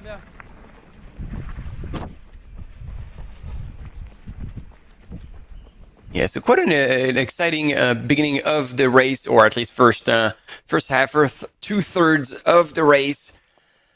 In the women's, there's still things going on, and we asked you on the live, if you're following either on YouTube or on the live.utmb.world, if you believe that the current leader in the men's category, Grégory Basilico from France, representing Hoka, was going to hold on to the lead and stay ahead of his competition. And I think at the time 67% of you, and it's now 87% of you, believe that yes, he is going to hold on to the lead. And personally, I am with you.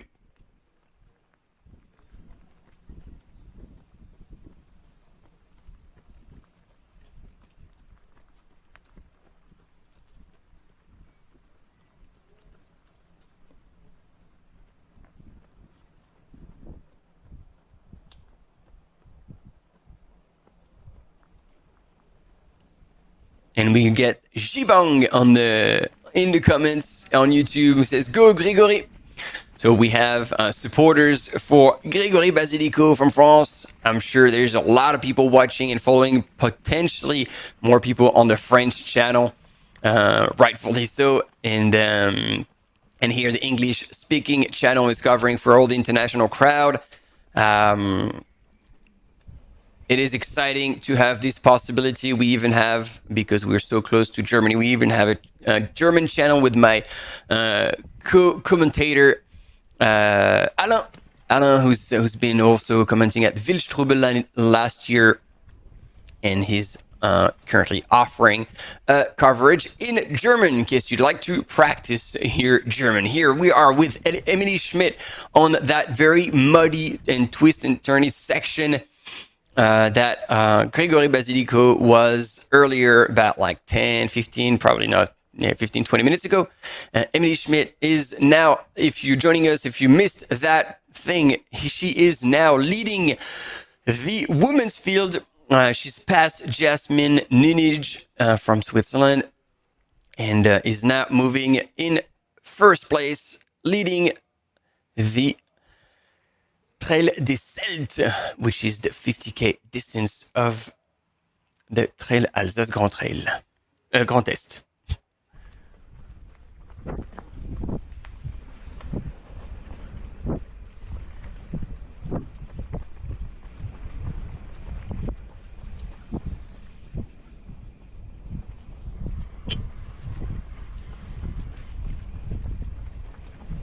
So it might be now time to wake up for our friends in the United States. So if you're joining now, give us a shout and put your hands together to make some noise from afar for Emily Schmitz, who's now leading the women's race after 30k, a bit more conservative, and making the difference in the last descent to pull away from current second place, Jasmine Nunij from Switzerland. So yeah, let's again hear it from you guys on the chat on YouTube or live.utmb.world. Let us know where you're watching from and who you're rooting for, and if you know anyone, or if you're just making noise for a runner, if you have a favorite. Tell us a little bit about them, and tell us a little bit about you and where you're following from.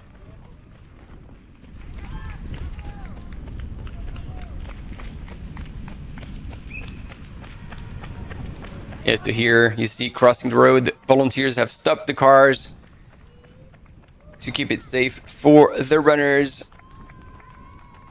And I think now, I don't know if it's only me, you guys can tell me on the chat, but I feel like Emily's pace is slightly faster than Jasmine's. I might be wrong, or maybe that's a different type of terrain. It's hard to tell, it's hard to compare. But yep, we're looking now at what I believe to be the finish line in Obernai, where all the races of the Trail Alsace Grand Est will finish, with the cathedral and the old town loaded with history. And Philippe Koch, what pace is the women's and men's running? Honestly, right now, I still believe this is close to a 4-minute K. That is quite incredible. The pace that Gregory Basilico is maintaining, and I think we're close to the between 4:30 and 5 for Emily Schmitz, still moving extremely well, because these runners are tackling on a whole 50K distance with 2,000 meters of climb, which is no small feat. And here we're sitting with second place, Jasmine Nunij from Switzerland. Chibang from Germany. Oh, this is too kind. Thank you so much. You're saying I'm doing a great job. I really appreciate that comment, because essentially we're doing it for you guys. Otherwise, like if it wasn't for an audience, we wouldn't be there, wouldn't be doing what we're doing. And Emily Schmidt trying to dodge those puddles half successfully. But it's fine, at this point, you don't worry too much about what's going on under your feet, and just try to keep moving and stay on your feet. And we've got Philip as well from Poland. Welcome, Philip. And yes, I will be doing most of the races from the UTMB World Series races. And I will not be at Trail 100 Andorra, sadly, because I think I'll be covering another race. But good luck for this one. I heard it was very, very tough. I'm sure you chose it for that specific reason. Very technical and lots of elevation. So good luck, Philip, and cheers to all the Polish viewers and runners as well. We love having people from all over the place, as we have those amazing drone footage across, literally going the Cathedral of Aubernais, putting on display to the world some French historical heritage. And there you go. I knew you were around. Anne Vierco from the UK. I think it's 3 out of 3 that I get the chance to see Anne tune up for the live. We have a true fan here. Welcome to the live, Anne. And yeah, otherwise, I will be indeed covering most of the races in the UTMB World Series, and I'll be physically present in Val d'Aran at the beginning of July, as well as the UTMB Mont Blanc in Chamonix. So here, back with Emily Schmitz from the US, leading the women's race, and still followed by our camera mountain biker. I'm going to try and see if I can hear something other than the engine powering the mountain bike. No, I think she is now in that section where there's a bit of a kick on the course profile if you're using the UTMB live.utmb.world platform. You'll see that there's a bit of a kick before another descent, and then onto the flat where we saw Gregory Basilico run earlier, that long stretch in across the fields. And it doesn't seem that there's much difference between the two first women's, so the race is definitely not over. The fight is on between Emily Schmitz, currently leading, and Jasmine Nunij.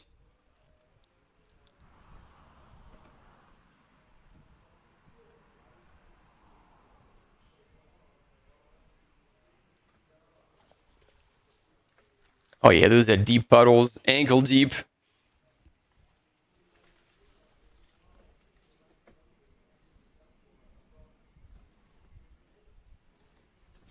Everybody doing their best to dodge them.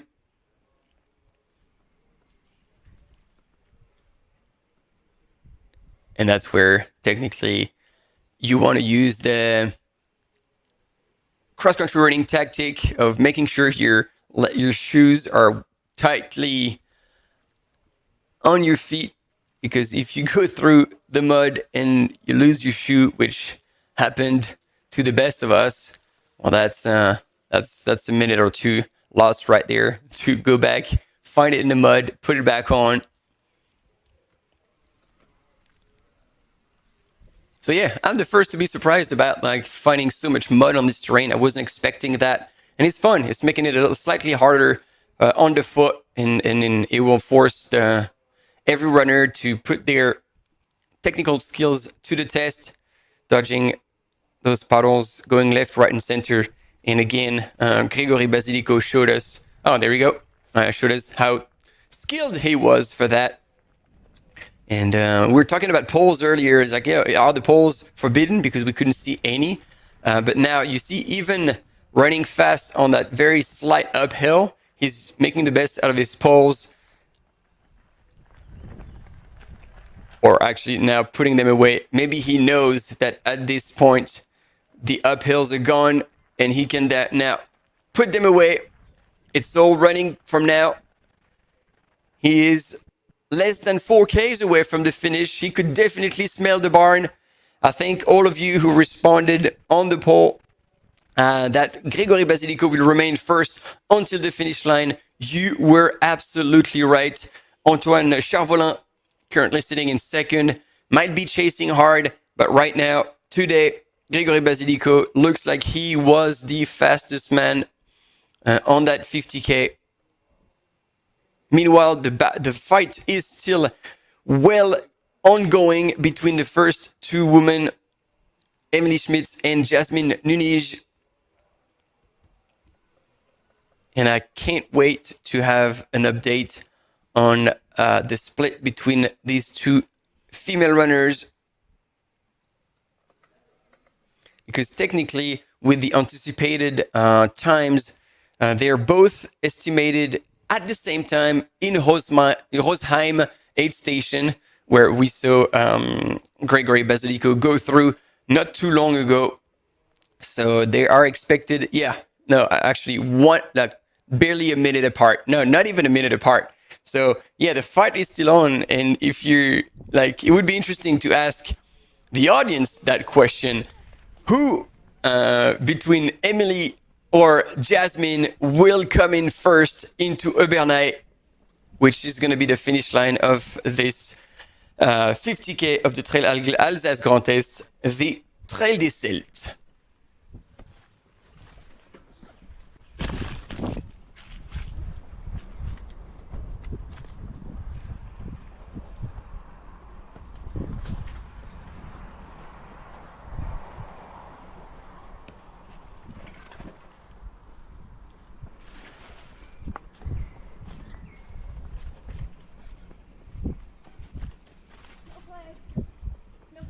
Huh? There's no flags. She was asking, she couldn't see any flags. So she started to get worried, like, are we on the right path? Yeah.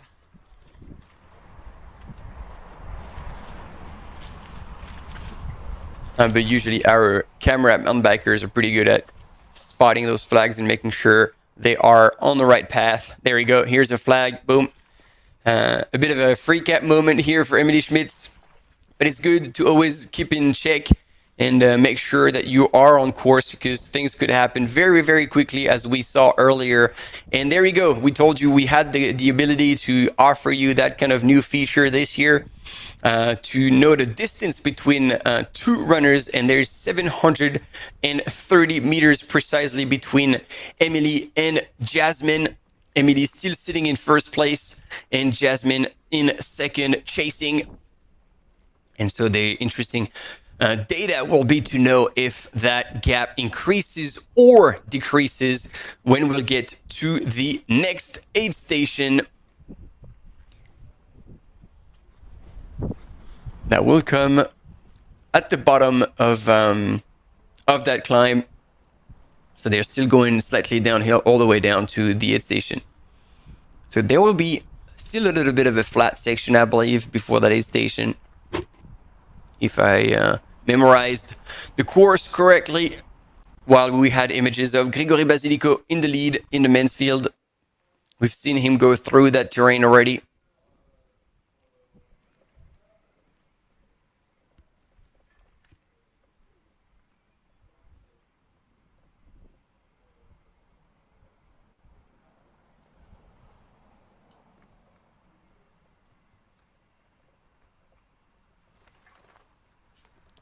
And so with just under 1,500 runners at the start this morning, 3 waves. First wave with all the fastest runners started at 9:50 a.m. local time, and then second wave at 10 a.m. and then the third and last wave at 10 past 10. And we are now 3 hours 38 minutes into the race. And right now we're getting dangerously close to the last 10 kilometers of this race for our lead female runners here. Jasmine Nunes from Switzerland representing Terex, who was leading for a good first half of the race.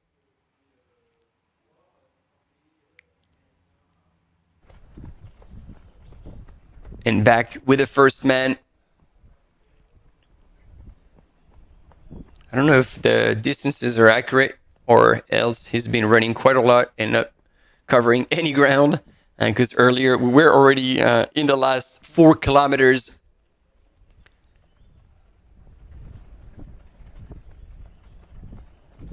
And considering the pace at which our Frenchman Grégory Basilico representing Hoka is running, certainly he's been covering a bit more ground than that. 2Ks left, almost 2.2. And if you're a fan of the UTMB World Series that you want to know more about this, use the QR code here or find on utmb.world the podcast Crossed Path, which are each episode is about a runner, elite runner who meets a normal runner, normal being quote unquote a non-elite runner. And I think from what I've pictured on, from what I've seen on social media, the last episode might have been with Fernanda Maciel and another female runner. I think this is the second or the third episode already. So if you want to catch up with that, you can check it out. First man on your right-hand side of the screen, Grégory Basilico, and on the left-hand side of your screen, still moving really, really well and pushing the pace, Emily Schmidt on that slightly downhill trend, leading the women's field. This is 100% Hoka left and right. And he's taking a little bit of time to regroup, walk slightly, drink, get into the last 2 kilometers. Hopefully he's not falling apart or cramping or anything. This is interesting what's happening right now, ladies and gentlemen. If you've been following so far, Grégory Basilico has been absolutely murdering the field at an incredible pace. There we go. There we go. He pulled himself together. He cannot give up now. 2Ks from the finish for Grégory. No, that was just a time, well-managed time to regroup, have a bit of water before the final push. Look at him go. Look at him go. He is not dead at all. I was concerned for no reason because he is still moving extremely well on his way to most likely winning the Trail des Celtes, the 50K of this Trail Alsace Grand Est, while Emily Schmidt was equally moving fast on that downhill. Emily, who was well within the last 20Ks, probably getting close to last 15Ks. And hopefully we'll have images at the aid station to see first how she feels, but also see the gap between Emily Schmidt and Jasmine Nunes. There you go, Emily here. Because we remind you, if you are only joining the live right now, that Emily Schmidt does not have a crew. Therefore, every time she shows up at an aid station, she has to manage herself, the refueling, the refilling her water bottles, and potentially also getting fuel, like I said, because she wouldn't carry all her fuel from for 50K with her right from the start. That would be quite a lot of weight to carry, unless she's got powder. So, you know, I'm making all sorts of assumptions here. Essentially babbling, waiting until Grégory Basilico from France is coming I don't know if these drone images are showing us a part of the course or simply the Clos Saint-Odile, which most likely is a vineyard. This region is famous for its the vins d'Alsace, which are worldwide known. We're getting there. We're getting there.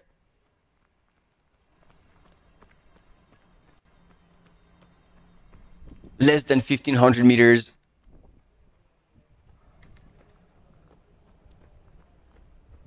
For Gregory Basilico, who would have... Up. Don't miss out. He's missed... hopefully he can still go around on the road. Yes, he was actually 2 flags ahead of me, and I only saw 1. So... And I think down below here to the right, you can see the city of Aubernais, where all the finish lines are going to be located. And the drone footage was indeed showing us the course. I don't know if you can recognize this white cross on the right-hand side with the European flag along with the French flag. And this must be maybe the flag from Alsace. If anybody knows, let us know in the chat.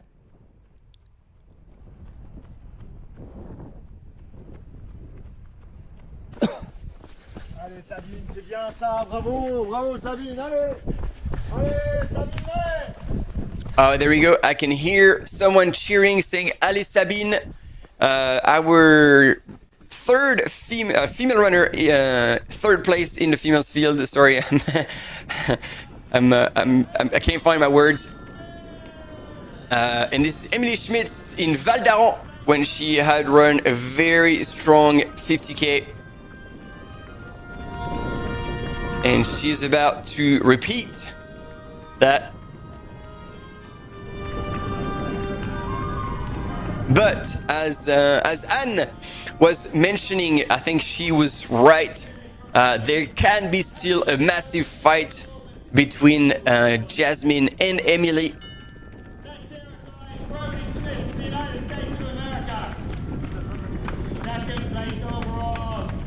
And yes, indeed, second place. And this is another runner that we will see today on the Trail Alsace Grand Est. Maite Mayoria, she was first in the 50K, and Emily Schmidt was second. Emily Schmidt this time will potentially again take the first or the second place. Either way, she being first or second, she will punch her ticket to the UTMB final OCC or potentially CCC should she choose to upgrade.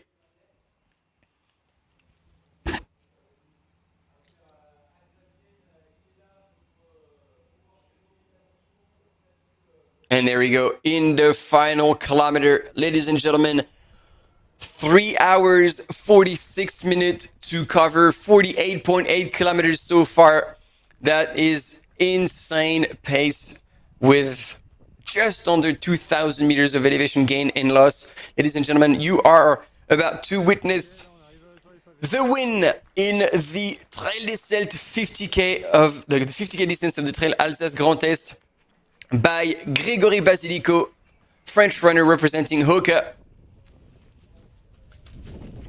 who has shown incredible strength and pace, as you can see on these images provided by our team on the field with the mountain bikes and camera runners. And Emily here on one of the climbs, I think that is after the long stretch. So she'll be climbing and then slightly down, and then she'll hit the town and into the aid station, which is where we will get the chance to have a split between Emily and Jasmine. Ooh la la, look at this climb. Over the road, and just to make sure the runners are safe from crossing the road. It's over, but that's going to be potentially this climb is potentially going to be called cramp hill, cramp stairs, because after so long and running a fast pace, you have to go over steps, ups and down, which might be challenging for some. But not for Gregory Basilico. Ladies and gentlemen, let's hear it from the field. Hopefully we can get the sound in the background. Our camera runner, mountain biker, is stopping. Final stretch in Aubernais. Look at that. the public is here to welcoming as a champion. Finally, he's letting go, realizing that he has it in the bag. Final look back to make sure he can slow down and take advantage of that win. Soak it in. Woo! What a race! What a race from the French runner for Hoka. He's worked pretty hard and he's representing Hoka, thanking his sponsor for the support he must have received and potentially enabled him to run. All right, this is going to be a round of high fives.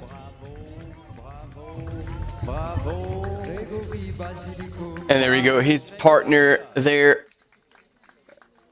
Obviously happy. I don't know if we're going to have a bit of an interview on the finish line.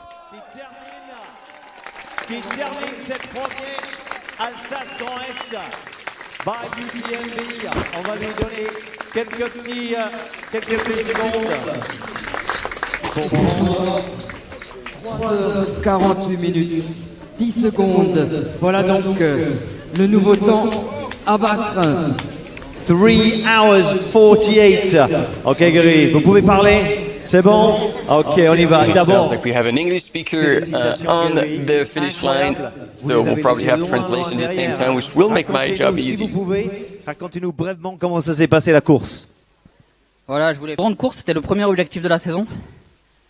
Donc, All right, so he's at home here. This is vois, on home voit, turf, rien que and le so he sourire, wanted on to voit prove the world and le show the world plaisir that que that ça vous was donne de gagner his ici, home turf, presque chez and vous. that's Vous his êtes à combien de first A kilomètres race d'ici? of the season. 10-15. Ah oui, oui, And c'est he vraiment lives chez like vous. within Hein. Applaudissements, s'il vous 10-15 plaît. kilometers away Pour notre from local, Aubernais, Grégory this finish Basilico, line. super travail. Et vous êtes à quel moment est-ce que vous êtes parti, que vous avez vraiment laissé derrière So he's les autres asking, concurrents? at what time did you pull away from your En réalité, competition? au début, ça courait pas du tout. And he says at that very beginning, the course was not very Après, runnable. mon objectif, c'était de rien faire jusqu'au Kligenthal.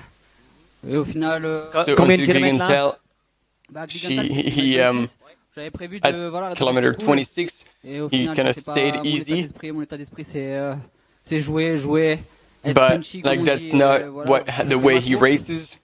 So that was tough for him because he's used to like Bon, on pushing vous a vu même and marcher dans attacking, les derniers 2 kilomètres. and Ouais, which is c'était what he quoi, did fatigue after musculaire 26k. And I think when we caught him on the downhill, it was insane. He was going pedal to the metal. Il est très usant, ça monte, ça descend, ça monte, ça descend. Les And he petits, says the des petits course bosses comme ça, ça fait mal aux jambes. is not like Et, the Alps, voilà, je pense que les but les it's montagnards, always les montagnes par voilà, like aujourd'hui, pushing, ils slight, pourront small, ils pourront short justifier ups, que, short voilà, en downs. Alsace, c'est pas les parcours, même si on va très vite So- sur les moyennes horaires, c'est pas des parcours faciles.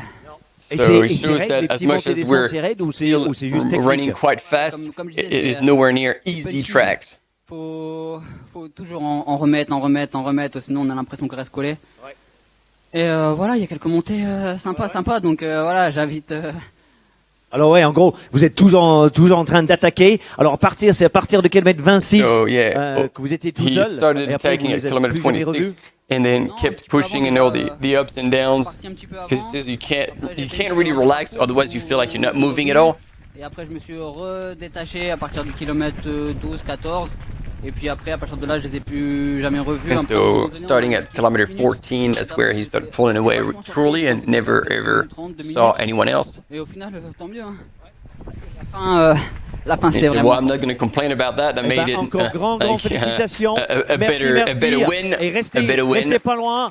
On fera une So, photo avec les trois. thanking him, quand the les local deuxième et troisième runner, arrivent. Grégory Grégory Basilico. Basilico, tout le monde. Félicitations.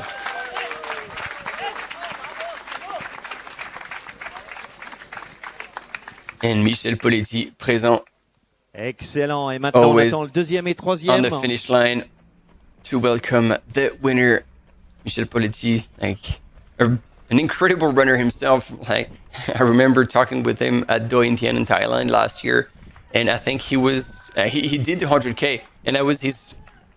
I don't want to say something wrong, but something like his 7th or 8th 100K race, 100K plus race in the year. And he said, oh, you know, I don't really train, so those races are my training. So he's an absolute legend.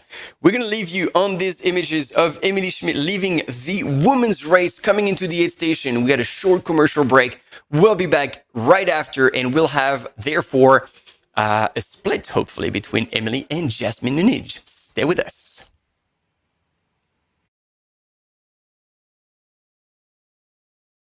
Yeah, you better.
All right, we're back exactly when Emilie Schmidt from the USA is at the aid station, 41.5 kilometers into the race. And as I was telling you, she has no crew, so she has to do everything herself.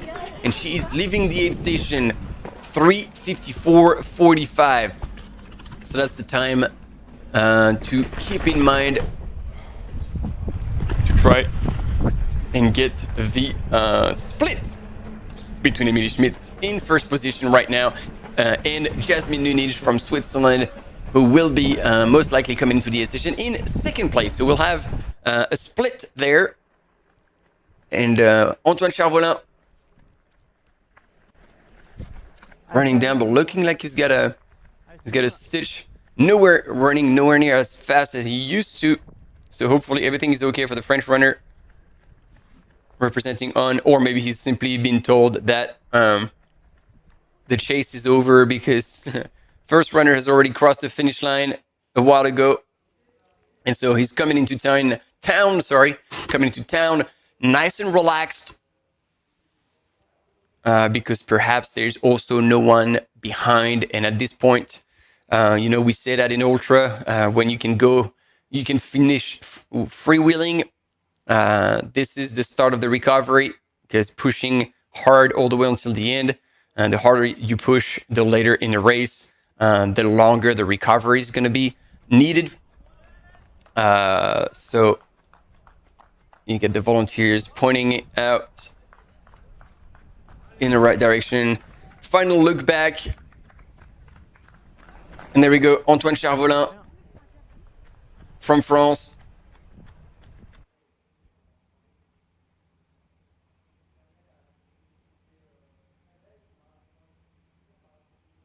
Hopefully going in the right direction. Yep, seems all right.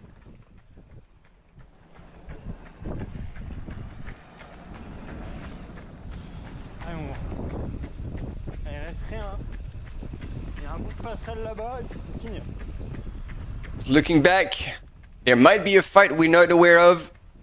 Maybe this is where Antoine Charvolin has pulled away, but it looks like he's got over 200 meters lead, which is going to be enough at this point in a race. There's really not much left.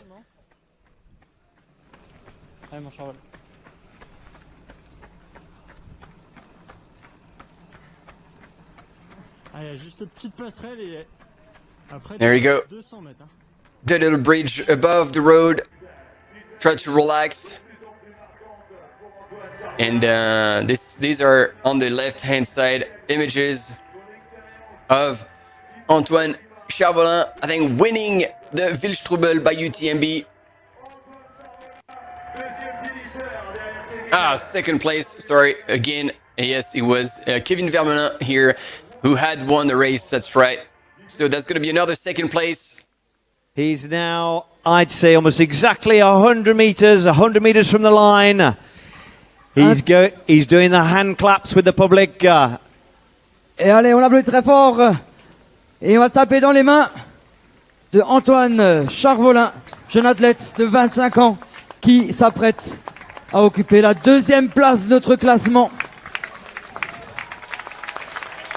Il a fait l'UTMB, le parcours en off, en octobre. Et là, il gagne un ticket d'entrée pour le faire en WL en août cette année. Antoine Charvolin, s'il vous plaît, messieurs, dames. Excellent travail. C'est beau There we ça. go. Ladies and gentlemen, Antoine Charvelin, 25 years of age. Restez là, Antoine. Revenez. And he's taking the second place in the Trail Alsace, si vous voulez the vous 50K asseoir, distance in the UTMB comme chez vous. Hein. World Après Series cette performance, event. Trail Alsace Grand super Est. travail, on vous donne quelques secondes. Hein. Après, c'est bon, on est plutôt, ça commence, plutôt c'est fini. Voilà, les félicitations déjà. He's ready.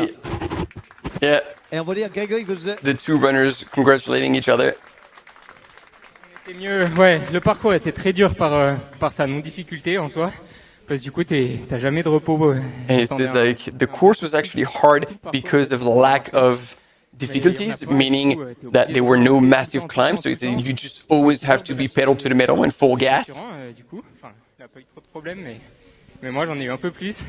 He said like talking about Gregory, he's like, boy, it didn't seem to be much of a problem for you, but like it was challenging for me. Tout seul, mais ils sont pas loin derrière. Tu sais pas trop, il y a des And he said you run alone, so it's hard because you know that as much as you are alone, that people are right behind you, and so you just can never relax. So I'm actually pretty tired, and I did suffer today. Depuis la dernière bosse avant de redescendre sur Rosheim, là où il y avait un petit château, j'étais encore avec Pourmerol tout du long. On avait lâché le 4 et 5. On s'était dit qu'on allait rester ensemble pour s'aider un peu. Parce que c'est moins dur que tout seul, tu peux faire des relais. And so they tried with the third runner to stay together and pull away together, stay with each other, because it's always easier to run with someone else. But then I think he didn't mention when he actually pulled away from third place. But he said like it was a fierce battle to the finish. Tout seul. Et vous connaissez And the struggle was real. Vous savez pas qui courait aussi bien que ça? Ouais, on en avait un peu parlé. J'ai un copain de Zurich qui fait un peu de And Spartan. so I have a friend in Zurich who had told me about Grégory Basilico and had warned me about him.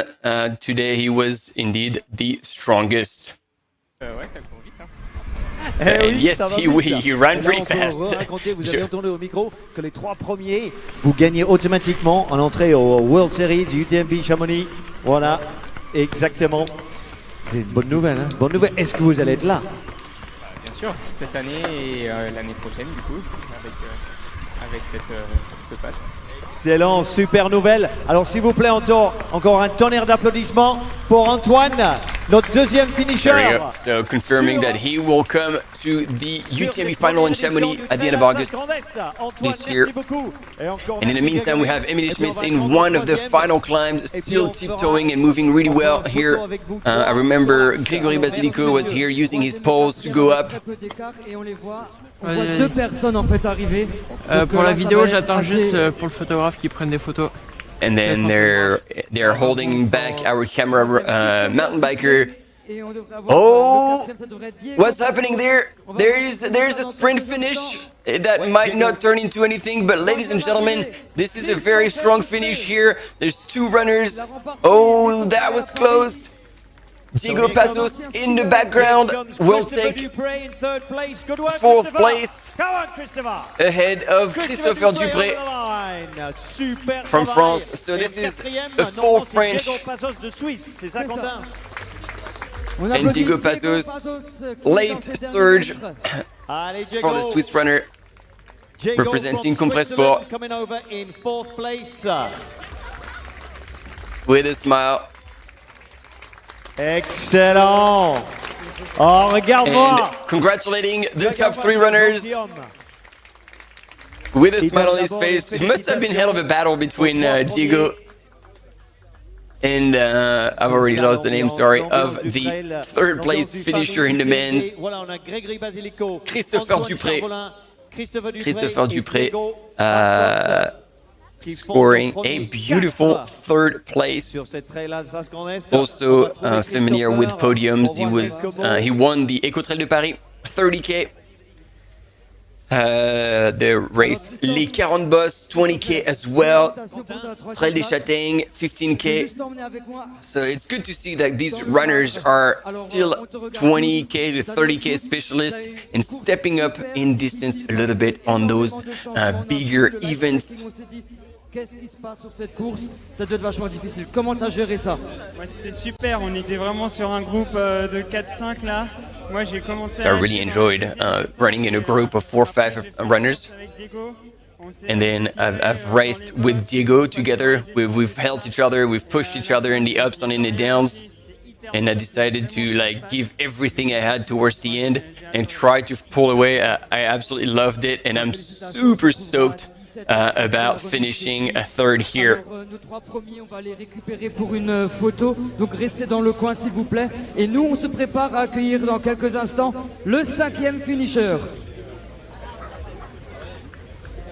Attention, là nous avons de Lituanie, s'il vous plaît. And there we go, ladies and gentlemen, Gediminas Grinius, Gigi finishing pretty strong here, because for him that is actually quite a short distance race, specialist of 100-mile races. He would have given everything he has to wrap up this 50K in 4:04 with 2,000 meters of elevation gain. This is still hell of a performance for the Lithuanian runner. I gotta say, never underestimate him. And he is cooked, but happy. Gigi always a happy chap. Si vous pouvez nous rejoindre sur la ligne d'arrivée. Grégory, Antoine, Christopher, si vous avez le droit de nous rejoindre sur la ligne d'arrivée. Et on va faire la photo des 3 premiers hommes. Et en attendant, on a trouvé un carte bleue. C'est quoi le nom? Audrey Pecco. In the 40 to 44 age groups, the over 40. C'est Clem qu'il a dans sa poche. Pretty strong here. Ouais. Ça risque de chauffer. Alors voilà, so our top 5 masculine over the line with Gregory. Better pull Doug out of the way. We would not want Emily Schmitz to trip over that while she is now still standing in first place. And so far holding back Jasmine Nunez from Switzerland. Jasmine running for Team Adidas Terex, while Emily Schmitz is representing Hoka. So if she takes the win together with Gregory Basilico, that will be 100% Hoka win on that 50K on that Trail des Celtes. While on the small screen, right hand side of the screen, you get, there we go, the top 3. Gregory Basilico. Allez les gars, on fait Antoine du oui pour Charvolin et Christopher Dupré. Sur cette Trail Alsace Grand Est, félicitations. 10 minutes lead, ladies and gentlemen, for Gregory Basilico on his second place, finisher on his follower, Antoine Charvolin.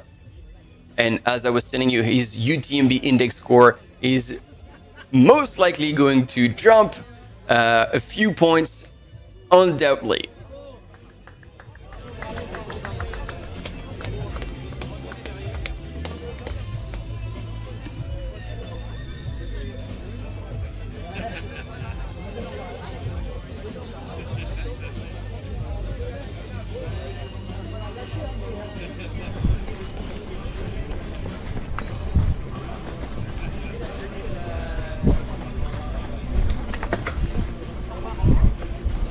So we're less than 6Ks away for Emily Schmitz until she can make it to the finish line and hopefully for her claim the win on this Trail des Celtes 50K of the Trail Alsace Grand Est. We will take a very quick commercial break. There we go. We've got first woman and second woman we can now catch a glimpse of Jasmine Nunij, Swiss. We'll be back shortly after this break. Et voilà.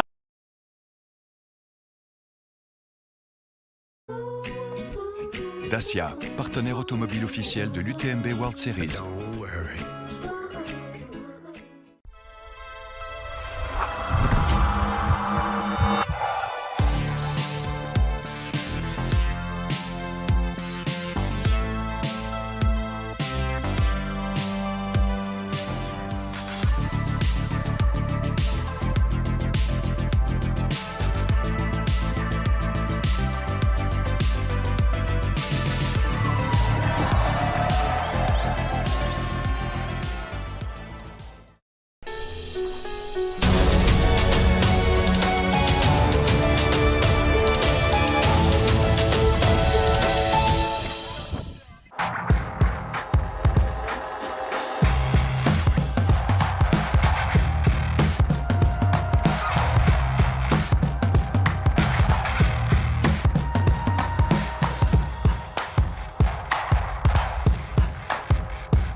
And there we go, ladies and gentlemen, we are back at the Trail Alsace Grand Est for the 50k, the Trail des Celtes. We have the top 5 and probably more by now coming across the finish line in the men's category, led and the race was won by Grégory Basilico, local runner from France. He lives 20k's, 15k's away from the finish in Aubernais, and he wanted to show the world that this was his home turf, so he made this his first big target of the season, and he delivered. Behind him, some 10 minutes later, came Antoine Charvolin, and finally in third position in the men's was Christopher Dupré, followed very closely by Diego Passos, and then finally to wrap up the top 5, Gediminas Grinius in a very strong 404 finish for 50k. That's pretty damn strong.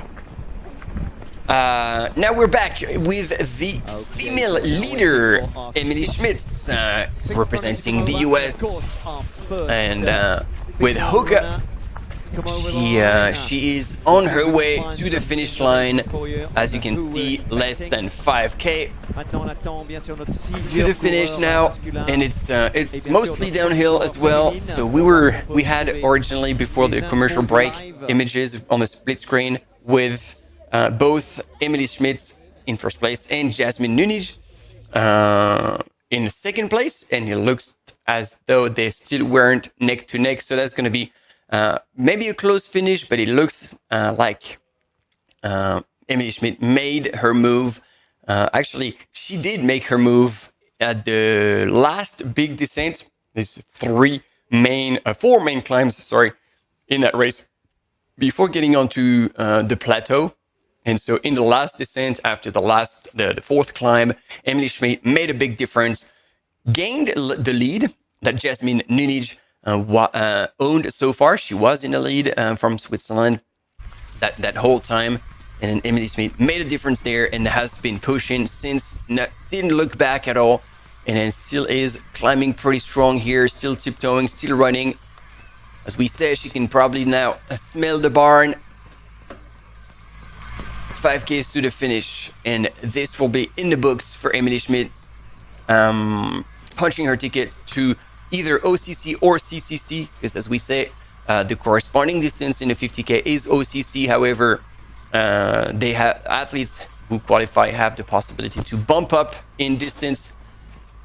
This decision has been made and confirmed by the official UTMB World Series rules, and after having discussions with the PTRA, the Professional Trail Running Association, who is made out of over now 200 elite athletes from all over the world, and has been initiated by Francesco Pupi, Kilian Jornet, And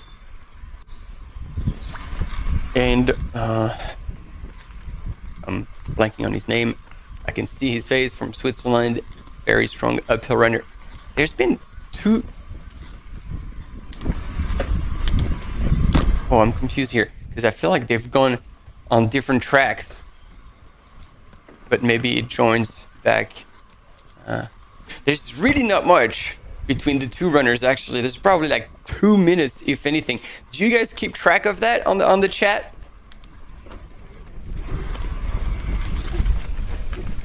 Pascal Egli was the third initiator. Sorry about that. Pascal Egli. Pascal, and we know each other well as well.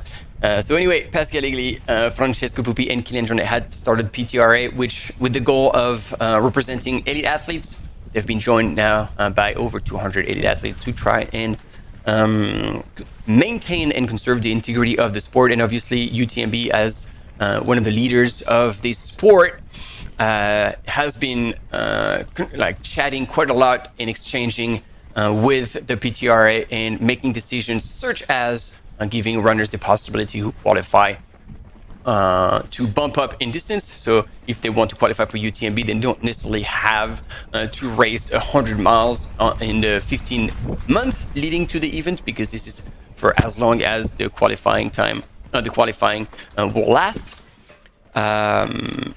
As well as other rules, such as a new rule for female athletes who get pregnant.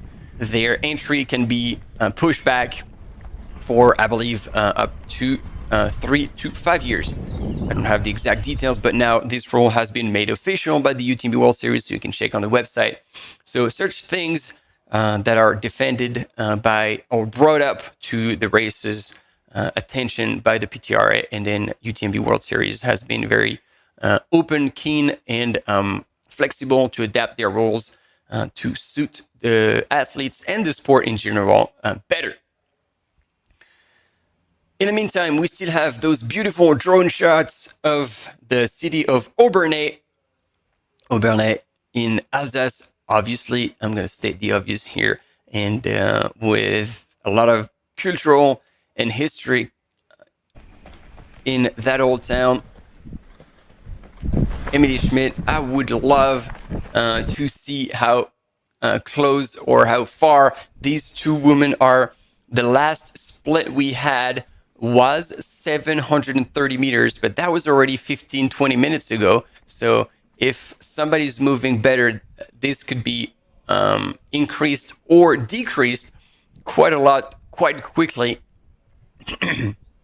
So I'm waiting to get any type of update that I could potentially get from the field.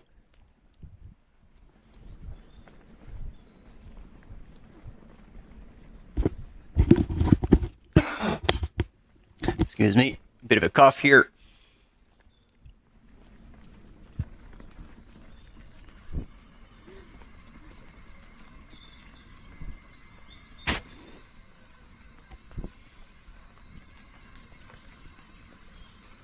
All right, so if you're joining us right now and you had a late start to this live coverage, this is the women's second place currently with Jasmine Nunij from Switzerland representing Team Adidas Terex. She's been leading for a big part of the race until Emily Schmitz made her move in the fourth and last big descent of the race, about 15 to 20 Ks to the finish, and Emily's been leading since, but it seems like still there's not a whole lot of distance between the two runners.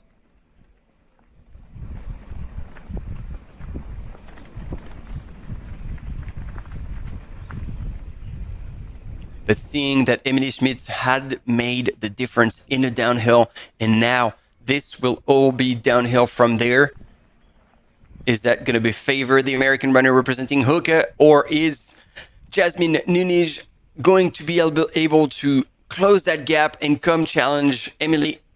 It is yet to be seen, and we will be there all the way to see what happens in the women's field, knowing as well that to the right. Yep. Okay, so I got confused earlier because Emily Schmidt had gone right in this one, and I saw a different fork, so that's where I got confused, and that's where I can now tell you that there is much more distance than I thought between Emily Schmidt and Jasmine Nunig. So I don't want to kill the race right now, but I really believe that Emily Schmidt now has it in the bag. She is 3 kilometers, just over 3 kilometers away from the finish. From this place is a bit of a single track, and then downhill into town, into the city of Aubernay, and then into the finish line. And I think there is over a couple of minutes between the two women at this point, might be even more. So, yep, it seems that now there is much less of a chance for a sprint finish, and Emily Schmidt seems to have it all in the bag now. Congratulations. She made her move quite late, but she seems to know what she was doing. Emily Schmidt, very experienced runner. Yeah, see, that's the climb where we saw Emily Schmidt earlier, and that was definitely a while ago. Yeah, much more than a couple of minutes, to be honest. So Emily Smith has been pulling away further and further from Jasmine Nunes to secure a win in this UTMB World Series event. The Trail Alsace Grand Est in a 50k distance called the Trail des Celtes.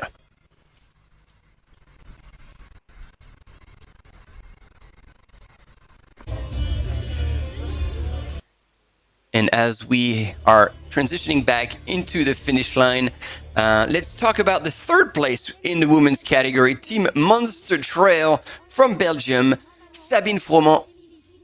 I don't know exactly how far back she is, but she is leading her category she's third overall in the women's, but first in her category,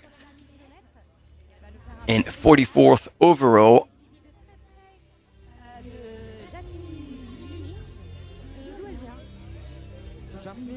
In the category 45 to 49 years of age, Sabine Froment. And still familiar with a lot of sub 50k distances, around 30k. Terre de Feu 2023, Terre de Feu 2022, Nordic Trail de la Besse. She's been racing for quite a while, but not much.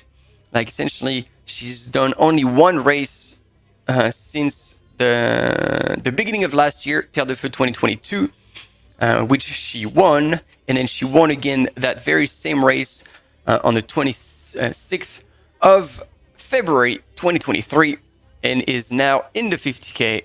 So kind of pushing the distance a little bit to come and claim a third place in the women's if nothing changes, meaning that she will punch her ticket to OCC 2023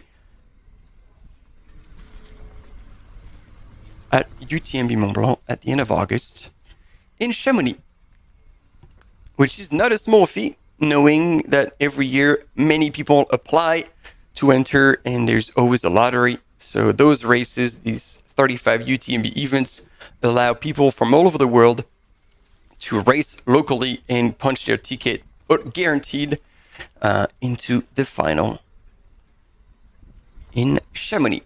Here on the images, still looking pretty strong, representing Team Terex is Jasmine Nunes.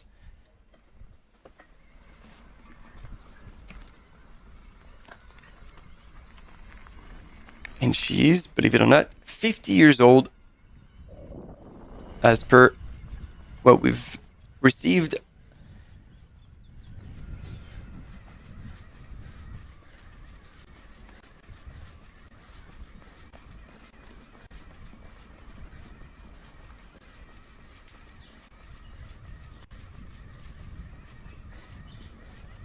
And as you can see, still moving extremely well.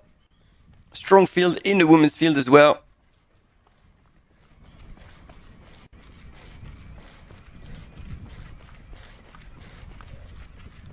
Jasmine, who's been winning the last 3 races she took part in at the end of 2022, Ultra Trail Cape Town at Table Mountain in South Africa.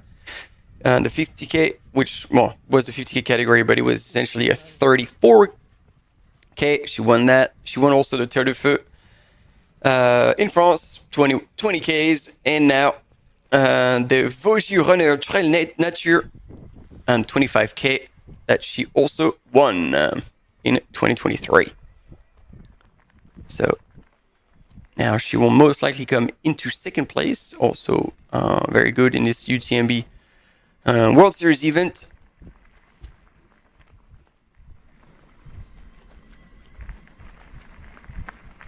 In the category, indeed, 50 to 54, 50 years young, the athlete representing Team Adidas T-Rex.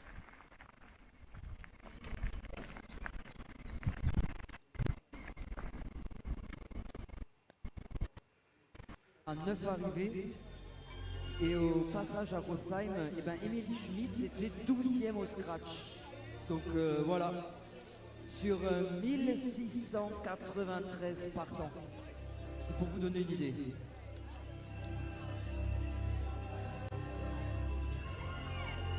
And we're still all eyes on the finish line as we're most likely losing a little bit images, but we will certainly have them of Emilie Schmidt coming into town of Aubernais, where this finish line will welcome runners from the 50K, but also from the 100K, the Ultra Trail des Païens, and the 100 miles Ultra Trail des Chevaliers.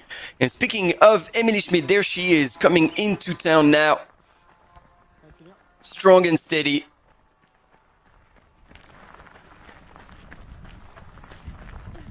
Coming from the US with a clear intention of being at least top 3 to punch her ticket. And that's a done deal.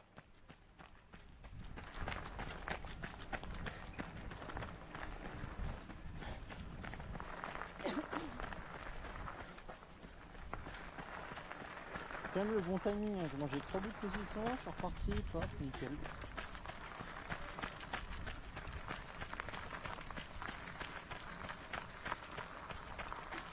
All right, do we have an audience coming from the US of A? Let us know in the chat. She's starting to smile. She's starting to realize that she will take the win, or she just laughing at the coincidence with the bumping into someone who's mowing the lawns in front of them, in front of their house. There we go. We got now 2 mountain bikers with Emilie Schmidt, and she's pushing the pace now around between averaging 12 to 14 kilometer per hour pace. She can definitely smell the barn. Final look over her shoulder, making sure that nobody will come and take away that win from her. But no, that is in the bag. You can run safely to the finish.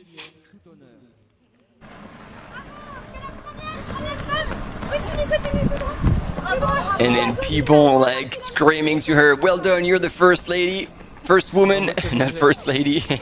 That could have a bit of a different connotation.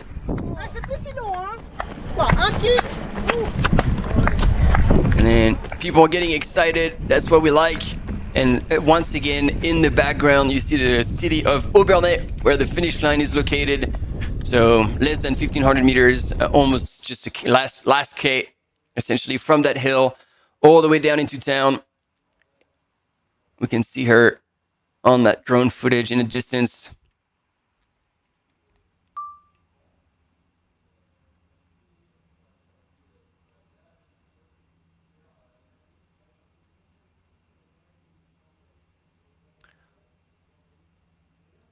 Very strong performance today from the American runner Emilie Schmidt.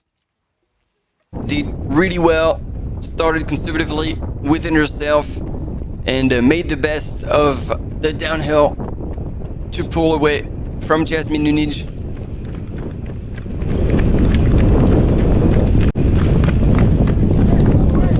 Still moving well right now on the descent into town. Blast the quads one last time before a bit of a flat section and into the finish line, and call it a day, a solid day in the office. for Emily Schmidt.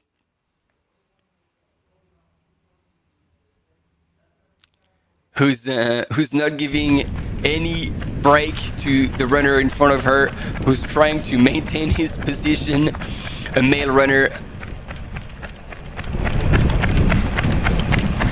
That's a downhill extremely well managed at like definitely it's almost 17k an hour. She is going all out.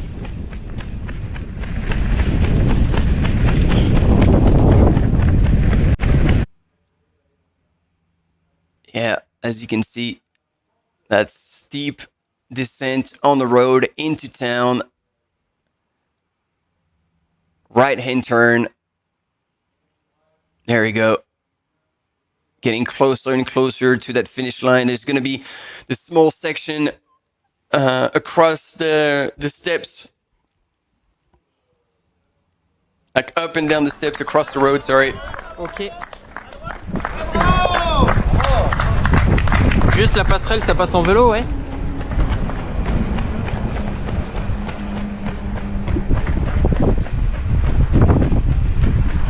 And Emily Schmidt still chasing. Like I was saying, not giving that guy any rest. If he wants to stay ahead, he's gonna have to push all the way to the finish. And yeah, gonna turn left, and then that's gonna be the structure built over the road with steps.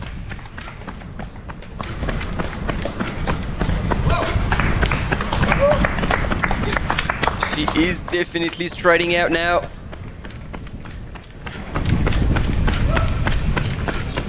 And moving extremely well. Once again, I just won't say it enough.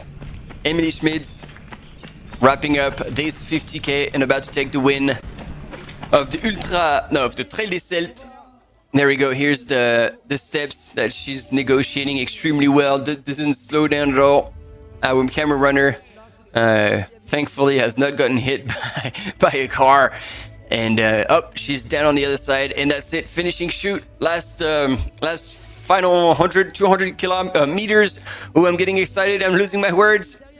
Amazing drone footage of Emily Schmidt coming into the finishing shoot, and I believe we'll have an interview in English. So I won't have much more to tell you. But what a race by the American runner representing Hoka. Hoka making a first woman and a first man in this race. Smiling, finally, she is allowing herself to know and accept and believe and realize that she has taken the win on that UTMB World Series event, Trail Alsace Grand Est by UTMB. Look at that smile. There we go. Boom.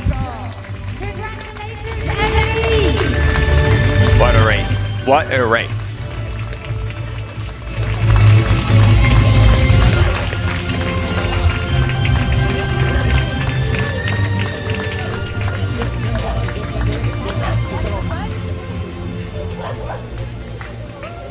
We're going to let Emily catch her breath after this 50k run. I'm going to have you on my right if that's okay. How are you? We're gonna have. 50k run. You must be absolutely. I'm gonna let you enjoy this interview. You don't need me for that. Elle nous dit que c'était une course magnifique. I'm doing the French for you. Yeah. Perfect French. Great. Keep going. Amazing. Oh, we're going to move to the side. We're welcoming another runner. Quentin, who is it? Nous avons ici Ludovic Colomb sur la 12e place. Bravo, So 12th Ludovic. place runner coming in, so they had to move a little bit to the side. How was the race for you? Did you feel like there were people nearby you? Did you feel like you managed to get a head start on the others? Yeah, it was great. It was fun. I was with Jasmine for a long time. I got a little lost. I found her again, so it's great. She really motivated me to keep pushing. So yeah, it was. Elle nous dit que la course a été serrée avec sa coéquipière Jasmine, mais que justement, à chaque fois qu'elle l'a retrouvée, ça l'a boostée pour courir encore plus vite et finalement l'a dépassée et arriver première féminine de cette course. Donc un énorme bravo à Émilie qui nous vient des USA. Un tonnerre d'applaudissements s'il vous plaît pour Émilie. Et Émilie pourra revenir en France fin août, puisque Émilie remporte une entrée pour l'OCC, le UTMB World Trail Final.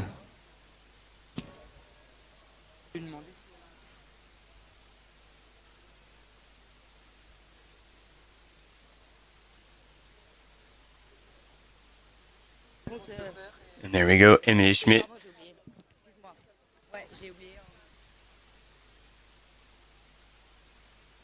Catching up with a local runner, I believe, or like somebody she knows, or a connection.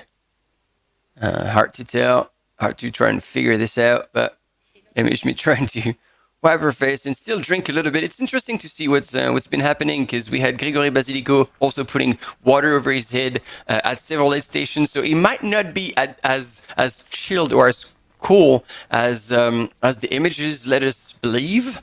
And then on the left-hand side of your screen, ladies and gentlemen, the soon-to-be second-place finisher in the women's race of this Trail des Celtes 50K at the UTMB World Series event Trail Alsace Grand Est.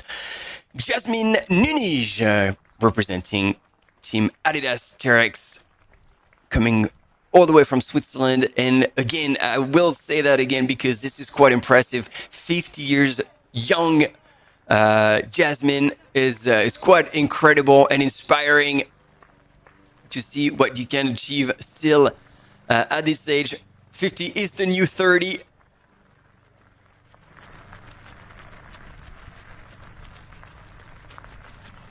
Jasmine, who's now within 5 minutes of crossing the finish line.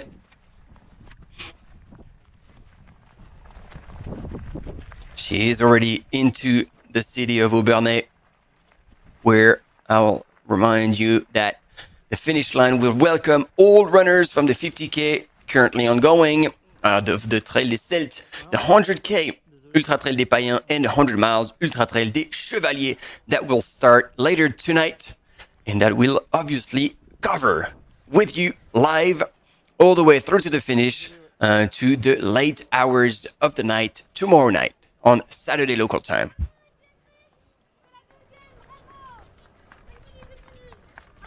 And there you go. We get these spectators are putting a smile onto Jasmine's face, which is always good to watch. Inspiring, these people on the side of the road. Oh, so actually I was wrong. Jasmine has still not gone down that road section that goes into Aubernais. So she's still up high. You'll see she'll go past this large white cross with the European and the French flag. We still haven't figured out at this point what the third flag is, maybe about Alsace. So once again, if anybody on the chat knows, let us know.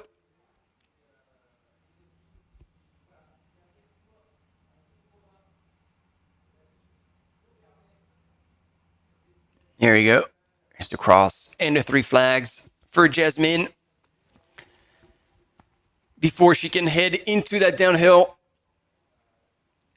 A downhill that Emily had negotiated extremely fast. So let's see how Jasmine can run that section and make it into the finish line of Aubernais and wrapping up this 50K.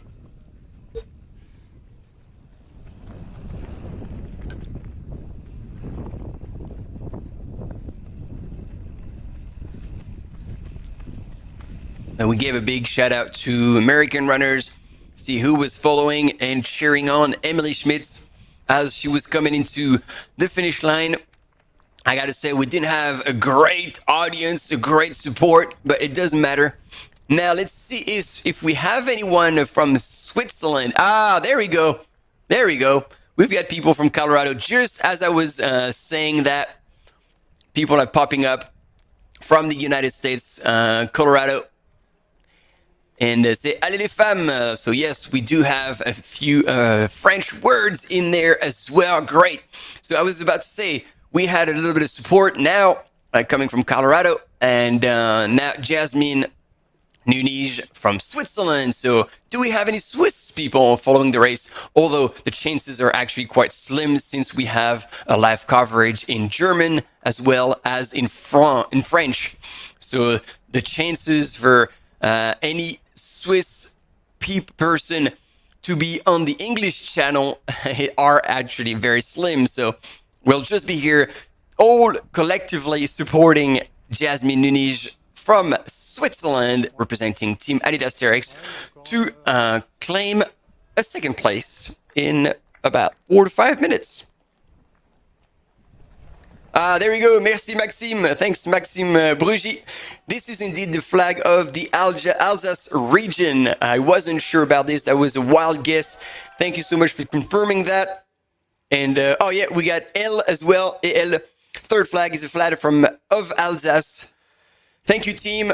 Thank you for contributing to the live and helping me out with those kind of details that sadly I am not aware of. You know, I can't know everything, but this is what it's all about. Also sharing the knowledge. And thanks a lot again, Maxime and EL, for your feedback.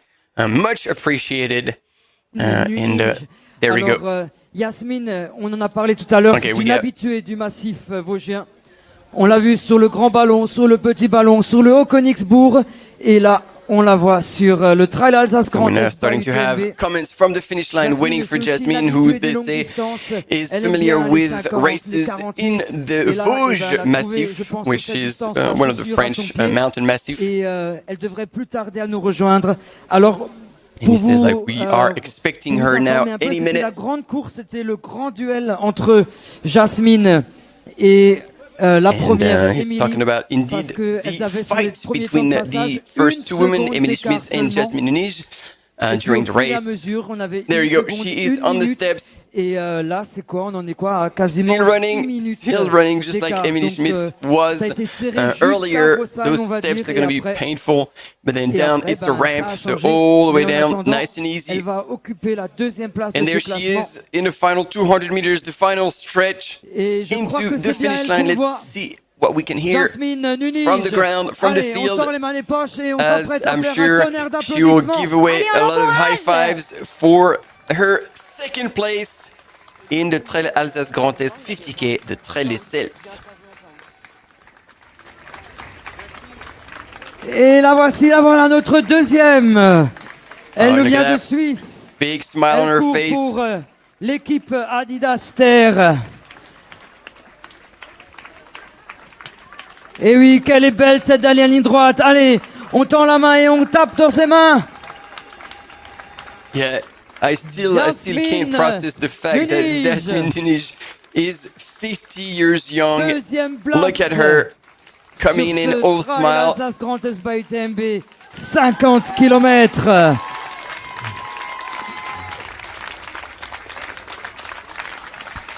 And thanking everyone as she crosses the finish line. I'm sure her husband will be around. Français, parfait. Allons prendre place. There he is. Her husband, who has been supporting her at every aid station, and we surely know forcément une grosse émotion. That those races are definitely a team effort, because we saw that she never spent more than 15 seconds at the aid station, which helps. Tu t'es tiré la bourre avec Émilie. Raconte-nous un petit peu comment ça s'est passé. It was a big fight with Emily. Can you tell us a little bit about what happened?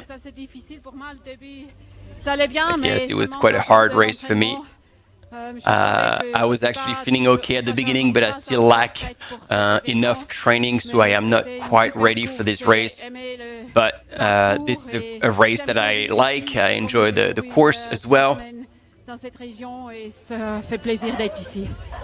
I've been here for a while, and for 3 weeks actually in this area. And so also you say you don't have enough training, so what do you mean? I'm coming from Davos in the Alps, and I haven't had the chance to do many long runs because of the snow. But the thing is, he says, but we'll most likely see you again in the Alps because now you punch your ticket to the UTMB final 50K. Est-ce qu'on te verra cette année? Oui, bien sûr, c'était aussi le but. J'ai été là-bas. And so she confirmed that that was her goal to go back to the UTMB World Series final in Chamonix. And so she trained for it, and trained for this race to punch her ticket. That is done. She has her ticket, and she will now train and do more long runs, hopefully, for her to show up in shape for the UTMB World Series final in Chamonix. So that'll be interesting to see her and join all the elite athletes of the world competing on that OCC course. And there we go, Emily Schmitz coming back to congratulate the second place finisher, Emily Schmitz and Jasmine Nunes. They're gonna be probably having a wee chat.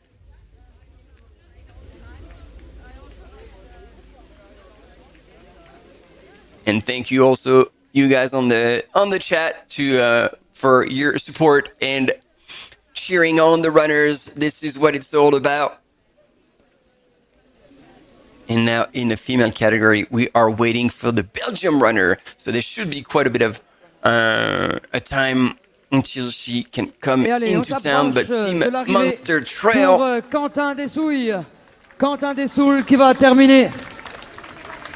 Félicitations. Et juste derrière lui, more competitors on va accueillir wrapping up Thorsten Schäfer. this 50K. Bravo Quentin. Und jetzt einen kräftigen Applaus für Thorsten. Thorsten Schäfer, willkommen ins Ziel. Du hast es geschafft. 50 Kilometer bei dieser Premiere vom Trail Alsace Grand Est bei UTMB. Du hast es geschafft in einer Zeit von 4 Stunden 44 Minuten 30 Sekunden. So expected at around 3 p.m. local time to cross the finish line, so some 27 minutes away still. So our first two female finishers will have time to talk about the race and explain what happened. It looks like there's a lot going on, but we don't have the mic. Non, là ça va.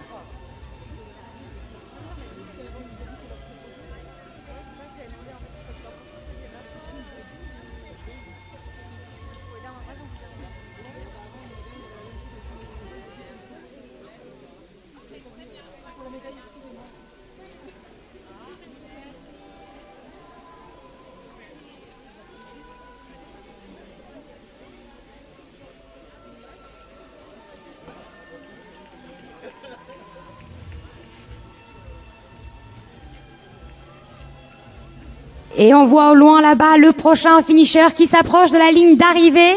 Et il s'agit de Samuel Bonne de France. Faites-lui un tonnerre d'applaudissements. On l'encourage jusqu'à la ligne.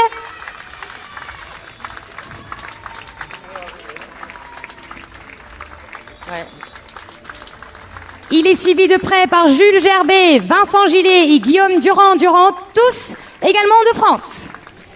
All right, as we have more runners finishing, we will have a short commercial break and we'll be back to cover the finish of the third female runner in this UTMB World Series event 50K at Trail Alsace. We'll be back shortly, stay with us.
devrait nous rejoindre donc la 4e. Et la 5e n'est pas loin non plus. Hein. Ilka von Hubatius d'Allemagne n'est pas loin non plus derrière la 4e. Donc on va regarder ça de tout près.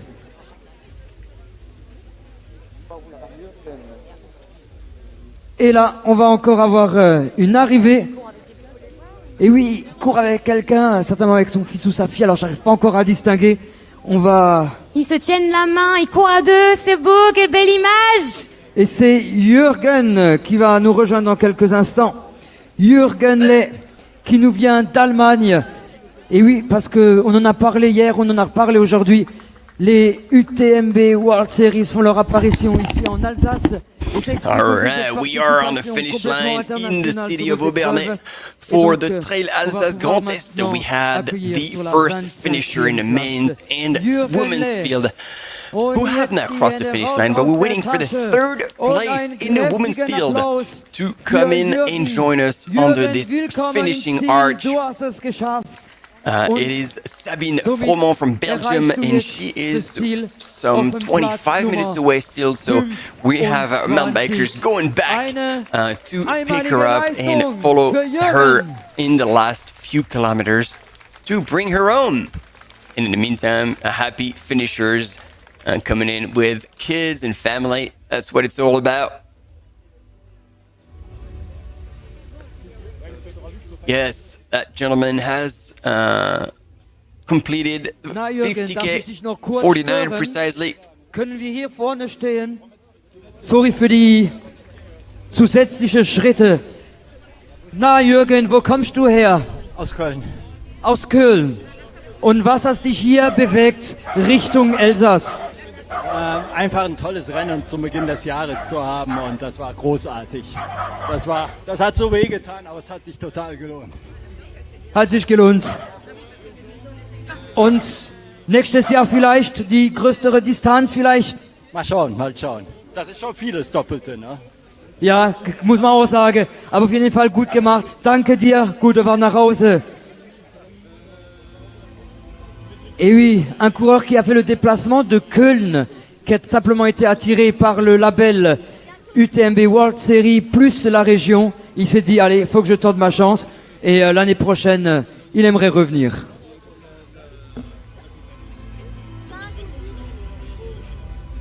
There you go. Replay of the images this morning. It's hard to think it was already 4 hours ago. Maybe 4:30 now. We had 3 waves of 500 runners who started from the city of Bar, still in Alsace, of course. And 3 waves, one at 9:15, one at 10 a.m. and one at 10 past 10. And the leaders here coming through the kilometer 8. And this is our leader. Look at that. Look at the speed. This is not a fast forward. This is just a recap of Grégory Basilico, the local runner from France representing Hoka, who decided to pull away very early. And in the meantime, here we have the battle between, indeed, the first 2 women, Emilie Schmidt and Jasmine Nunes. Emilie Schmidt, who took advantage of the fourth and last big descent of this course, this 50k course, to not only take the win, but pull away from Jasmine Nunes, who admittedly said on the finish line that she didn't do enough training to be able to race at her best for this 50k. She lives in Davos in the Swiss Alps and didn't have enough long runs in her legs to be able to compete with the American runner Emilie Schmidt. Emilie Schmidt takes the win. And here, yes, Grégory Basilico was pretty stoked about taking the win, and he said that it mattered a lot to him as a local runner to say that this was his home turf and to say to the world that we keep that one home. And Antoine Charvelin in second place, come about 10 minutes later. Yep, as you can see on the screen. And Christopher Dupré le 27e finished in third, very close. Second, fourth was Diego Passos. And to wrap up the top five was Gediminas Grenius, the Lithuanian runner who is like a 100-mile specialist. And there she is, the American runner also representing Hoka, crosses the finish line. Emily Schmitz to take the win in this Trail Alsace, the 50k distance of the Trail Alsace Grand Est, and in second place. Félicitations, from François. Switzerland, Jasmine Nunij, representing Team Adidas Terex.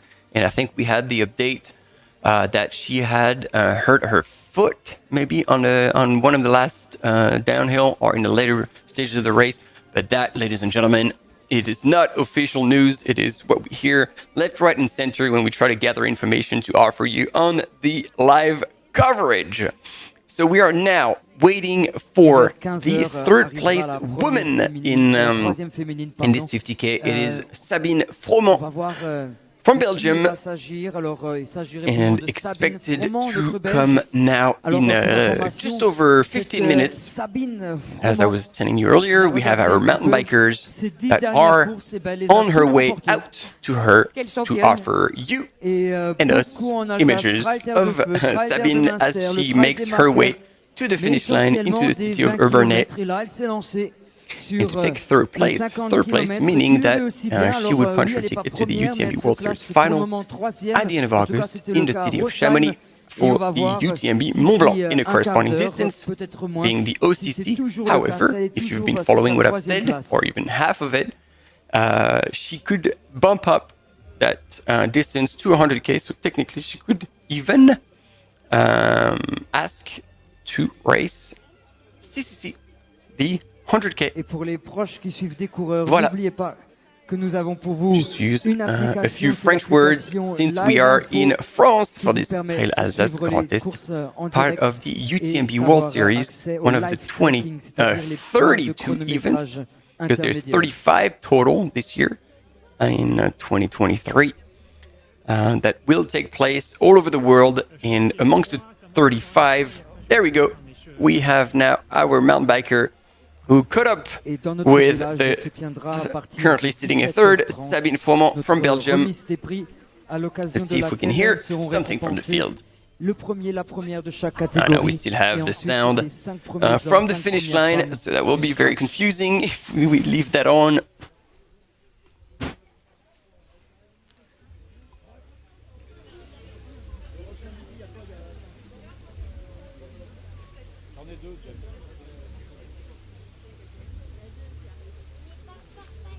So we still have replay of that was the chasing group in the men's category, while the finish line is still happening on the right hand side of your screen in the city of Epernay, and we still have some sprint finishes. Après 50 km d'efforts, Renaud et Anthony Pinto, Renaud Vincent, And this is our third à place devenir ensemble finisseur currently de ce in the women's race, coming from Belgium, Sabine Froment. Félicitations, bravo à vous. Et voyez, hein, ça continue d'arriver. Le peloton va devenir de plus en plus dense. Et nous restons tous en place pour les accueillir très très fort et les Oh, encourager. there's a lot of people finishing now in this 50k. We can see them on the finish line. Alexandre And Gévaux. here, picking Et up, juste derrière lui, Thomas Alter. picking up kids. That's what it's Fabien about. Scarfoliero. The passion Et lives plus tard encore, and is passed on Benjamin Fuchs and passed down s'apprête à en in terminer. generations. Bienvenue à Aubernais. Vous l'avez fait. And this is definitely a healthy habit to pass down to your kids and inspire Willkommen them. in Stil, ihr habt es geschafft. Et derrière lui, Christophe Lang. Bravo à vous. Quel plaisir de vous voir arriver. Et notre collègue speaker avait dit So avant. Sabine Fergus Froment avait dit, currently sitting in avec le sourire et ses 44th chaussettes. position. I'm going to try and check. Et maintenant, on s'apprête à accueillir how many runners Emmanuel qui have se made place en it through 34e position, the finish line suivi de près par so Christophe. far to see how many 35e have yet position, bravo à vous deux. to arrive. Ça y est, 50K, c'est fait.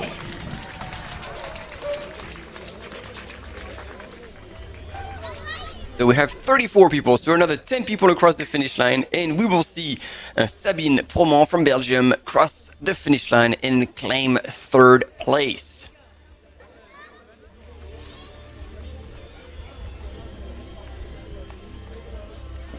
There you go.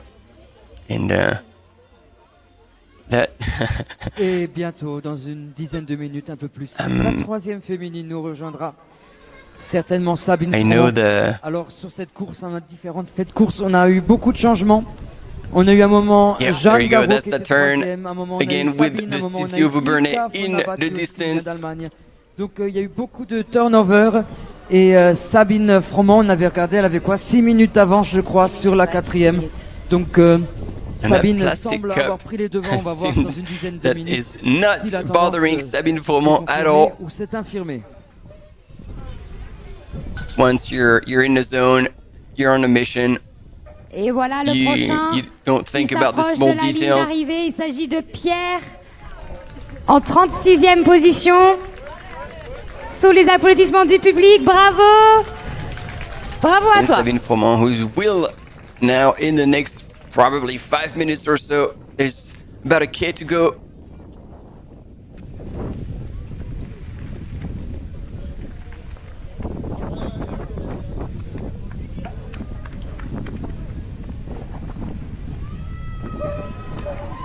There you go. Just gonna have to turn right. Et voici voilà le 37e finisher. Il s'agit de Adrien Pachana.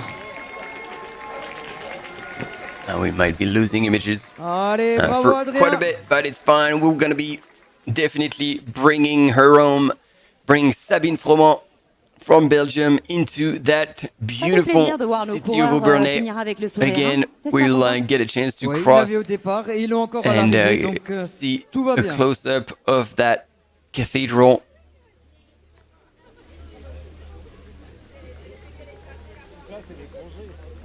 As more and more runners are coming in.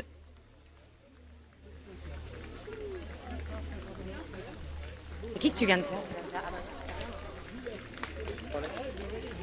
Et le Oh, 38e de ce 50K, More c'est kids Thibaut are Pajot qui joining passe la the ligne runners d'arrivée under that accompagné. finish line. Bravo à toi Thibaut. Suivi de Pete Schneider en 39e et Arthur Christophe en 40e position. Yep, finishing the 50K, not a small feat for all these runners.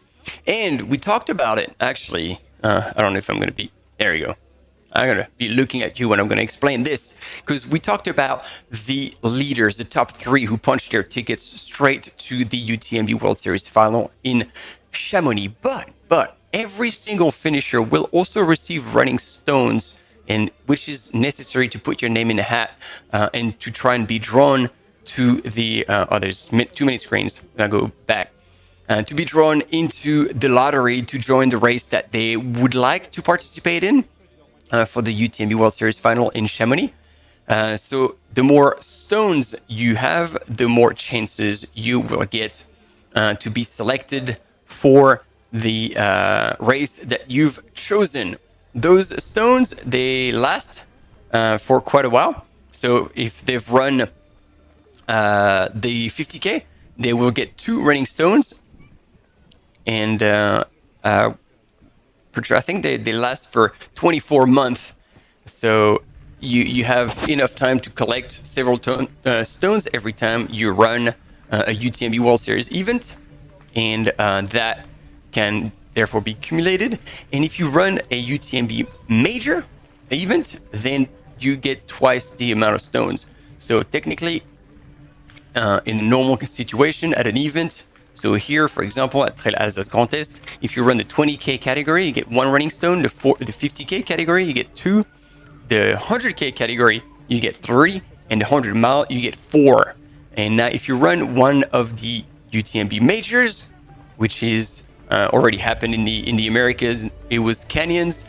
If you run Val d'Aran by UTMB, which is taking place in July, or Doi Inthian in Thailand by UTMB in December, then you will get 8 running stones for the 100 miles, 6 for the 100K, 4 for the 50K, and 2 for the 20K. And as I am telling you, those roles of the UTMB World Series to get your chance to participate we can see our in the UTMB World Series final in Chamonix, Sabine Froment from Belgium is now in the last 200 meters. She's about to finish and indeed, for real, claim the third place in that Trail Alsace 50K. Great to see you smiling still. And so we'll see her very shortly come through the finish line alongside those beautiful castles. Sabine Froment qui vient de Belgique et qui va finir sur la 3e position. Le top 3 onto the fixed camera onto the finish line. There we go. UTMB 50K.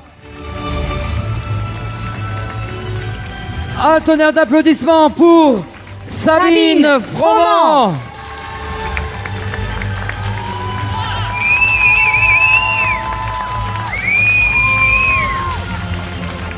Wow, Sabine. And there we go. Alors, finishing this 50K en même and temps, on accueille almost Victor, running Martin, away. Sébastien, Louis et Jonathan. Bravo à vous tous. They might not have had a chance to interview her. They might try and catch her. There you go. To try and stick around, maybe to. Oh, nope. Well, she doesn't seem too keen, but she might want to walk it off for a little bit. But the thing is, yeah, there you go. We have a speaker for a quick interview still, and definitely have the photo finish for top 3 female runners. Sabine, il y a eu beaucoup de changements sur la 3e place. Il y a eu plusieurs personnes qui étaient à un moment sur la 3e place. In the Et en fin third de compte, position. c'est toi qui l'as. Comment ça s'est And passé at the end ta of the course? Comment day, tu as vécu cette you épreuve? claimed it. So, Franchement, how did your race go? Pas mal. Pas mal Not sur bad. les 30, même 40. Évidemment, ici, c'était un peu plus dur, mais comme tout le monde. Donc, voilà, j'étais super contente de courir avec une Française. Et voici notre Very happy to be running with a French. Il s'agit de Noémie Gilger. La 5e et la 6e revenaient. Bravo à toi, dernière Et ligne donc, droite. je me suis dit, bon, ben là, je peux T'es plus. sur le podium. Je peux plus l'attendre et je dois y aller faire ma Bravo, course. Noémie.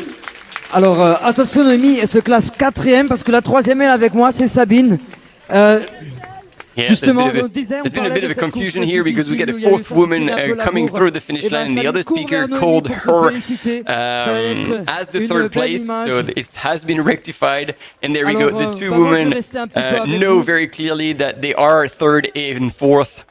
No doubt about it. She is the woman that Sabine was talking about earlier, that they ran together for a long time. Et on s'est encouragé l'une l'autre et c'était vraiment trop top parce que c'est vraiment rare. Dans les féminines, So souvent, we did help each other, support each other, and push each other. And she says and it's rare enough to be noticed and celebrated. À un moment, tu étais 3e, là, puis là, tu es 4e. Difficile, non? Oui, c'était relevé, le niveau, c'était impressionnant. Mais comme dit, le parcours était génial. Quand c'est difficile, je me concentrais sur So Noémie Gilger from France. pris plein la vue. Et comme dit Sabine, c'était super de courir les 20 premiers kilomètres avec elle. C'était vraiment un bon esprit trail et ça fait plaisir. And so she really enjoyed running with Sabine. Les dernières courses où tu as couru, tu les as remportées.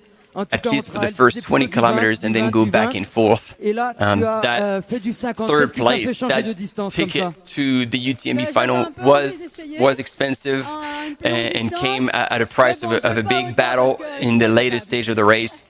Et alors, est-ce que tu te sentirais de refaire un 50K fin août? 50, je ne sais pas. And so he's asking Sabine now, how about running another 50K at the end of August at the UTMB World Series final? And she said with a smile and after hesitating a little bit. Surtout qu'en Belgique, on retravaille à ce moment-là, donc... is Voilà, il that faut I don't s'organiser. know, and it's right now Voilà, not faut s'organiser cette année ou planned bien l'année because prochaine. in En tout cas, Belgium, tu as at this gagné point, ta we qualification. start Et, working tu l'as fait again. aujourd'hui, le The 54, tu end vas le of faire this fin août. summer holiday takes place actually before the UTMB World Series final in August. And we have, I believe it's Ilka from Hubatius from Germany, who's now crossing the line in 5th place. So you see, it was a bit of a tight finish Voilà, for Emily the 3rd, Schmitz, 4th, and please 5th come to the finish line. finishers in the We're gonna women's meet you category. with the 3 first ladies for the finisher photo. And I think we're going to be close to wrapping up this section of the live, but only this one, because indeed today we will be back after wrapping up this 50K. We will be back for the warm-up and the start of the 100 miles that one. So we'll be back live at 7:30 p.m. local time to again see the 100-mile runners, the participants of the Ultra Trail des Chevaliers, start their race at 8 p.m. tonight, Ilka, la 5e. and Salut, we will Ilka. follow them Est-ce until que tu parles français? essentially Kein dark, Französisch. Na gut, dann machen wir until das auf we Deutsch. don't see Ja? anything anymore, Kann ich mir leisten. and then we will be Gut, was hat dich cutting hier nach for Frankreich today. So hierhin selbst please bewegt? don't miss out. Come back with us so weit für uns. Wir fahren tatsächlich to nicht mal 3 follow the Stunden start aus of dem the 100 Taunus in miles, der Nähe von Frankfurt. Das heißt, man muss as man nicht we in die will Alpen cover fahren, um ein this geiles from Rennen zu laufen. 7:30 p.m. Genau. tonight, Zur all the way Rennstrategie. until Ich glaube, du warst what auf will einmal auf be dem dritten probably Platz, close im to Vierter. 9:30 Das hat for a sich solid viel 2 bewegt hours bei of euch. live Das war coverage wirklich to ein kick off Hitzkopf-Final, that wenn ich so 100 sagen miles, darf. and then we'll be back on wie es bei dir Saturday. rübergekommen, So dieses Hin und we Her leave von you den there. Positionen Thank you her. so much for being with us, Wir haben uns and tatsächlich stay relativ tuned lange, waren for die more beieinander, glaube very ich, in soon den today. VPs. Bye. Immer so ein bisschen zusammengeschoben. Ja, aber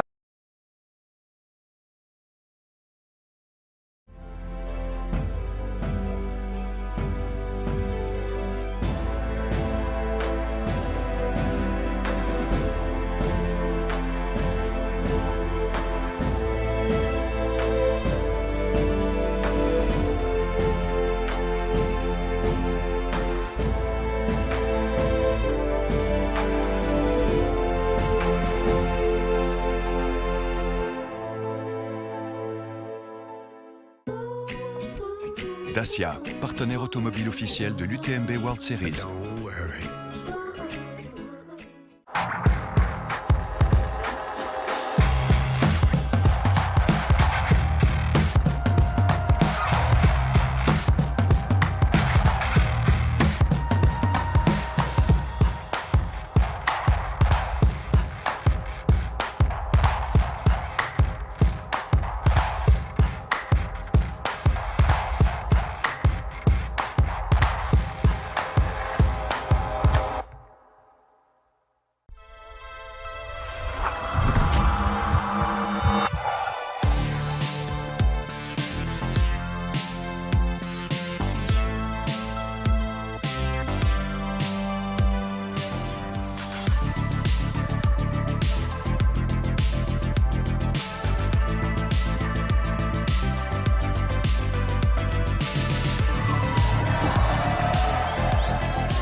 Ah, non, j'ai dit Jeanne. Non, pardon, j'ai pas dit.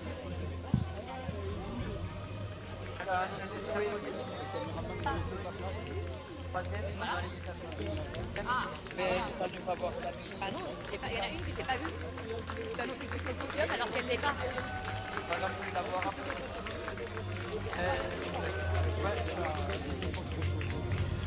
Peut-être qu'elle m'a pas entendu. Mais tu vas où? Attends, peut-être que...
It is so emotional. On va vous laisser vivre ces images. 2,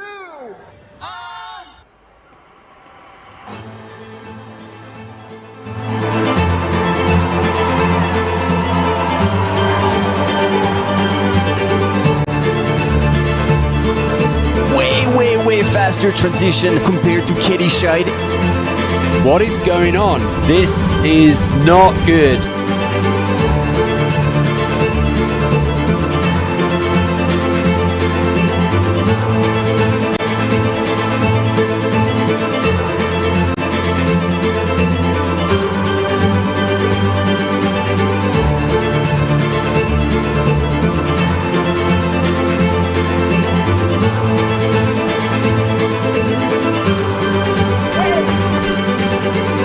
Your UTMB champion.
7:30, I think we're So back live. 7:50 is the start, right? And so 7:30 like today.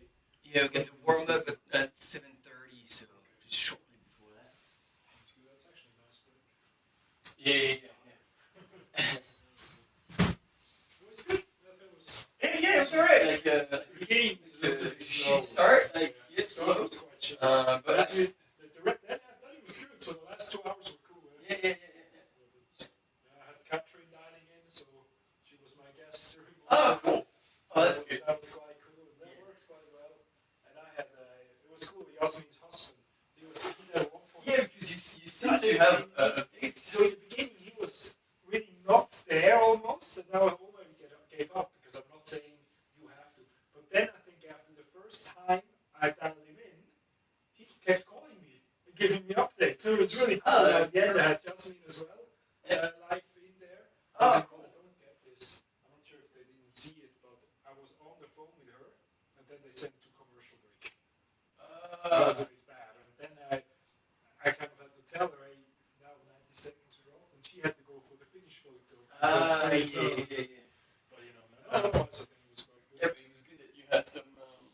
Well, for tomorrow, I don't know. I tried to get a few, but it's almost a bit too short.